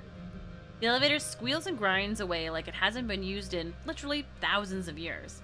It doesn't go far, then grinds to a halt, and the iris opens to reveal a large room with obsidian walls.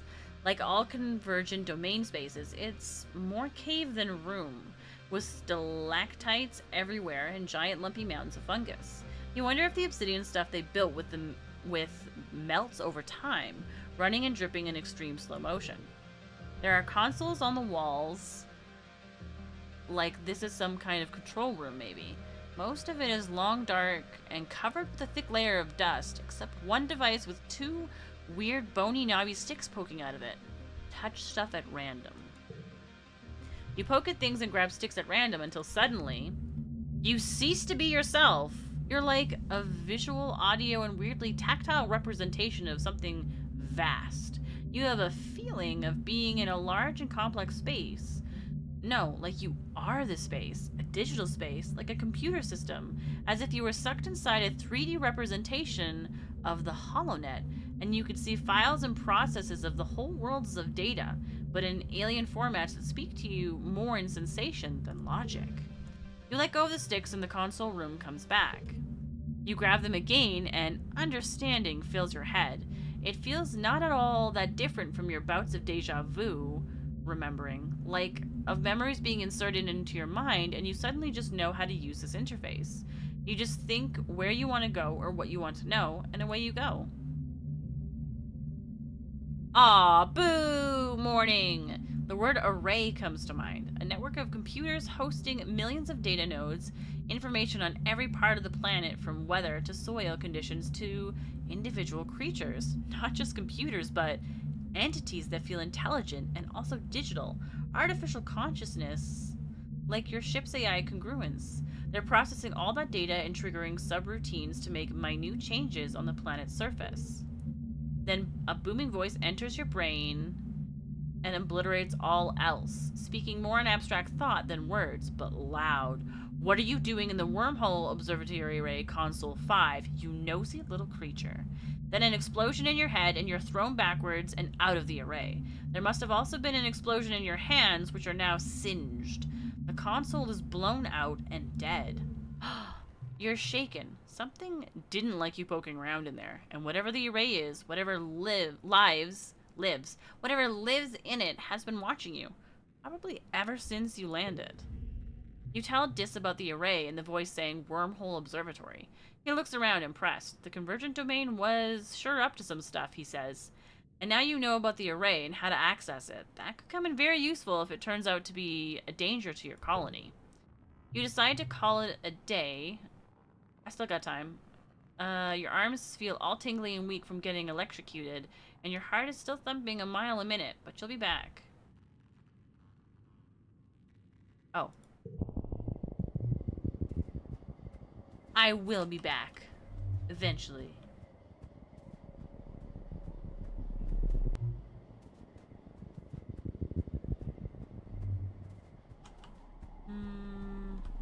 More things. Wahahaha.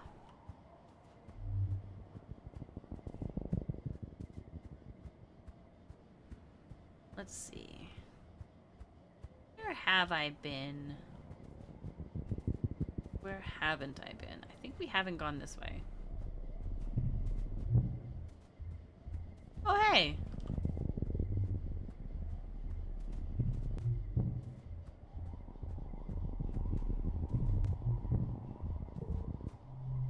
Utopia has sent a team of geologists to get a closer look at the region's weird terrain. You come across them working and Utopia beckons you over. Is this the same thing? Yeah. Pardon me. Show your findings on the obsidian layer. Show your findings on the gardener's array. Help them work.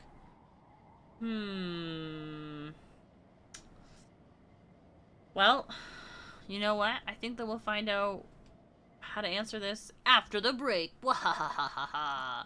Break time. I will see you all in 3-ish minutes.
Hi. Welcome back from the break. Whoa, where's my mouse? Hi, Akane.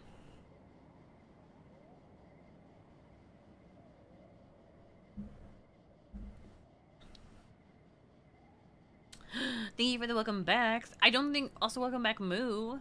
I don't think you did. You missed me getting exploded. Okay. I don't want to share my findings of this, but I think I'm okay with sharing this. I got kudos from it. You explained that below the sands there's a thick layer of the dark silica crystal obsidian stuff that the convergent domain used. Utopia nods. Right? You can see it in the striations, yeah? It's one of the major landmarks in the geological timeline.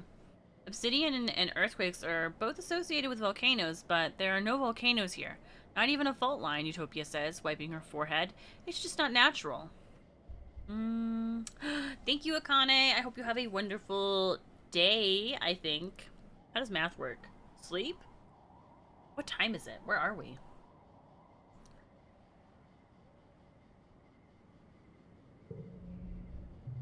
You... I could have gotten 2. Stinky morning. Wait. Oh, I should be doing physical things. Whoops. You set up a drone. Yeah.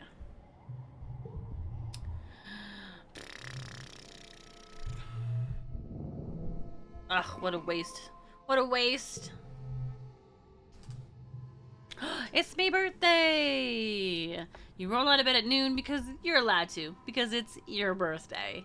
But also because you're exhausted. You barely slept at all last night. You've been having these nightmares since the siege. More and more every night. Like they're trying to tell you something urgent. You can't make any sense of it. All the imagery is jumbled together. All these possibilities and timelines and things that might happen. Some nights you wake up in a cold sweat and a scream already in your throat. Muted at work. Oh, tell Akane that I hope that they have a super lovely work time. Please and thank you. You sit on the edge of your bed, run a hand through your hair, and check your hollow palm. A few people wish you happy birthday, but that's all. You guess you're getting older. Birthdays aren't as important as they used to be. Right, and Mars wants to meet you for lunch in the lounge today. You'll have to practice your smile. As you enter the lounge... Surprise! Aww! You do your very best to play along and act surprised. Woo! Streamers, balloons, great. All your friends are standing around wearing goofy hats. Nobody's wearing a hat. And clapping. Oh, look at how cute and pretty they all are. Oh my goodness, how old are you? 16. How old are you? 19. Oh, we're so much older. Well, so much might be a little dramatic. Look at how intense my face is right here. Ugh, I look so cool. Oh my goodness. Where am I? Nomi is holding a bunch of balloons larger than they are, and Rex is wearing a cute little waiter's outfit with a bow tie. Stop, that's so cute. Okay, after I finish this game, I need to look at all of the fan art. You accept their hugs and birthday wishes, trying to hide your exhaustion and demurring with a few pointed, all this for me? You shouldn't have. No, really. Rex wanders around with a tray full of little snacks, offering them to everyone with a vampy accent and a silly, airheaded giggle. The goofball act chips away at the natural awkwardness of a surprise party. That is the first 5 minutes after everyone shouts surprise, and soon everyone is laughing and enjoying themselves. Despite your exhaustion, you start to smile too. Your friends are so amazing, and they're all here because they care about you. Oh. Then you get some unexpected guests. The lounge begins to fill with Helio kids, mostly ones you don't know. The ones who usually keep to themselves and, well, don't much like you original stratospheric kids. Vase is there as well, grudgingly giving you a nod of acknowledgement before he turns back to his friends. Beside you, Nem bristles with discomfort. Hey, who invited you guys? Cal says, stepping forward with his hands clenched. This is a private party. Oh, we don't need confrontation. It's my birthday. It's a public lounge, Face replies. We can sit wherever we want. Cal stomps right into the midst of the Helios. You guys think that just because you fell out of the sky, you're the wormhole's gift to Vertumna. He spits out, "We don't need you. We never needed you. All you do is make things worse, like this party." You've rarely seen Cal so ready for a fight. He doesn't seem to care that the body language of the Helios kids has changed from cocky to dangerous. You're just a bunch of fascists, Cal continues. You end, Lum. The lounge erupts, chairs screeching across the floor as the Helios jump to their feet, yelling at Cal, calling the colony illegal and Cal a fugitive. They jostle him around, but Cal plants his feet and stands his ground. You hear a bottle breaking and see someone advancing on Cal. He's not backing down. Nem, make them stop. Ooh, I don't know if that's possible. What if this ends in something really sad?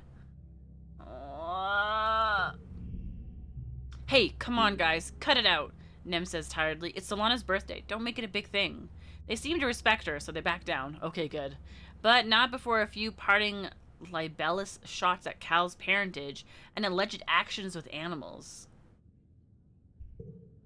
She turns to Cal and pokes her finger in his chest. You provoked them on purpose, she says angrily. I'm not your friend anymore. Don't ask me to stick up for you if you're being an... Ooh, I mean, yeah. Well, Mars exclaims, clapping her hands, that was enough excitement. I think let's move on to the important part. Cake and presents. Under Mars's skillful party hosting hand, the mood shifts back to festive. You enjoy your presents and your cake, but tensions boiling over like that is a bad omen for the rest of the year.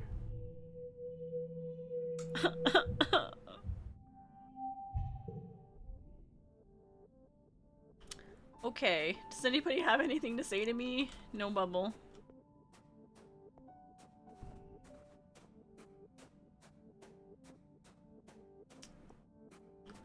No bubble. And one more.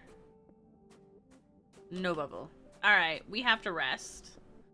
So... Have we talked? Hold on. Have we talked to anybody yet? Yes, we have. Nomi is typing away at their holopalm, their tongue sticking out between their teeth. Sorry, I just gotta get one more line of code down.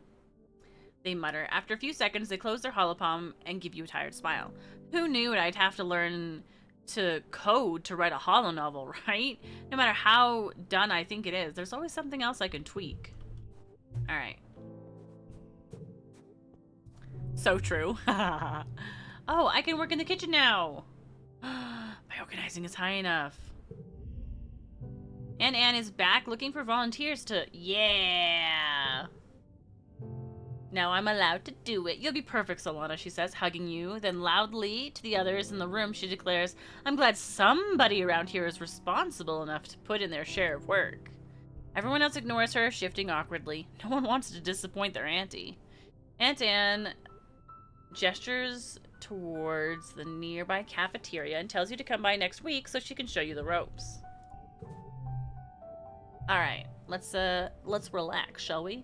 You spot Dis listening to music and ask what band. He shares his playlist of something he calls post-punk mid-21st century. It's kind of whiny, but it sounds nice once you get used to it. Fantastic. These are all pretty high, so I want to keep that.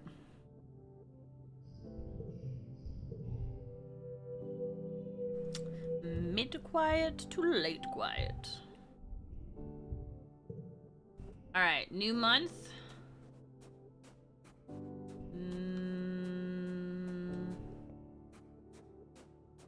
Punk. I still want to increase. Where's my engineering at? It's at 27, so I still need to jump up. But am I... Oh, wait. Physical things. Let's work on our combat then.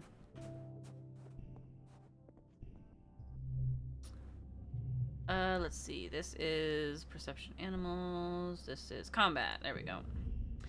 Security Chief Red interrupts your afternoon training to address the group. Nem perks up. This seems important. Since the original colony was destroyed, Rep begins, we have needed every skilled security officer we can find to defend our home.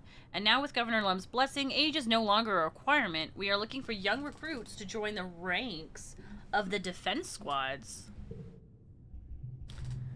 This is a serious job. He punches his hand for emphasis. You'll be soldiers, not little kids learning self-defense or peering down from the safety of the walls. You will be in danger. You need to be brave and know your way around a weapon. Step forward if you think you have what it takes to defend the colony. What do you need for this? Bravery. Go pound sand, warmonger.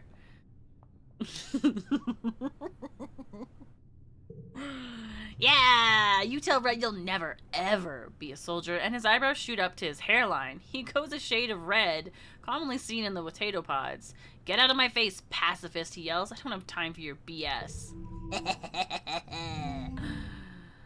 36. That's lots of stress to add.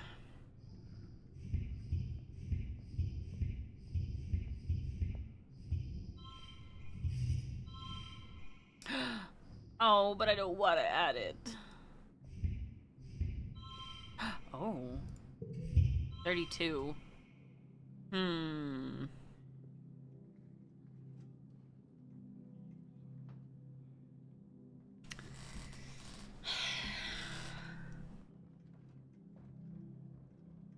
How many of these do I have? 6. Wait. How do I... Hold on. Yeah. How do I do this? There we go.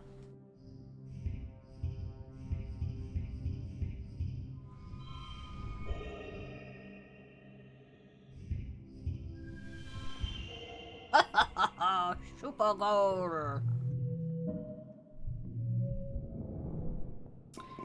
Alright, 6 combat is fantastic.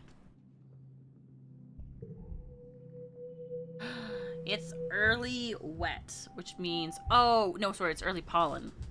Wait, hold on. Okay, good, we're out of that.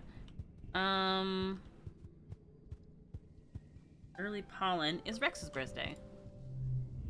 You follow the sound of laughter and find Nomi and Rex playing catch. Or maybe the word for the game they're playing is more like fetch.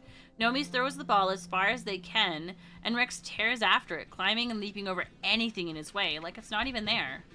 Rex hands the ball back to Nomi, and Nomi winds up to throw it again, but at the last second, they palm the ball and hide it under their arm. Rex bails off away from Nomi with his ground-eating stride and gets pretty far away before he stops and looks around, confused. He looks back at Nomi, who waggles the ball at him and bursts out laughing. Nomi, he shouts, running back to them. He picks them up and hauls them over his shoulder, and Nomi shrieks with delight as Rex spins them around. 2 Helio kids in their crisp uniforms pass by, glaring archly at Nomi and Rex. Rex sets Nomi down and then spots you over Nomi's shoulder. Well, hey, it's Solana, he says, and Nomi turns around and gives you a stunningly bright smile. Rex slings his arm over Nomi, and Nomi lays their head on his shoulder. They're both breathless and beaming with happiness. Did I miss something? Are you two dating? Are you? Wait. 16. 19.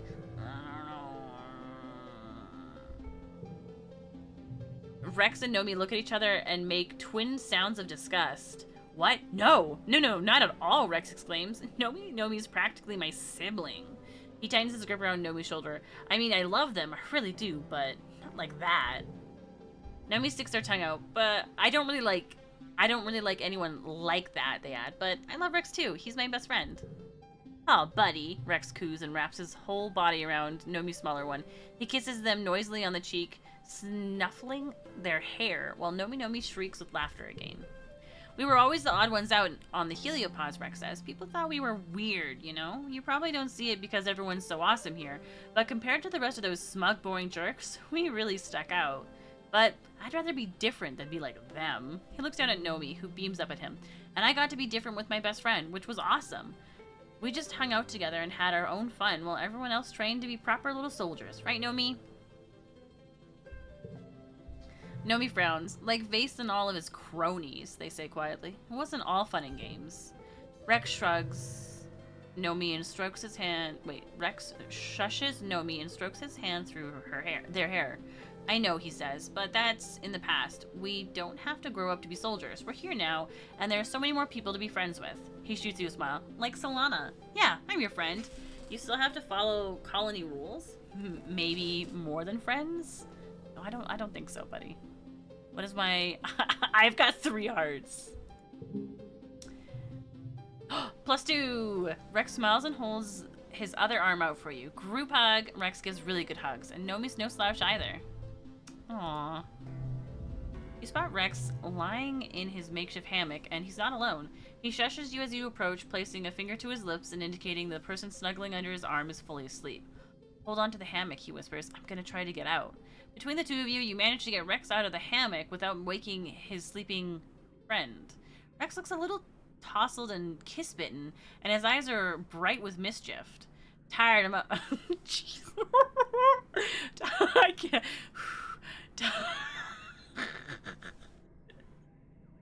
Tired him right out. He murmurs, pleased with himself. What you need, Solana? Got you a present. Woo! Oh wait, no! I have cake to give you on your birthday. I forgot why I came. I got so distracted. Oh. You spot Rick's leg hanging over the side of a makeshift hammock he's fashioned out of tarp cloth. He's asleep, but he stirs as your shadow falls over his face. What? He murmurs, blinking up at you. What's up? Do you need something? Here, have wood. Ah, I have cake specifically for his birthday. That little face is so cute. Where am I with you now? 38. That's not bad. Okay. We are... Sorry, I already forgot. We're... Hurley Pollen. No one else is a Pollen birthday, right? Yes, that is correct. Okay. No one else wants to chat. Okay. I feel like I need to go to the Xenolab because we're in Pollen. And that's how we can advance our knowledge on the mushwood trees. So, lab. You and just try to hang out after work when you can, even though you take longer than they do because you have to decontaminate yourself and change all of your clothing before you see them. You don't want to get them sick because you were studying poison fungus or something.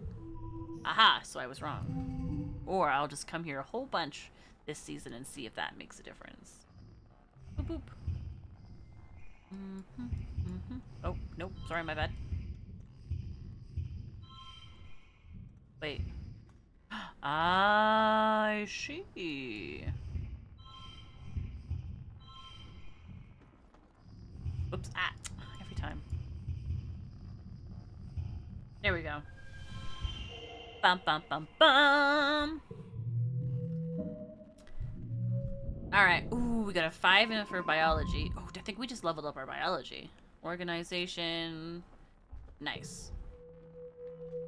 Time for you to go to your appointment. Have a good appointment. I'll see you later. What day is it today? Thursday? Yes. Alright, we're mid-pollen. That's right, new perk. Collectibles respawn faster and more slots are filled. What does that mean? See you later, alligator. In a wild crocodile. Not too soon, you big baboon. Alright, we don't have any chatters.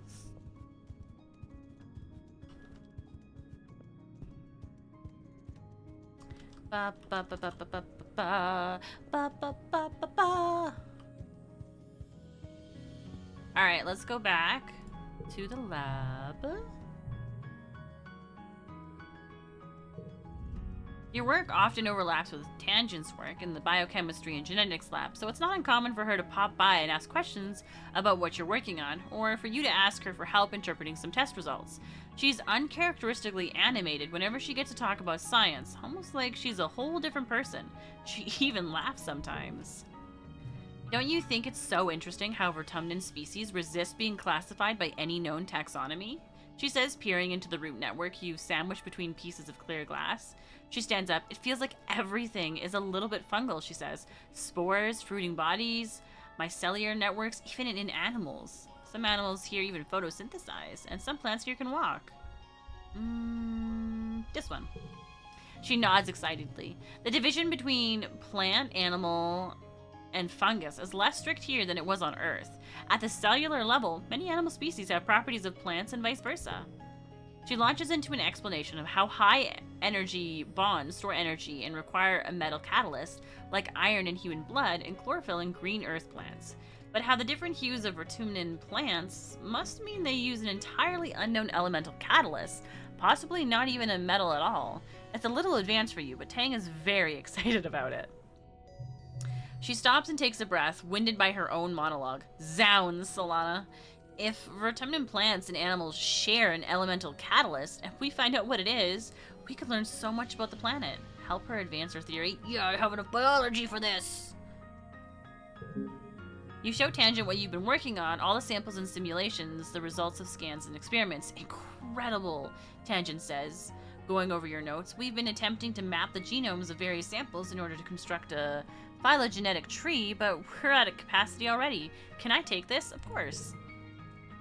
Ooh, I got kudos. What was this? Oh. Hey, look, we made up for the negative help we gave earlier. Tangent smiles. Thank you, Solana. This is more helpful than I can say. Chief Engineer Instance forwards you some kudos for sharing your research. Hee hee hee. 37. 9. Well, we can definitely get a 4, 5, 6, and then we can do that. I know it's not the best that we can do, but I refuse to add stress. I was off by 1. Yeah, so that would have changed it. Okay, we're gonna do this one again, just to make sure that I'm not missing the right time. Alright, now that Sasha's gone. Oh, my precious babies. Let's see if anyone wants to chat first. You do. You bump into Tangent. Whoa, Tangent's gotten so tall. I think she might be taller than Instance. You bump into Tangent after a routine checkup in medbay. Solana, could you wait a moment? I'm almost done. Let's walk out together. Dr. Instance gives you a curious look as Tang hurries to catch up to you, but goes back to her work. Well, I guess Sasha doesn't like edgelords like Huey, so maybe it'll be okay. What do you mean? You wonder if Tang needs something from you or just wants to hang out. Lately, it seems like she has less time for her friends, preferring to work late at the lab. Maybe she's lonely. Ah, nice weather we're having. Yeah, Tang says as you walk outside. You look around. It seems pretty normal for the season. She clears her throat. It's so different here than it was in space, she says. Growing up in a spaceship was so clean and tidy. Here, I'm constantly sweeping pollen or dust or spores or what have you off everything. There was a mushroom growing in the corner of the bathroom the other day. I like it. Yuck, Tang says, wrinkling her nose. You can have it. You walk for a few more minutes. Tang clearly has something on her mind, so you let her sit with it until she finally steels herself. I'm not very good at this sort of thing, she says slowly. So you know I've been working on a big project with the chief engineer. Mm-hmm.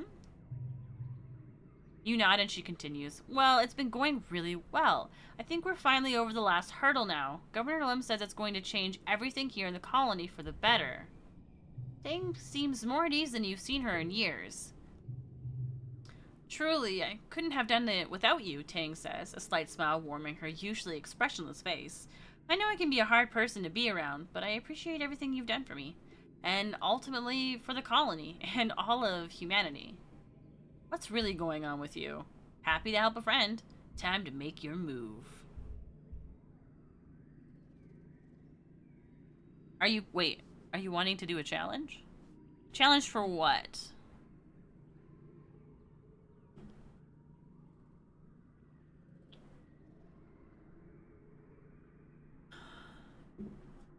But are you wanting Fanta to do it? And I wouldn't do that to you? Aww. Did you eat them all? Did you eat all your chocolate chips? I'm worried if I press that that's gonna annoy her. But I'm gonna do it. Tang shrugs. It's nothing, she says. I just think it's nice to take a moment to recognize when someone has helped you. I'm trying to do it more. If the last decade has taught me anything, it's that you don't want to wait until it's too late.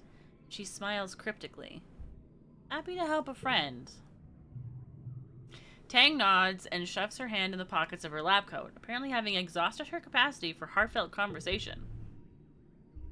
What am I at with Tang? Oh, I'm at 89. Nice.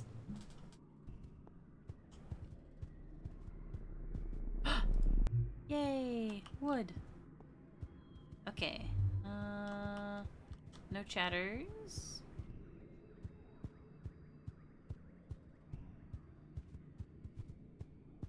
No chatters. No chatters. Okay. We are at the end of the pollen season. And that means this will be our... My barber said my white hairs are growing out of my cowlick, but I hope I can eventually have hair like Tang. My gray hairs also come out of my cowlick. Alright, let's do this. You run experiments. Experiments that involve lighting things on fire to see what happens. What? Who said doing science was for boring eggheads? This is great. Fire! Okay, so it wasn't something we had to double back on, which is fine.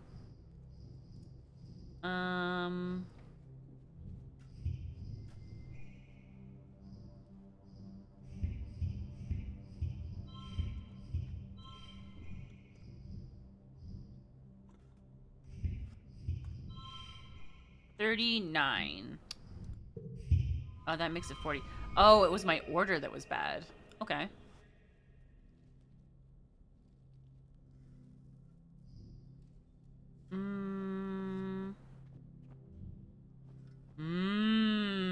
Okay. Who said science was boring?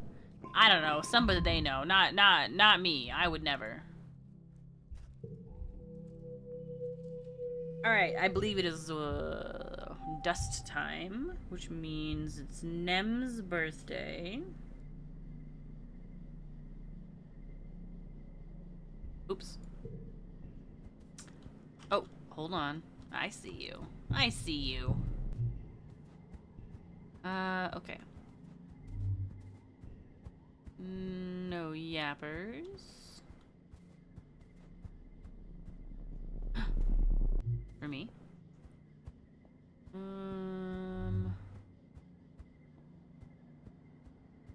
No, wait, well, I still need to talk to you. Nem is watching some of the other soldiers practicing their hand-to-hand combat. Man, she says, I hope we never actually have to do that. Seems like a bad idea. Wait, what do you like? Okay, you like that, and you don't like crystal clusters. I don't know how much we've actually tried for other things. I'm a little afraid, I won't lie, to try other things.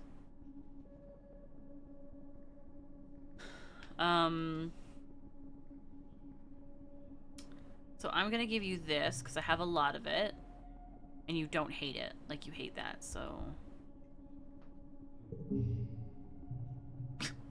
I guess it is my birthday. Wait, I didn't need to give you a birthday present, because you're already at 100. Let's see. Okay, who else has a birthday in the dust season? Cal has a birthday this season, and so does Nomi, which means twins and Mars and Rex I can give presents to.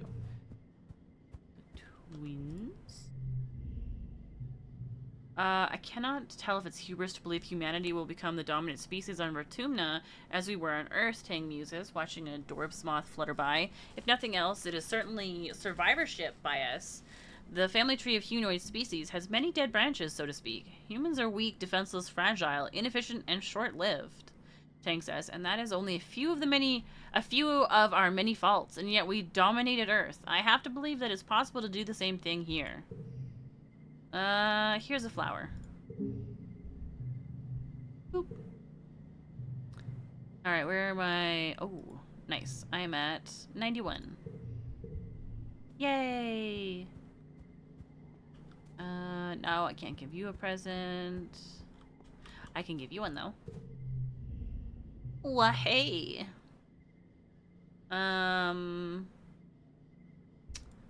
Here is some wood I found. Oh. You're looking for Rex by the construction site, but Rex finds you first. Tackle hug! You turn to the source of the yell. Rex is barreling towards you, arms outstretched. You have about 2 seconds to decide how to react. Leap into his arms, give him a big ol' friendly bear hug, offer a high five instead. Hugs.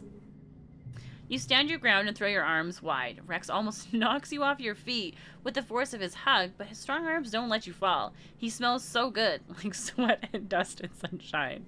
I'm always happy to see you, Solana, Rex says, squeezing you tightly. You think you're starting to understand this strange Helio boy and his love of hugs. So, Rex asks, crossing his arms, were you looking for me? What you need? More. Oh, I just learned more. I see. I just wanted to say hi. Let's do something fun. I've been feeling really down lately. Let's do something fun. He tilts his head to the side. Like what? Do you want to skip work and hang out? Rex looks torn. Huh, man, he groans. Normally, yes, for sure. But I'm actually super stoked to work on the build today. He jerks his thumb toward the construction project behind him. If you want, you can come see what we're working on. Yeah! Rex takes you on a tour of the construction site. He's great company, and basking in his excitement is a pleasant way to spend an afternoon. When you wave goodbye to him so he can get back to work, you feel a bit lighter. Aww. Now, was that the hug? Oh, it was not. Rex throws his arms wide. Coach, I'm open. Ugh, what a cutie. Okay, where am I at with Rex? 44. Okay. Wait.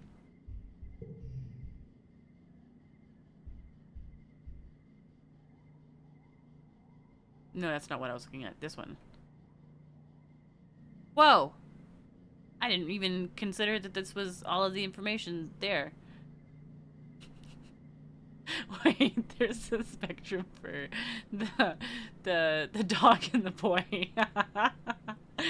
I love it. Doggy ears. Okay. We don't know what he dislikes. Alright, who else can I give a gift to? When's Cal's birthday? Late dust, so no. But I can give you a gift. Oh wait, why would I give you a gift? Hey, let's get out of here. Okay. I need to leave. Sorry, why would I give you a gift? Sounds so rude. I don't need to give gifts because we're already at 100. Okay. What would I like to work on? My toughness is really close to being done. Or not done, sorry. Leveled up. Leveled up is the word I want to use. Ooh, you know what? I'm kind of curious about the kitchen. Who do I get to hang out with in the kitchen? This is... Ooh, wait. It's a +2 for empathy and creativity, which is pretty good. What's this one? Creativity and bravery. My bravery is... Creativity. This is difficult.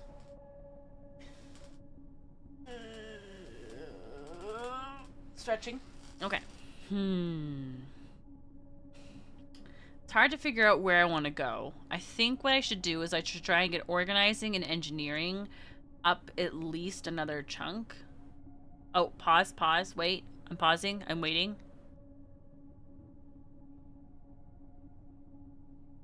I need Fanta to translate for you. Okay. Let's see, organization, I think I'm closer to getting the level up, and then combat, and then engineering.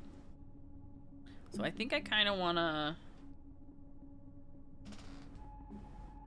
do that, but we'll wait until Face does some chatting.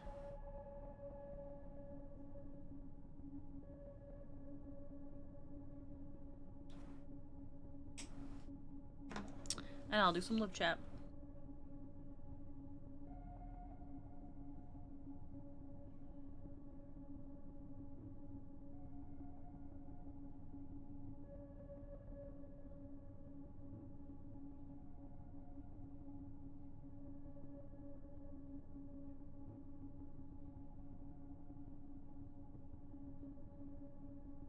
Oh, you DM Fanta. Okay. Ah, sorry, I dropped my lip chat again.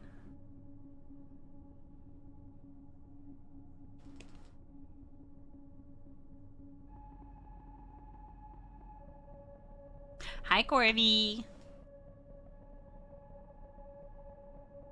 Fanta can say whether or not to ask you if you should do the thing I said. Ha. I have eggies. I'm gonna eat those. Are you okay with some save shenanigans? What does that mean? Like, you want me to...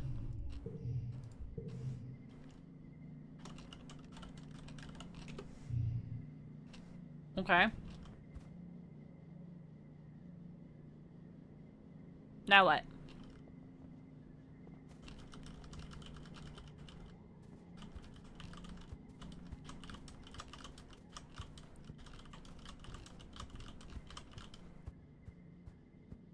Saving right now, going back to an old save, making a hard save, and then coming... Wait. I save right now, go back to an old save, make a hard save.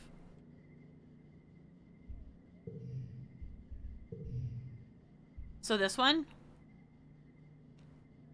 How far back? Quiet one? This one? Load? Load my face save. But this is the one we just did. Oh, that's the thing.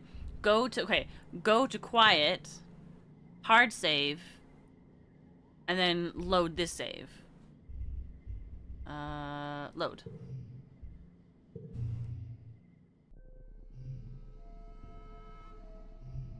Save.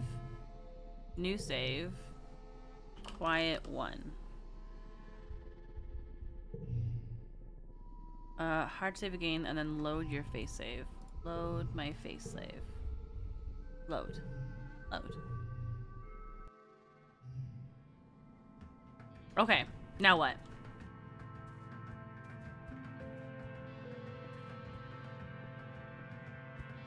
Just make sure to keep that quiet save. Okay.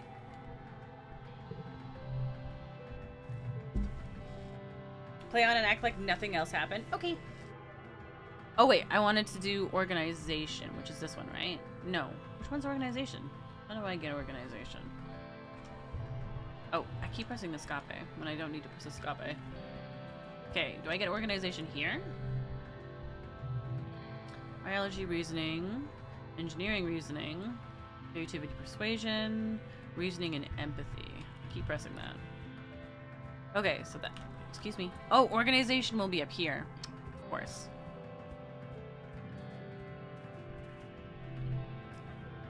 Let's see. This is organization +2, and this one is organization and persuasion. Wait. What's this one? Perception. Oh, I don't want that. I'll work in the depot.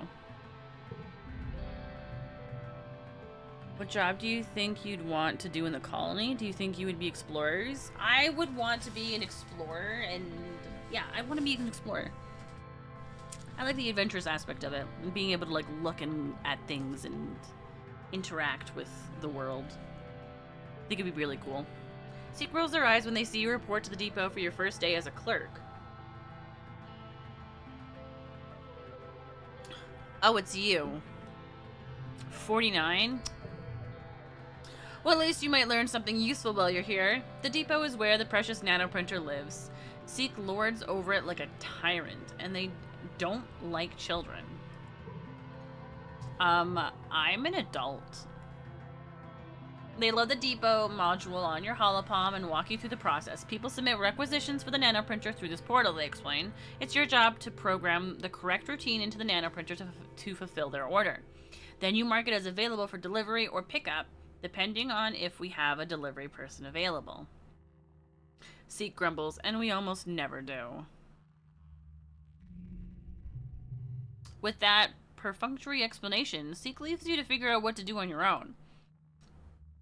It's okay for the first hour or so because no one puts in a requisition at all. It is pretty early. Maybe everyone's still asleep. Catch up on some sleep, catch up on some homework.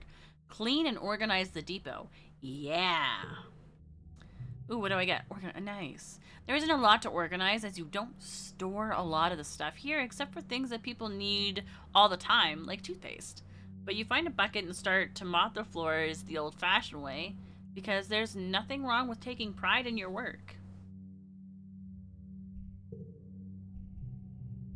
You're jerked back to reality by a haptic pulse through your holopalm. Your first order. You excitedly open your holopalm and read it. Elbow grease, 1 gallon it reads, from Cal Geoponics. Delivery ASAP. Very funny. You dismiss the phony requisition. Haha. Cal's got jokes. Another one pops up on your holoscreen. Flashlight fluid, 2 gallons. Another bogus requisition? Are your friends trying to prank you? You've barely dismissed that second one before a third one comes in. ID 10 T-gas, flammable, 2 cubic meters. You almost got me. Tang's not really the pranking type, but you stop yourself from looking up ID 10. Oh, idiot. You dismiss the requisition and message your friends to knock it off. Finally, you get a real requisition and get down to work. It's a lot easier. It's easier than you thought. You're just finishing up when Mars strolls in. She hops onto the depot counter and primarily.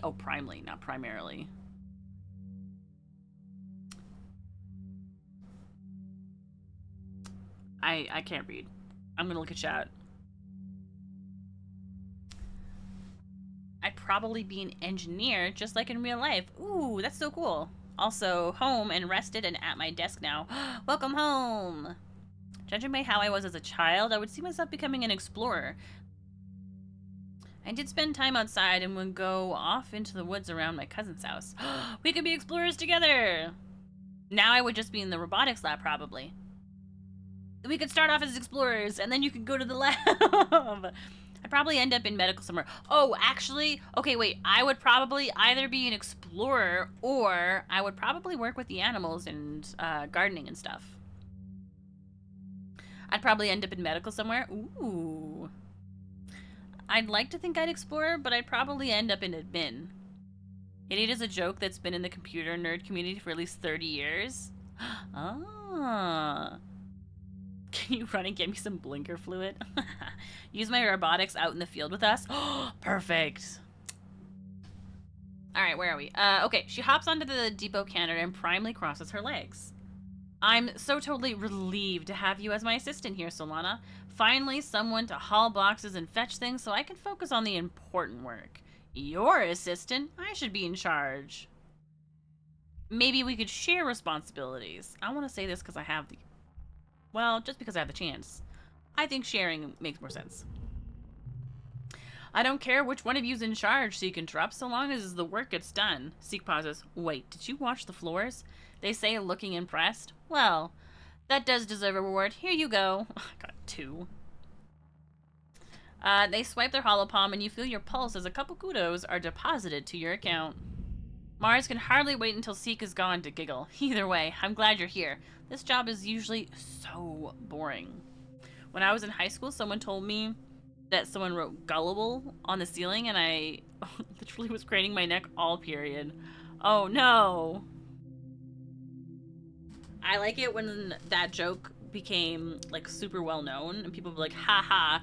But then there were people who would actually just put like a piece of paper with the word gullible on it. Becomes a 4. third... Well, there's not going to be a third stage, so... What if I go like this? Still that, huh? 4, 5, 6. And then a 6 on this side. And then... Whoops. I win! Okay, is this the best... Wait. Is this the best choice? It's not. But I was close. Alright, we boosted up organization, so we've hit, what do you call them? Perk.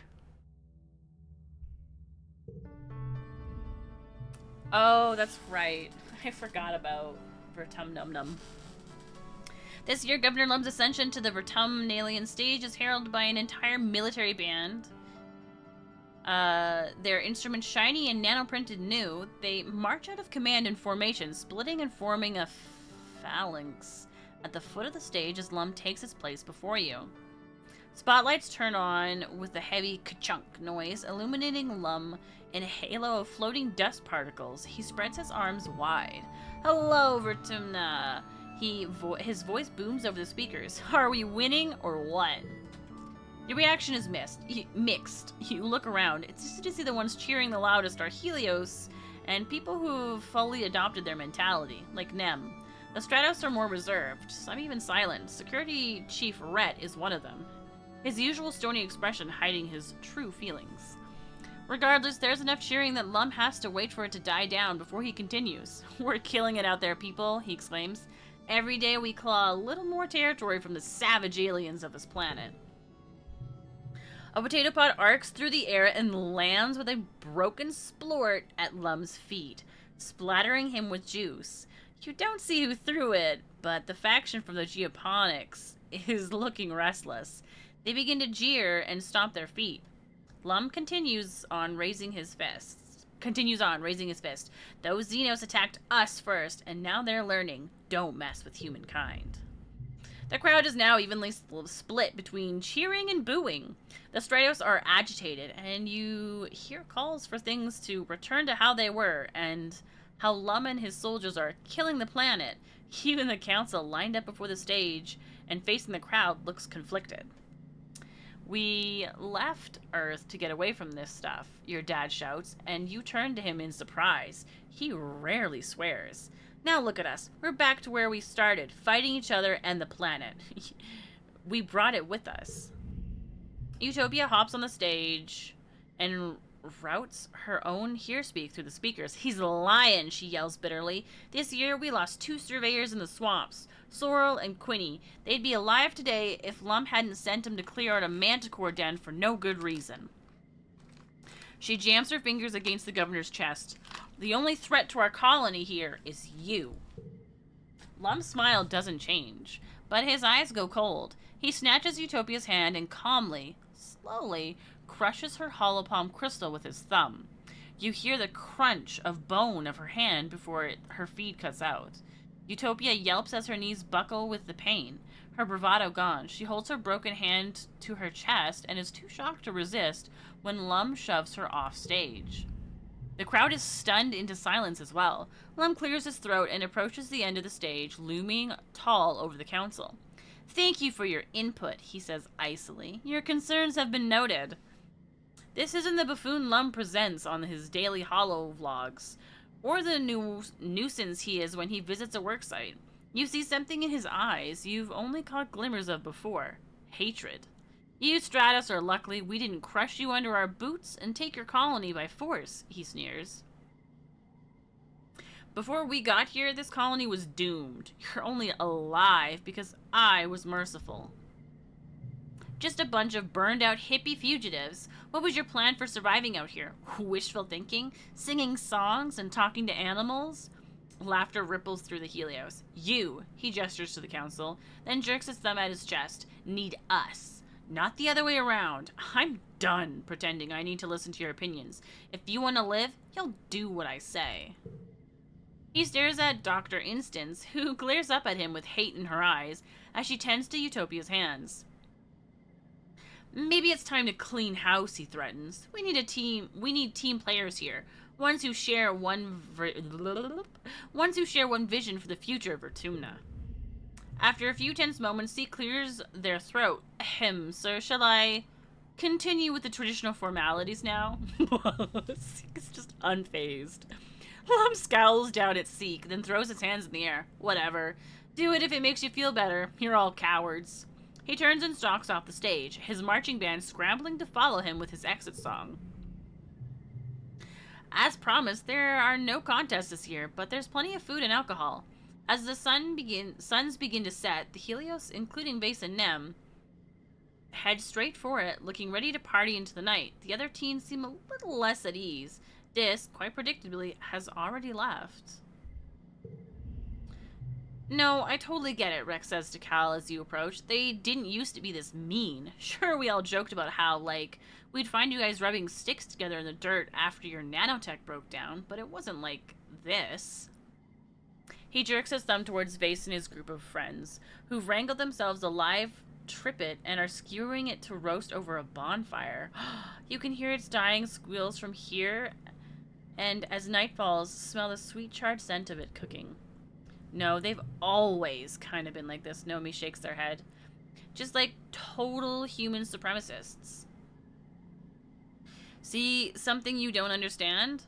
Nomi makes a laser gun with her fingers. Pew pew, all gone. Want something else, something someone else has? Pew pew, all yours. They lean back on their hands and look up at the night sky. In dusk, the wormhole looks so peaceful and far away. Wait, what was I supposed to do? Wait. What was I supposed to do about the wormhole again? Oh no. They told... What did Sim tell me about the wormhole? Crap. I used to think me and Rex were like changelings. Like aliens beamed in and replaced 2 human babies with weirdos. I don't think you're weird, Cal says, eyes wide. I think it's really great you two don't act like Helios. We are Helios though, Rex replies, and Nomi nods.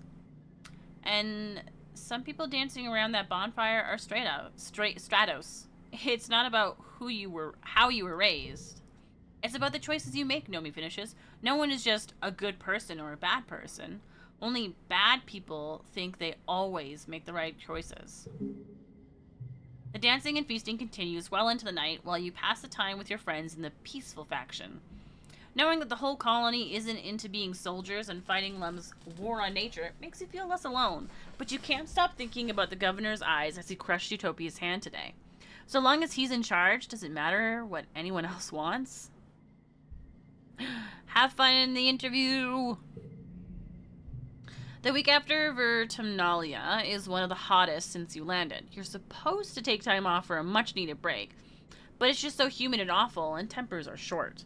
Shortly after the festival, you start seeing graffiti cropping up everywhere. It seems that a lively, if not particularly civil, conversation between the two factions is being held on the flat surfaces of the colony. Lum announces a zero-tolerance policy for political graffiti. You notice that not every tag is being removed, just the ones against the war, of course. The atmosphere of the colony is oppressive, as thick as the choking dust heat itself. Everywhere you try to relax, people just want to talk about the war. To make matters worse, the sweltering nights are making your nightmares intense again. You return to work feeling more stressed than before. Okay, mid-dust is wait, that's wet. Mid-dust is Nomi. That's right, extra gear slot. Yay! Okay. What do we want, though? +2 to last card. Okay. +5 to animals. We don't need that. +1. Gain 1 less stress, +1 bonus to pairs. Interesting. 20 persuasion, +2 to straights. +10 combat, +2 to challenges, plus cards, +5 to challenges. I think I'm gonna go with this one.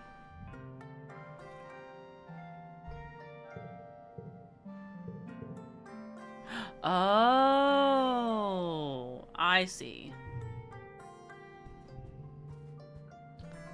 Alright, where are you, Nomi? Oh, it's almost break time. Drat. This will probably be our last break, and then we'll probably end for the day. But I do want to keep playing just a little bit more. I have an addiction. Wait, what do you like again? I already forgot. No. Crystals. Yay! Oh, hello. You're walking through the colony when you see a blur of color and motion at the corner of your vision. Bang! Nomi collides with you in a catastrophe of flailing limbs and high-pitched squealing, sending you both sprawling to the ground. Oh my gosh, Nomi exclaims. They immediately get to their hands and knees and begin to collect the papers that exploded out of their hands when they fell. I'm so sorry. Sometimes my brain is off doing its own thing and I don't watch where I'm running. Ah, they exclaim, dusting off their piece of toast and shoving it back in their mouth. Ew. Gotta eat breakfast, even when you're late. Your enhancement isn't super agility, huh? Don't even worry about it. Watch where you're going. Oh no! Well, I'm insensitive. Nomi pauses in their frantic attempts to recover. Oh, they reply, looking at you with big eyes. That's a complicated subject that we'll learn more about after the break. Wahahaha.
Hi, welcome back from the break.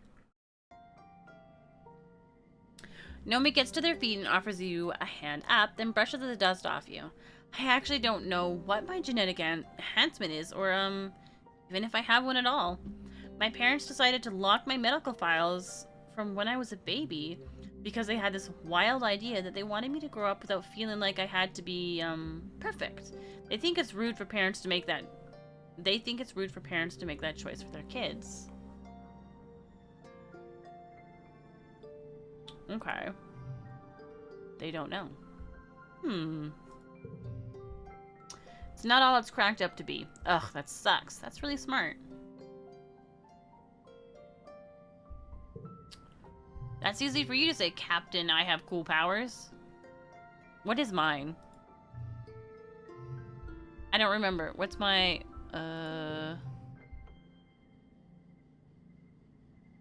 You've got a knack for finding hidden things or staying hidden when you need to. And you know all sorts of things about animals. Is that my... Oh, right, my eagle eye. That's what mine is. Putting their hand on their hip and sticking their tongue out at you. The rest of us have to get by on our wits and charm.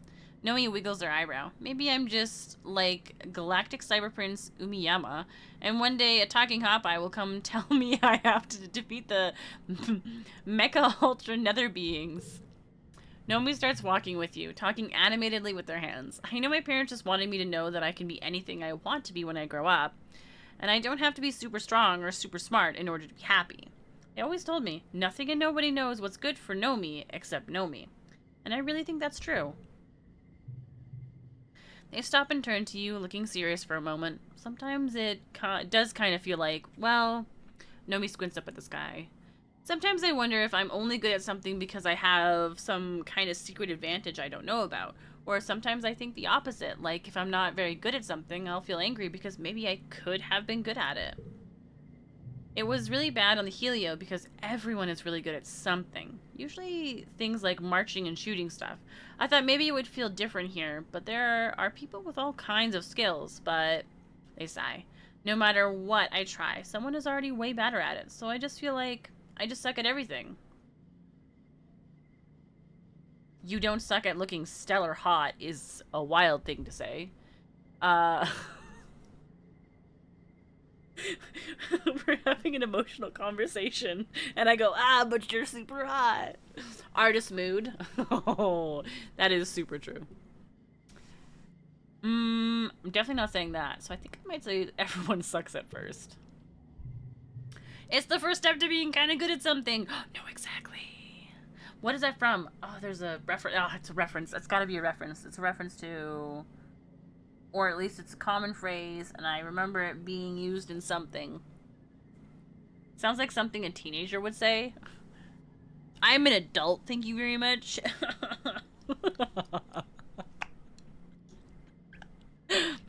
How dare you?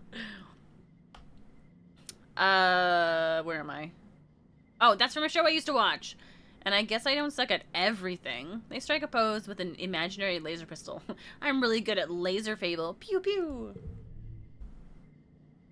Adventure Time. Okay.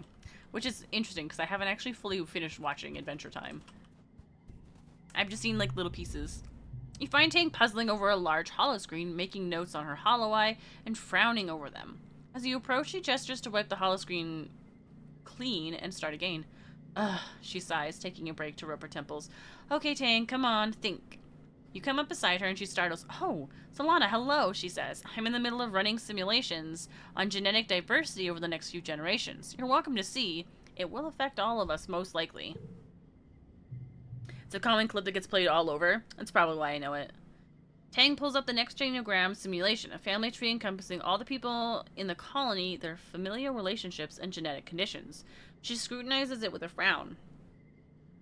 We have an unusually high amount of hereditary heart disease, no matter how you slice it, she mutters.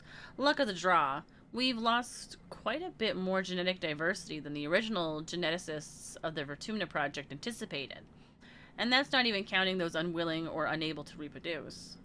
She crosses her arms. It's possible to steer the ship out of it, so to speak, but we'll take some purposeful breeding choices, at least for 5 to 6 generations. Oh my gosh, may I verify your data? What the heck are you talking about?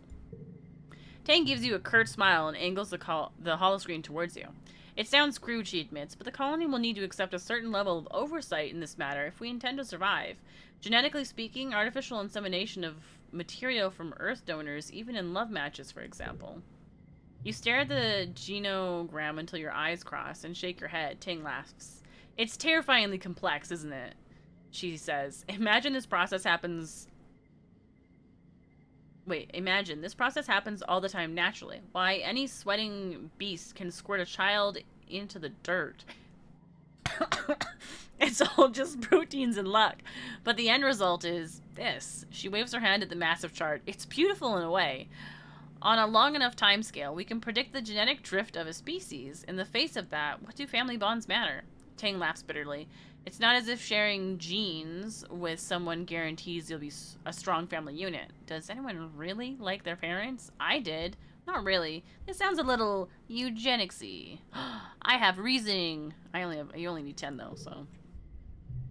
Tang looks affronted. You what? She sputters. Solana, surely there's a middle ground between eugenics and everyone dying of preventable genetic diseases, especially in these first critical generations. Cool motive, still eugenics. Tang rolls her eyes. Whatever, I'm still going to run the simulations. Then, when your inbred great-great-great-grandchildren interface with my consciousness that I've uploaded into the colony AI, I can tell them I was right. I once heard the statistics for any colony to avoid degradation of genetic diversity, it ideally needs to start with around 40,000 people. Wow. As for my own family, Tang continues, I feel no allegiance to any of them based on blood. If I had no family at all, that would be acceptable. Wait, what about Dis? Ugh. Tang says, I'm ashamed we're even related. Literally all he does is go out on an expedition and talk to trees. Who even knows where he is right now? Oh, I have to say this. That's awkward. Koopa's home. You mean the depressed drunk who died when I was a kid? Tang retorts. No, not at all. If it wasn't for Chief Steward Anne, I probably wouldn't even still be alive. Do you want kids someday? Tang looks thoughtfully at the genogram. Truthfully, I'm not entirely certain I can bear children. There must be limits to my gene-engineered body. I certainly didn't experience puberty to the extent that Mars did, for example. Besides, Tang continues, children would only distract me from my work. The chief engineer never had children, after all. I think that's admirable. Tang's gaze flicks over to where Chief Engineer Instance is talking to one of the other lab assistants. In some ways, I'm the child she never had, and she's the mother I wish I did have, she says quietly. We became close when we started my gender affirmation process, she continues. It was so obvious then that we were kindred spirits. As I would come in for checkups and observation, we talk about the science behind the process. Of course, I showed an interest in it, and Instance fostered that in me. She supported me. Tan looks down at the ground, unlike my own mother, who by that point had ceased to find joy in almost anything. What would I be without Instance? Tang says. The only thing I have in life are what she gave me. Not just this body, but my passion, my hard work, my achievements. Without her, I would have nothing. I owe her everything. Tang clenches her fist so hard her arms quiver. No matter what Instance does, I'll support her. What a suspicious way of saying that. You're more than what she made you be. She sounds really important to you. I do agree. I think it's wonderful that... This is an annoying argument. Parents are great at fostering things in children. Sorry, adults. Whatever. I don't know. People can be great at fostering things in children, but it steams my kettle when they get all of the credit. Because it just bothers me a lot. So I'm gonna say it. You don't understand, Solana, Tang replies. I'm not burdened by this debt to Instance. See, I hate the idea of it being a debt, too. I love what she helped me become. I'm grateful. Now, if you'll excuse me, she says, turning back to the genotype before her, I have our legacy to plan.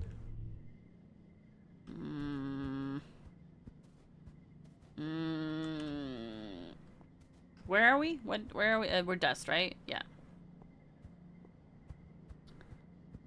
Oh, I got stuck. Wait. Is there somebody over here? Okay. There is, but no one to talk to. Let's see. It was supposed to be before wet, and it is currently before wet. So let's see if this is the month we're supposed to be doing this. Serotonin, found blep grass shortly after the colony landed on Vertumna. The waxy violet grass grows almost everywhere near the colony, and when you steep its roots, you get a deep purple tea. It tastes horrible. Grassy and bitter, but it's a stimulant and mildly hallucinogenic. So the adults think it's great. They've been drinking it for years with no ill effects, except for an overwhelming urge to stick your tongue out and say bleh when you taste it. Oh, bleh. You've been trying to cultivate new variants that don't taste as awful, or have more potent stimulants or hallucinogenic properties. Maybe you'll even find some entirely new medicinal usage. You're ready to test a new strain. Tangent would probably appreciate a better stimulant, and Cal would appreciate a nicer trip. Who will your test subject be? Try myself.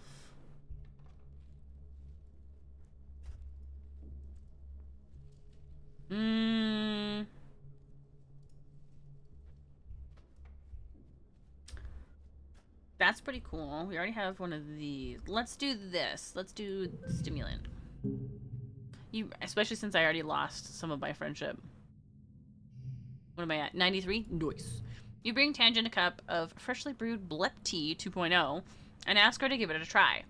She swallows it down no problem. She pounds back cups of blep tea all day. It's not like she needs the assistance to stay awake, but she says the stimulant helps her focus. After a while, you ask her to report on how she feels. I got an extraordinary amount of work done, she says, blinking rapidly, but I feel... Do you know the voice? Like, my own internal voice feels much stronger, like... as if it were another person entirely sitting here beside me. She tilts her head to the side. Yes, I know, she says to Thinner. I will tell them about the tremors, thank you. Her eyes refocus as she looks at you again. I'm also experiencing a higher than acceptable amount of muscle spasm, she says. I suggest crossbreeding the blep grass with something that will act as an anticonvulsant. Huh, she looks at this strain. It looks like the strain was a little too strong. Tang shakes her head. No, she exclaims. No, it's perfect. Don't destroy the strain. You should give the rest to me. Yes. No. Yeah, hearing voices all day is definitely not a trait you were trying to cultivate. You insist on destroying the rest of this batch, but promise she can test the next one. That's actually really funny. Okay. Blue. Blue. Blue. Gem. Alright. You're gonna try and put that up, so I'm not even gonna bother. I win. Blip. I made cocaine tea. No! Alright. My biology is looking pretty good. I'd really like to up that engineering, though.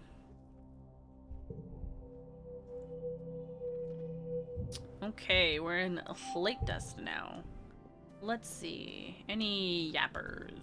Any yapper? Ooh, a yapper. You spot Rex carrying supplies and big pieces of wood into a huge tarped up section at the end of the lounge. He waves at you. Well, as much as a wave as he can do with his arms full of mushwood. Hey, La Solana, he calls out to you. Have you come to see the bar? A bar? You give him a questioning look. The bar? You don't know Rex super well. You've never heard anything about a bar. He gestures to the tarps. My bar, he says. I've been working on a special project ever since I joined the construction crew. The colony needed a place to cut loose. You dig? He looks up at it, beaming with pride. I think it's about halfway done.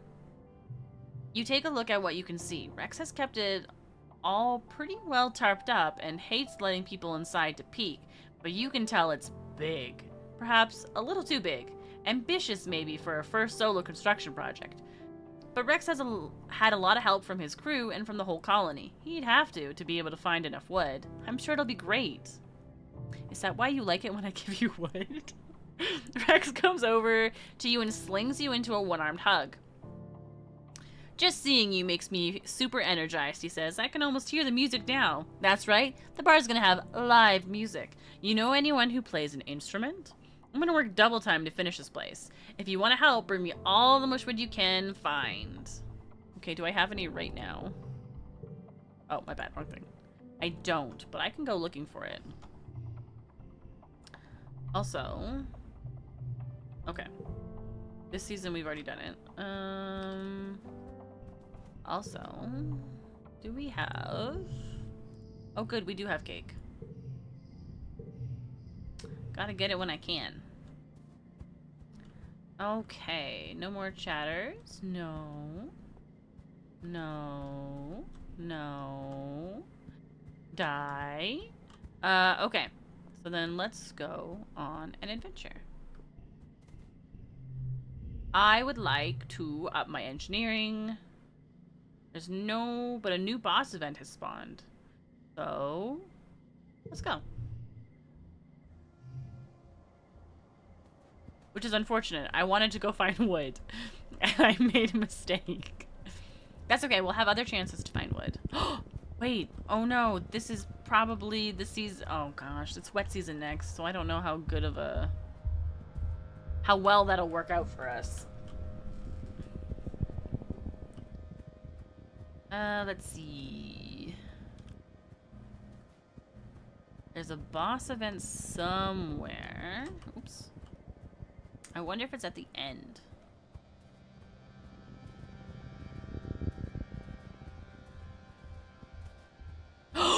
Wait!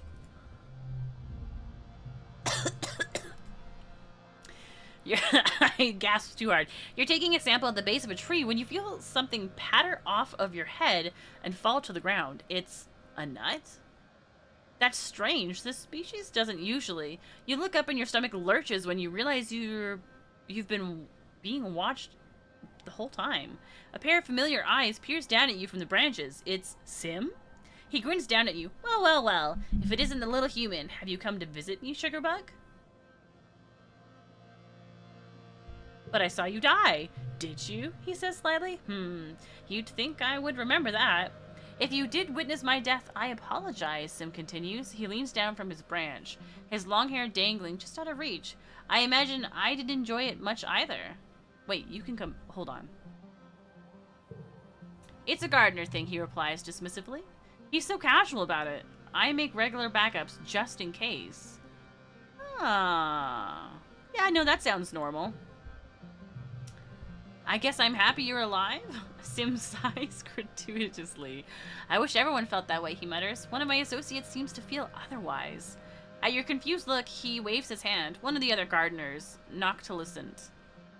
They really don't care for you humans, I'm afraid, and they're aware I've taken an interest in you. With a soft whomp. Sorry, I made that way too... I'm not soft. Sim drops gracefully out of the tree and dusts himself off. He claps you on the shoulder. I'd watch out for them if I were you, he says. They're quite dangerous. Sim turns to leave, but you sputter and grab his sleeve. You can't... After all that, you deserve some answers. Real ones. He owes you that. He turns to you, one arched eyebrow raised. What is it, Solana? Are you really Sim? What do you really do here? Sim gives you a blank smile. I am a gardener, he simply says. I was created to be a gardener, and I imagine I will be one until my services are no longer required. At your look of confusion, Sim softens. Humanity is so concerned with purpose, he says sadly. It is because you were not created for one, and you spend the entirety of your short lives under the impression you need one. The concept of someone having a purpose must be seductive. He shrugs one elegant shoulder. My existence is simple. I act in the ways for which I was created. That is not an interesting answer for an individualistic species as yourselves. I am aware. Perhaps we must both accept that it may be beyond the human capacity to comprehend. Are you really Sim? The one and the same, Sim answers, carefully prying your hand from his clothing. I acknowledge this is difficult for you to understand. He takes a deep breath, considering his words carefully. Humans have but one short window of consciousness, which encourages you to think of yourselves as individual points on the line of history. You are, quite clearly, not your parents or your grandparents or your unborn children. You are your own marvelous creature. He places his hand on his chest. I do not disappear when this form dies. I am eternal, in a sense. I am all who came before, and I am all whom will come after. I am my own legacy. I am symbiosis. He tilts his head to the side as if listening to something and squeezes your hands. I fear I have said too much. I hope I can see you again soon, and that all may be revealed to you. Well, that boosted our relationship. I think 10. Or maybe not. I don't know. Was that the boss thing, do you think?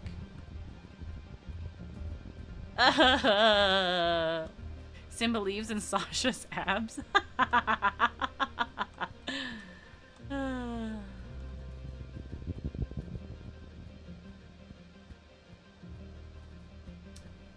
Alright. I don't know if I'm going the right way. Oh. Aha! You and Dis are exploring the Rune Wormhole Observatory again. It feels so familiar. You've dreamt about this place many times. Wait, have I already done this? Drisk has to keep up. Where are you going? He asks angrily. You don't answer. You're trying to concentrate on finding the place. You approach a large pyramid in the center of the complex. Beside it is one of the smaller elevators, a little monolith with a round iris door. This is the place. Your head throbs with it. Even standing outside, you know there's something down there. Find a way in. You look for one of those elevator monoliths near the pyramid and find it, but it's overgrown with snaking vines and brambles with very large flowers all over it. You could push your way through them, but this stops you and shows you a Geiger counter reading on his palm. These flowers seem to be radioactive. Your suit won't protect you for long. Alright, we take a sample. You snag a sample you could study later in geoponics. Oh, shoot. I don't know why I did that. Oh, I guess well, I don't know. You soon realize your mistake. Yes, I know. Wah, wah, wah, wah. Oh, wait. We make it through. You enter the elevator. Thankfully, still working, and descend beneath the ground. It opens to a kind of antechamber room with an exit at the other end, leading to the heart of the pyramid. There are glyphs carved into the crystal panels on the walls, symbols that resemble the wormhole. You start across the room. The further you go, the more your head swims. You have to pause. You think you might faint. And it isn't just the radiation. There's something down here, some great energy, and it's making your head hurt. You shake your head trying to clear it. Wait, maybe this is a bad idea. I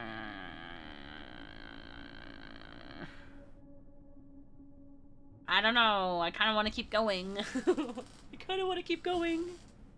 I'm gonna do it.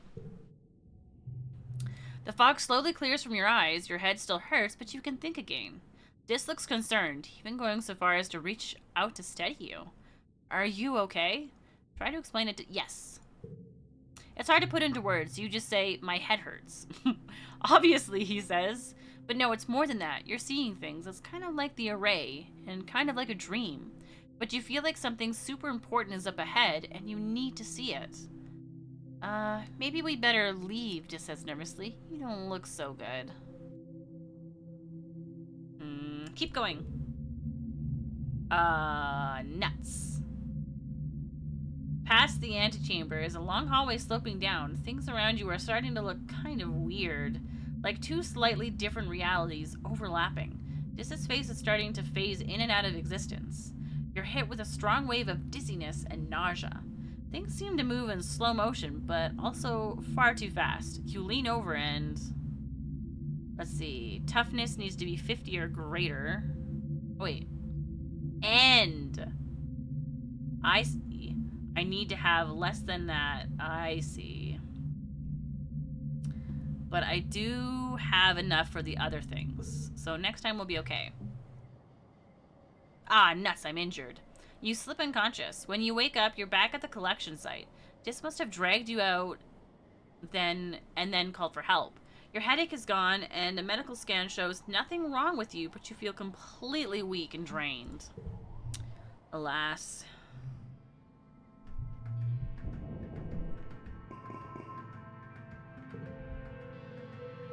I'm gonna have to take a break. Oh, early wet. Whose birthday is early wet?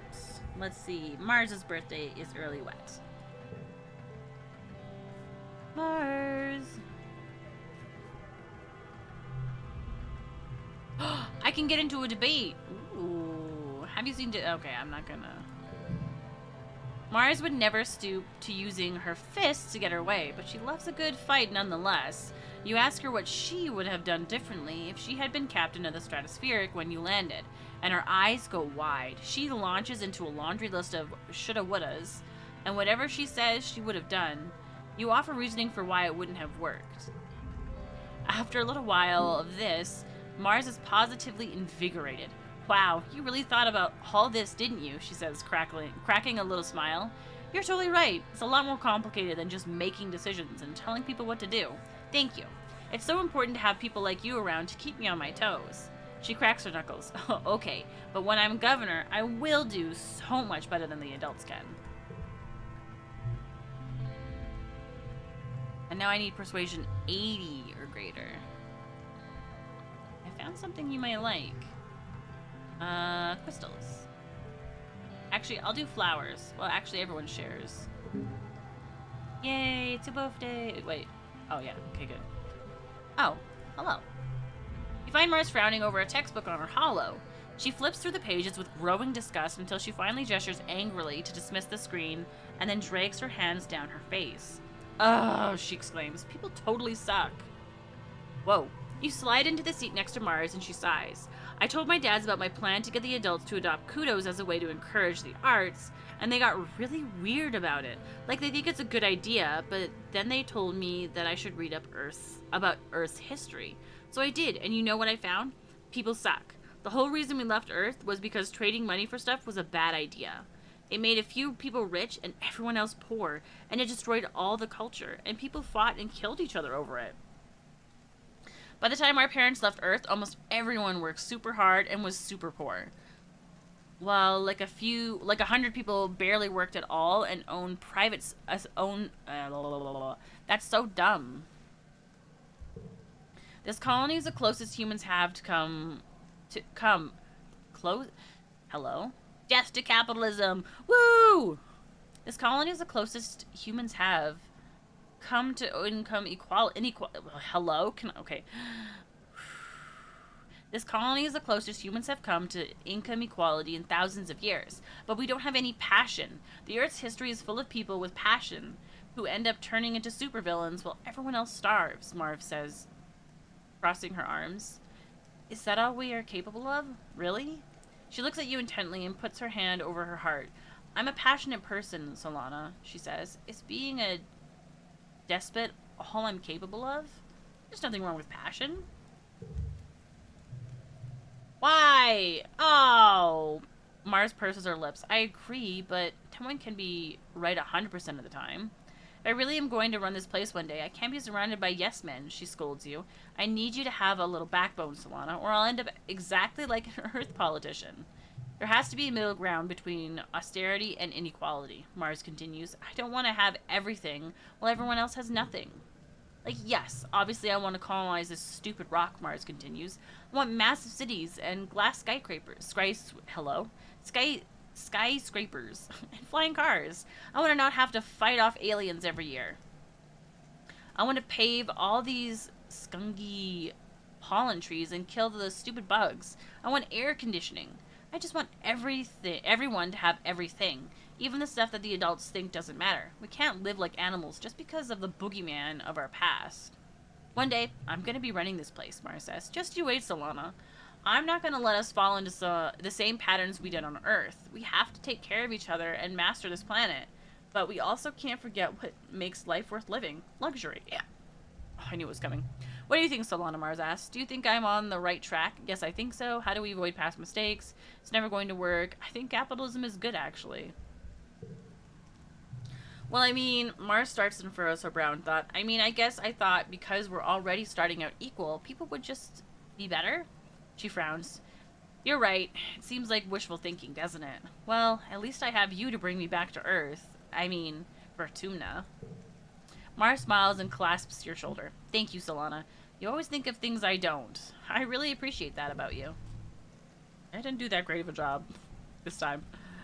Alright, let's see. Yay! That's for me.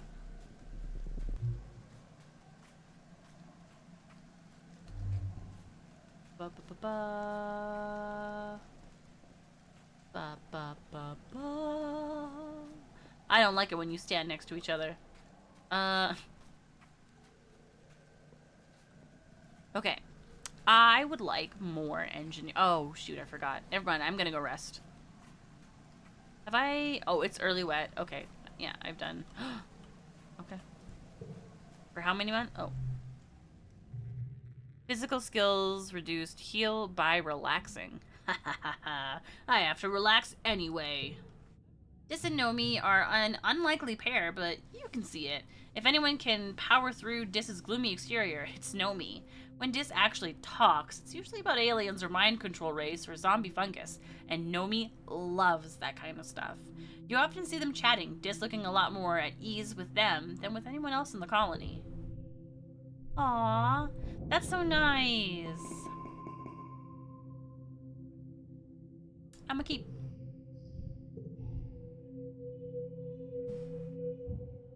Alright, mid-wet is Vase's birthday. And we don't care about Vase because he kinda sucks. Have I given you a gift list? I will give you this. Yay! Okay. So there's your gift for the season. You're already at 100, right? Yeah. I don't have any logs. Wait, but... Rex is serving an empty lot with a critical eye. There's still a lot of potential here, he says, thoughtfully, tapping something into his holopalm. Maybe an elder care home? One day, hopefully, we'll be lucky enough to have old folks. And it makes sense to have it right in the middle of the colony. He gestures his holopalm away. I turns to you with a smile. Gotta think about the future if we're still expecting to get one. Alright, what am I at with you? 49. Nice. Okay, I don't... Wait, hold on. I don't, right?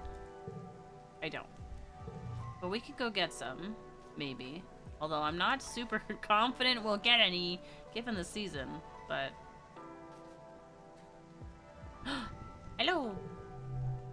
This evening, when Dis isn't in his quarters or his usual spot near the expedition vehicles, you have a sixth sense of where to find him.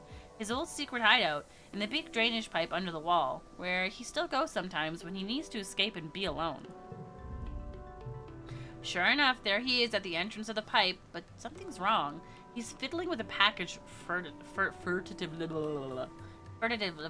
I can't do it. Furtively. His head jerks up as you approach, and he clutches it to his chest. You can barely believe your eyes, but it doesn't take an engineering genius to see he's holding a bomb. What are you doing? Dis stares at you for a few moments, weighing the truth. I'm leaving, he says eventually. Noctilicent made me a deal. Sabotage the colony during the next attack, and then let me become a gardener. Don't get in my way, Solana just says. I don't want to have to hurt you. Please don't leave me. You don't have to do this. Let's set it off together.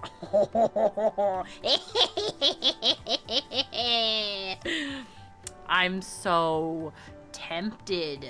I'm tempted to do it. But I'm not going to do it, of course. That would be irresponsible. Right? Wait, +6 if this is the highest value, but it won't be.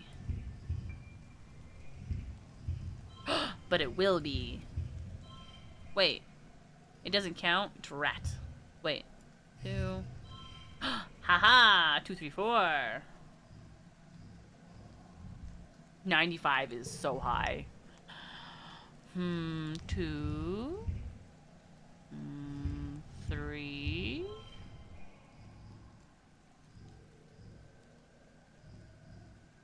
4. Oh. That removes my straight.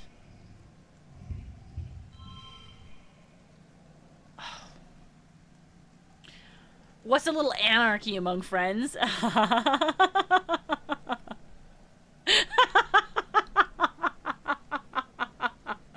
Welcome back, Vanta. And in this case, more than friends. um, hmm.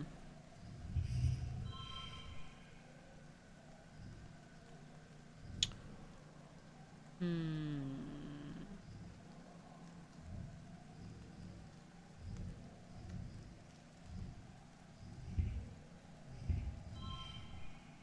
Well, that just changes it to that. Oh, because I forgot that it changes that part.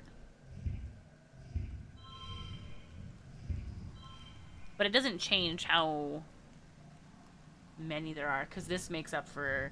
And I kind of want to use this sooner rather than later. I don't know if I'm going to be able to get this high of a number.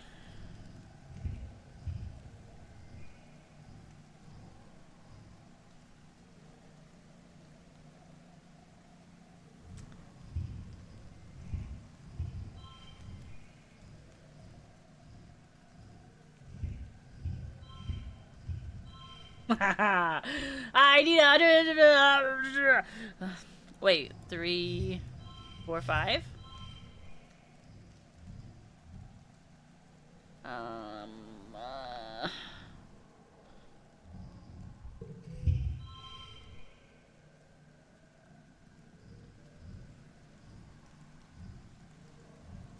I see. This is a redraw of a hand. This is to change the suit. +1.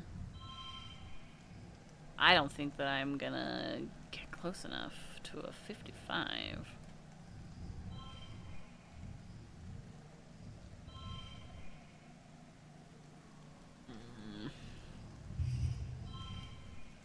Aha!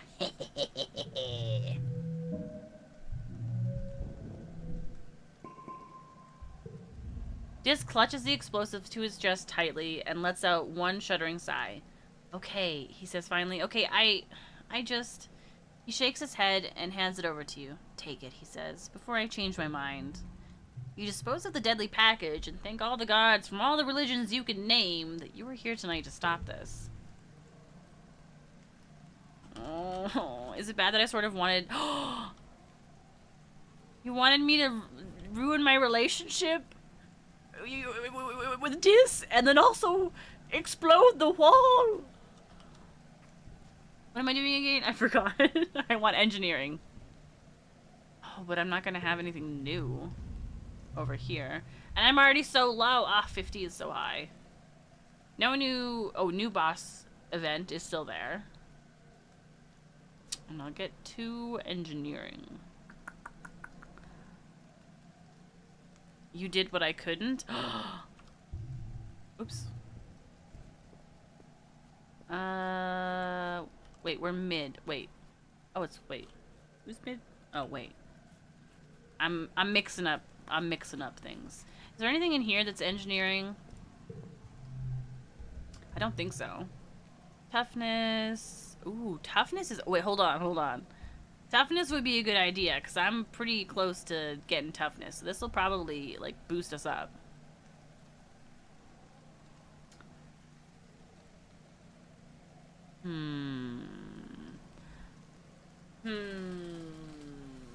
But I also want to try and get through that boss event.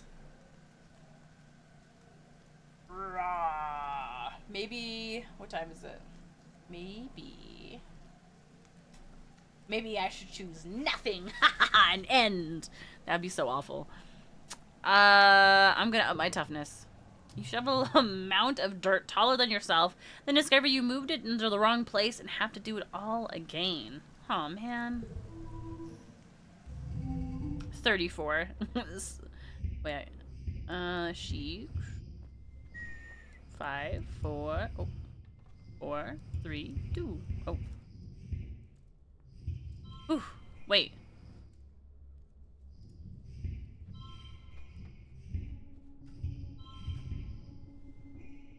Oh. Wait.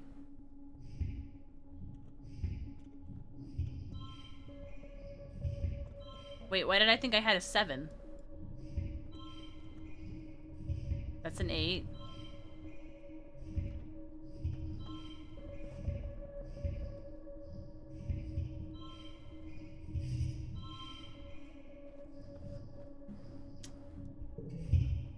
Why?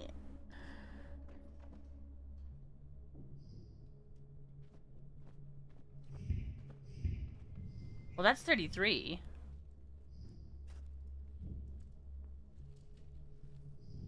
Redraw a hand, +1. And then it would... Oh, wait, hold on. Unless I do this. Yeesh. Yeah, toughness. Woo!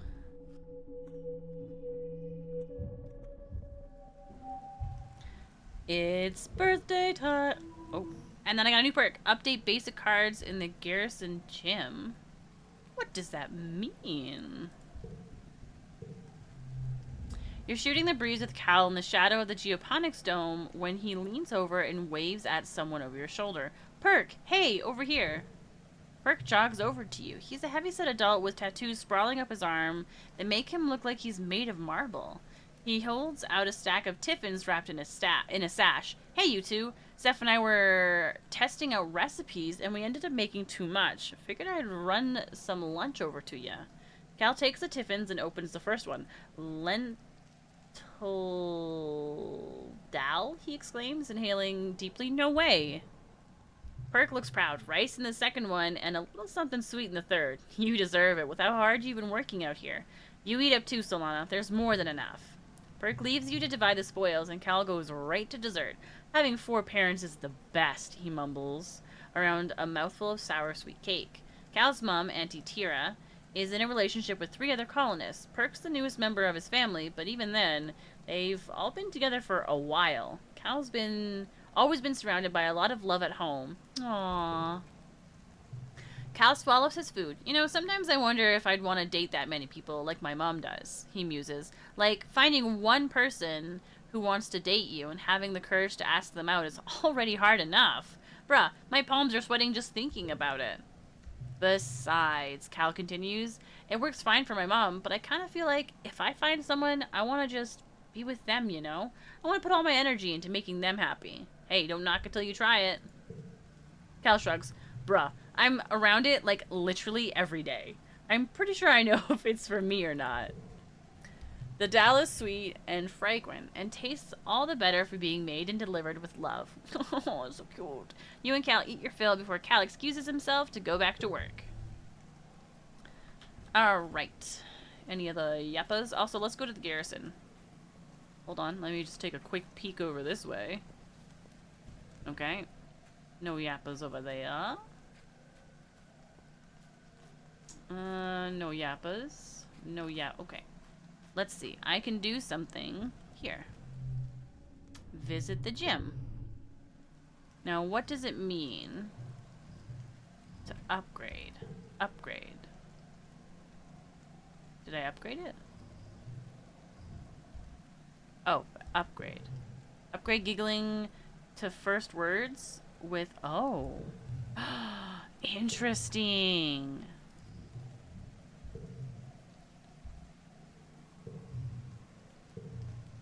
Interesting. Very interesting. Okay. Alright. Now, it is the end of this season. Yes. Give me some time. What do you like again? Flowers and roots. Don't have any flowers. Do I know what you dislike? No. Shoot. Scary. Scary. Well, let's see. I think you're indifferent. Hang a surprise that you remember. Yes. Okay. So you've been given a gift. Have you been given a gift? No. Wait, you hate crystals, right? Yes. So I won't give you that. Do you want to try this strange device?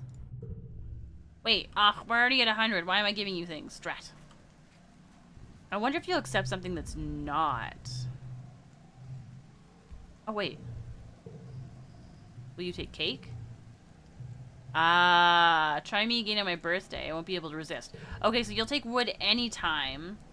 But Only other gifts on your birthday. Sorry, your birthday was already this month.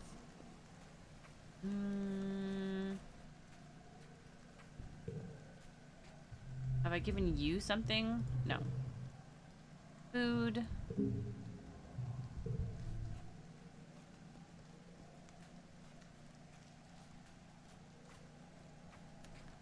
Okay, have I given you something? No, but you like crystals. Yay! Have I given... Oh wait, I don't need to give you anything because... we're dating. I mean, we're already at 100. No, because we're dating. We're dating, I don't need to give you nothing no more. Alright, you wanted me to go to buy cards. Oh. Crawling, wondering, giggling. Ah. And these are the cards I can upgrade.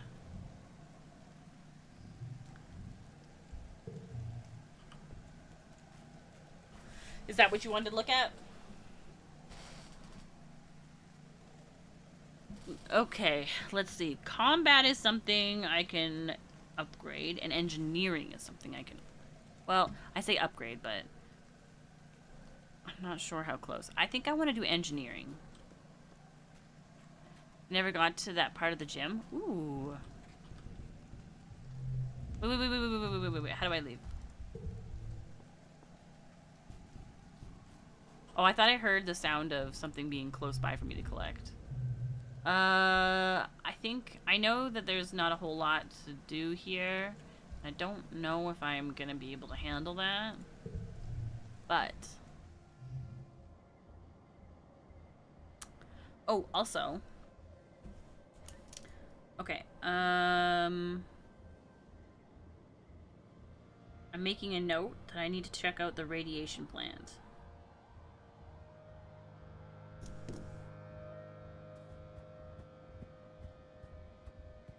Alright, let's make our ever so long journey.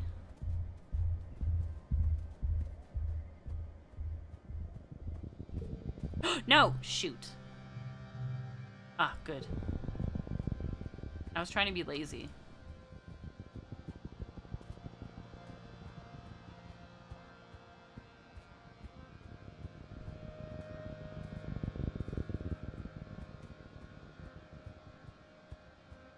It's like Baldur's Gate.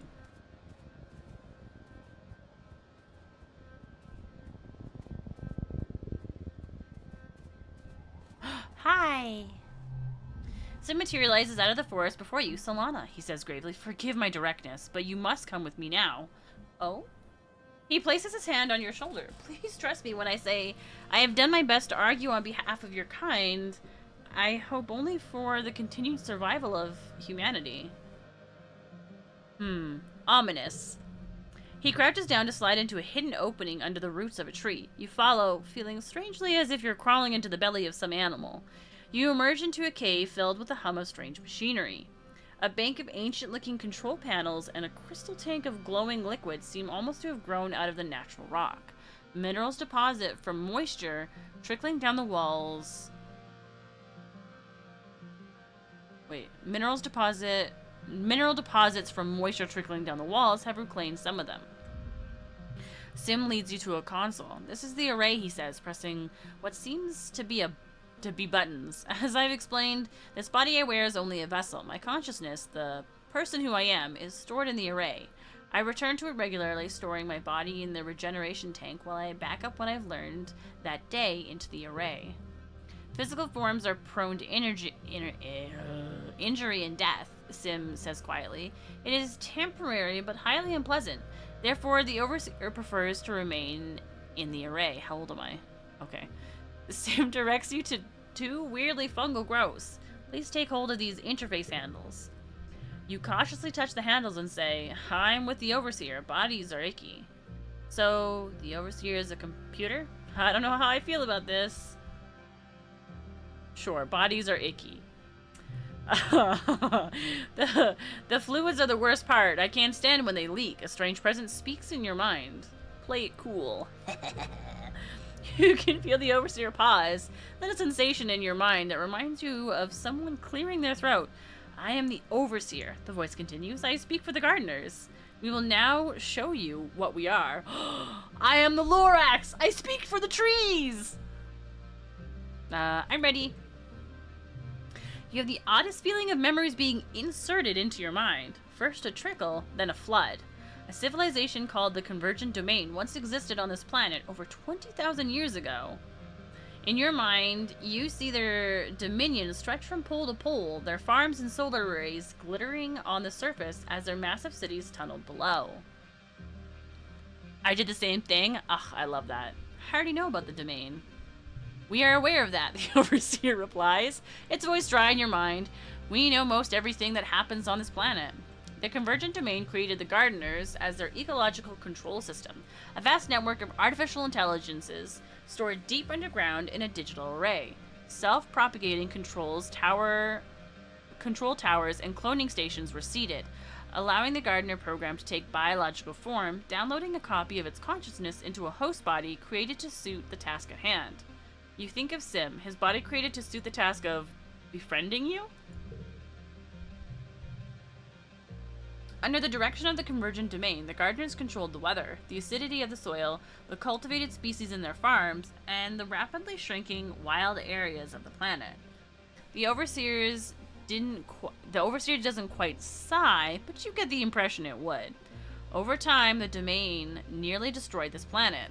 They didn't respect nature? There were too many of them? Correct, the Overseer responds. They saw the natural world as an unending buffet of resources. The exhaust from their factories blanketed the planet, choking out sunlight and oxygen. They consumed too much, destroyed the planet's ecosystems, and fought bitterly over the remaining resources. The last directive of the Gardeners were given by the Domain was to repair the planet's destroyed ecosystem, the Overseer says solemnly. The Gardeners tried, but it was too late. When the crops failed and the atmosphere became too thick for sunlight to pierce, the Convergent Domain perished by the billions. The last survivors took to the sky in colony ships and never returned.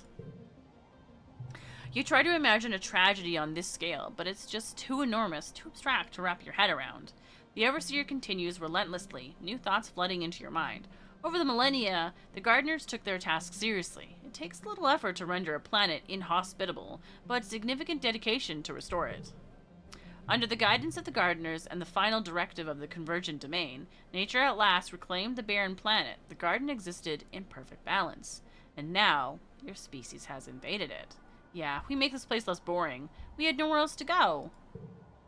Your kind had the option to stay where they were, the Overseer replies, the tone of its thoughts darkening. Do you think we have empathy for the Convergent Domain who fled on colony ships? The ones who selfishly refused to give their bodies back to the planet they destroyed with their pride? You chose to come here, the Overseer continues, and you continue to stay here. You could instead choose to die. You shudder involuntarily. Jeez. Jeez. Hey, you don't have to stay here. You could die instead. You know, like, what are you thinking? What are you doing? Some Vertumnan species have a technique of future sight, which the Gardeners harness to catch glimpses into the web of timelines. We see that you possess this technique too, alone in your kind. We have foreseen that humans pose a great danger to this planet. You are a monoculture, an invasive species. You throw our hard-won balance in disarray. Since arriving, you've shown nothing but a willingness to consume the planet's resources and replace them with more humans. We didn't even know you were here. We have as much right to live as anything. I'm sorry we ever landed. We didn't know you were here only works for the very small amount of time until, you know, you do know that they're there, and then, you know, there are changes you probably could have made. We have as much right to live as anything. Meh. I'm sorry we ever landed. I mean, out of everything, this feels most appealing. Your guilt is inconsequential, the Overseer replies. We have observed that this emotion makes humans behave defensively. They avoid the cause of guilt, or worse, try to destroy it. No, it is better to pull a blighted plant from the root. Most gardeners would prefer to stamp you humans out like encroaching weeds, the Overseer says without malice. Indeed, we have tried using ecologically compliant organic methods. We are impressed at your tenacity to withstand these eradication procedures. The yearly attacks, the famine, the pollen, not random natural occurrences at all, but gardeners' tactics to encourage the eradication of pests. But Symbiosis speaks in defense of your kind, the Overseer continues, and took effort to convince us that you were sentient and capable of communication. You present us with a quandary. You come from the stars, refugees of a catastrophe of your own design, one that you are intent to recreate here on a planet which still bears the scars of the last time it was used carelessly. So, we ask, what are we to do with you? Screw you, we'll do what we want. You're right to destroy us. Humans can change. Help us. I'm just a kid. I can't answer this. How old are we? Yeah, we're just a kid. We can't answer this. But at the same time, circumstances demand that we must. So we teach your kind to be stewards of nature, the Overseer replies. Perhaps your children take up the mantle as well, and their children. But soon you are dead, as are your children's children. Generations past, no one alive remembers the time the gardeners came to the humans and taught them the proper ways to live. And now there are too many of you to teach, and your behavior too entrenched. What then? Genocide? You have no answer. There is silence in your head, and you only hear the sound of water trickling down the cave walls and the gentle hum of the machines. Eventually, the Overseer speaks in your mind one last time. For now, you may leave freely. We will consider this quandary, and we will be monitoring you and the other humans. You feel a strange pull at your consciousness as you remove your hands from the interface. There you have it, Sim murmurs. That is my boss. Your boss needs to get out more. I'm terrified. Sim nods sadly. That is the correct response. It's why I wanted you to know the truth. He walks over and runs his hand over the consoles. And now you know how to connect to the array, he says quietly. But you should not come here unless I'm with you. Sim takes your hand and looks at you solemnly. When you interface with the array, you hold everything we are in your hands. It took a great deal of negotiating to convince my fellow gardeners to trust you with this power. Please, do not prove this trust mistaken. AI construct. Oh, very cool. Hi, Ming. Whoa. Whoa. Let's go break into that other place that I'm not supposed to go to. I'm joking. I don't think it's the same place.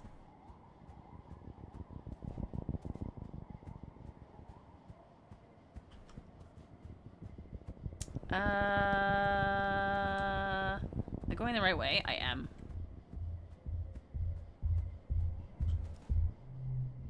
Alright, you return with Dis to the pyramid in the ruined wormhole observatory, the headache building.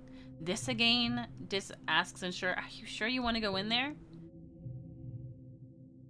You approach the large pyramid in the center of the complex. Beside it is one of the smaller elevators. Solana, is this building hurting you? Find a way in. You look for one of those elevators, monoliths. Okay, same thing. Uh-oh. 30. Ah, nuts. We're gonna have to leave. Fiddle faddle.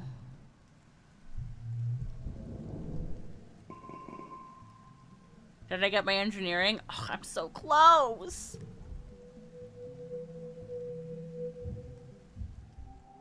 It's the season of glow. Let me out. I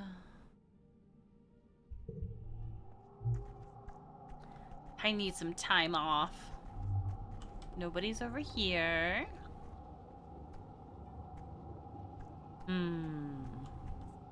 You're here. You're there. You're here. You're here. Okay. Let's see.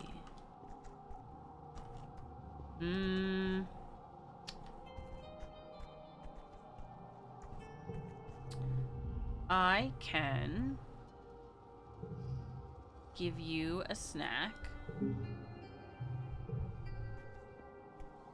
And I can give you something. Because our relationship is not 100 yet, right? No, it's 97. Oh, I'm so close. Wait, what do you like again? Hold on.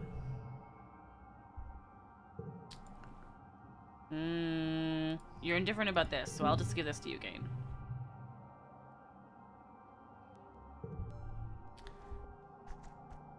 Okay, and that's 100. That's almost 100. What am I at with you, Cal? 84. Nice. Alright, let's go to the lounge to rest. Dis often comes and finds you after work so you can hang out. Most of the time you get dinner together and then retreat back to the lounge for more relaxing. Even though you've been spending most of your free time rewatching the same holovids, watching them again with Dis always makes it feel special. +1 for each +5.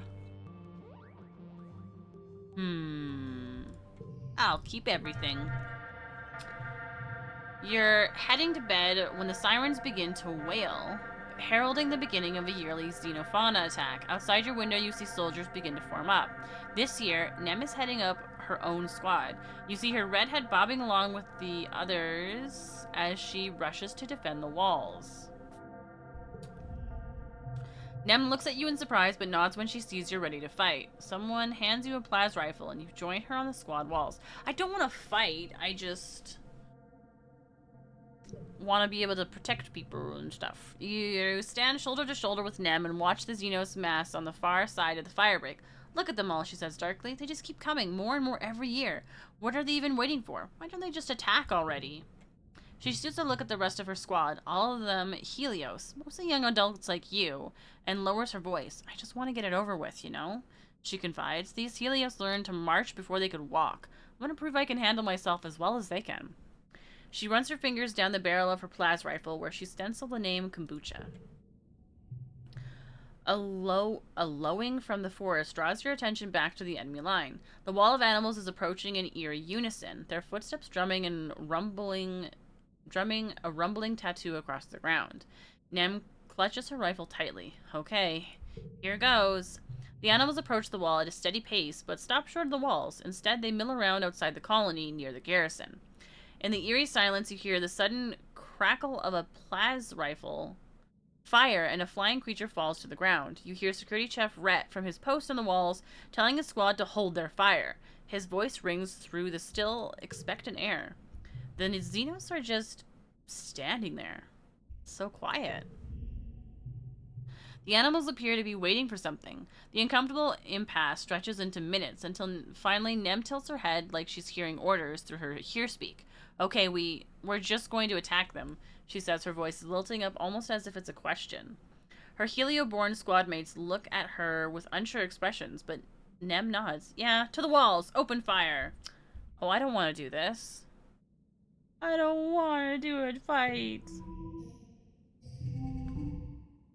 Wham. 85? Oh, that's not that bad, actually. All cards under 5.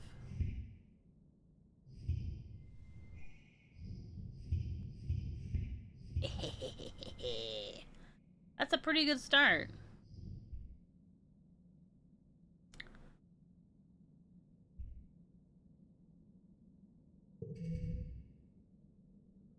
Okay.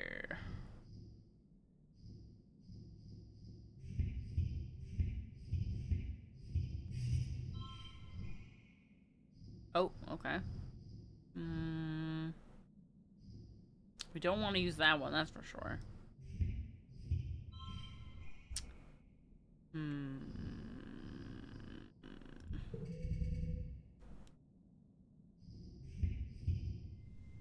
4, 3, 2, 1.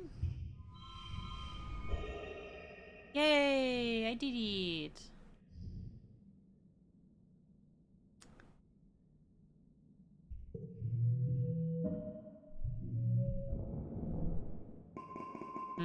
I'm so close. You and the others open fire, joined by other squads. At other points on the walls, the creatures continue to mill around as if they're cut down by the hail of cracking plas rifle fire, seemingly unbothered. It's not until a few minutes pass that the creatures seem to wake up, in a sense, breaking from their holding pattern and beginning to batter the walls as usual. Flying creatures begin to soar overhead, landing in the courtyard and attacking from within. You stay on the walls and pick off what you can, trying to keep the creatures from forming a living pyramid to scale the walls. You can hear the battering of their bodies against the gates from here, and the commotion as the gate defenders rally to keep it shut. Governor Lum comes charging up to Nem. I need command of your squad, he says. I'm taking them down to the courtyard to engage the enemy directly. My squad? Nem stammers. She looks conflicted. Lum is the governor and outranks her as a soldier, but it's Lum. His plan is bound to be dangerous, or even suicidal. The rest of the squad are Helioborn, yes, but they're also just teenagers like you. Don't you need us up here, supporting defenders from the walls? She chances to suggest. Yeah, we're more useful up here. We should obey the governor. Let's ask the security chief. Lum doesn't look convinced, but your support emboldens Nem. She stands up straighter and hardens her expression. I can't send my people into close combat, she says firmly. We're trained for range defense, not melee. The governor looks at your squad mates, but none of them make a move to follow him. He curls his lip in disgust and stalks away. Ha ha ha! Middle finger! Your squad remains on the wall, defending against the being breached by Xenos and picking off the flying ones before they can land in the courtyard. The gates stay standing, and after an hour, the attack ends as quietly as it began, with the remaining Xenos slinking back into the forest from whence they came. In the quiet following the battle, the colony comes out of hiding to gather in the courtyard, surveying the damage. Everyone looks weary, but you survived another year, with remarkably fewer casualties.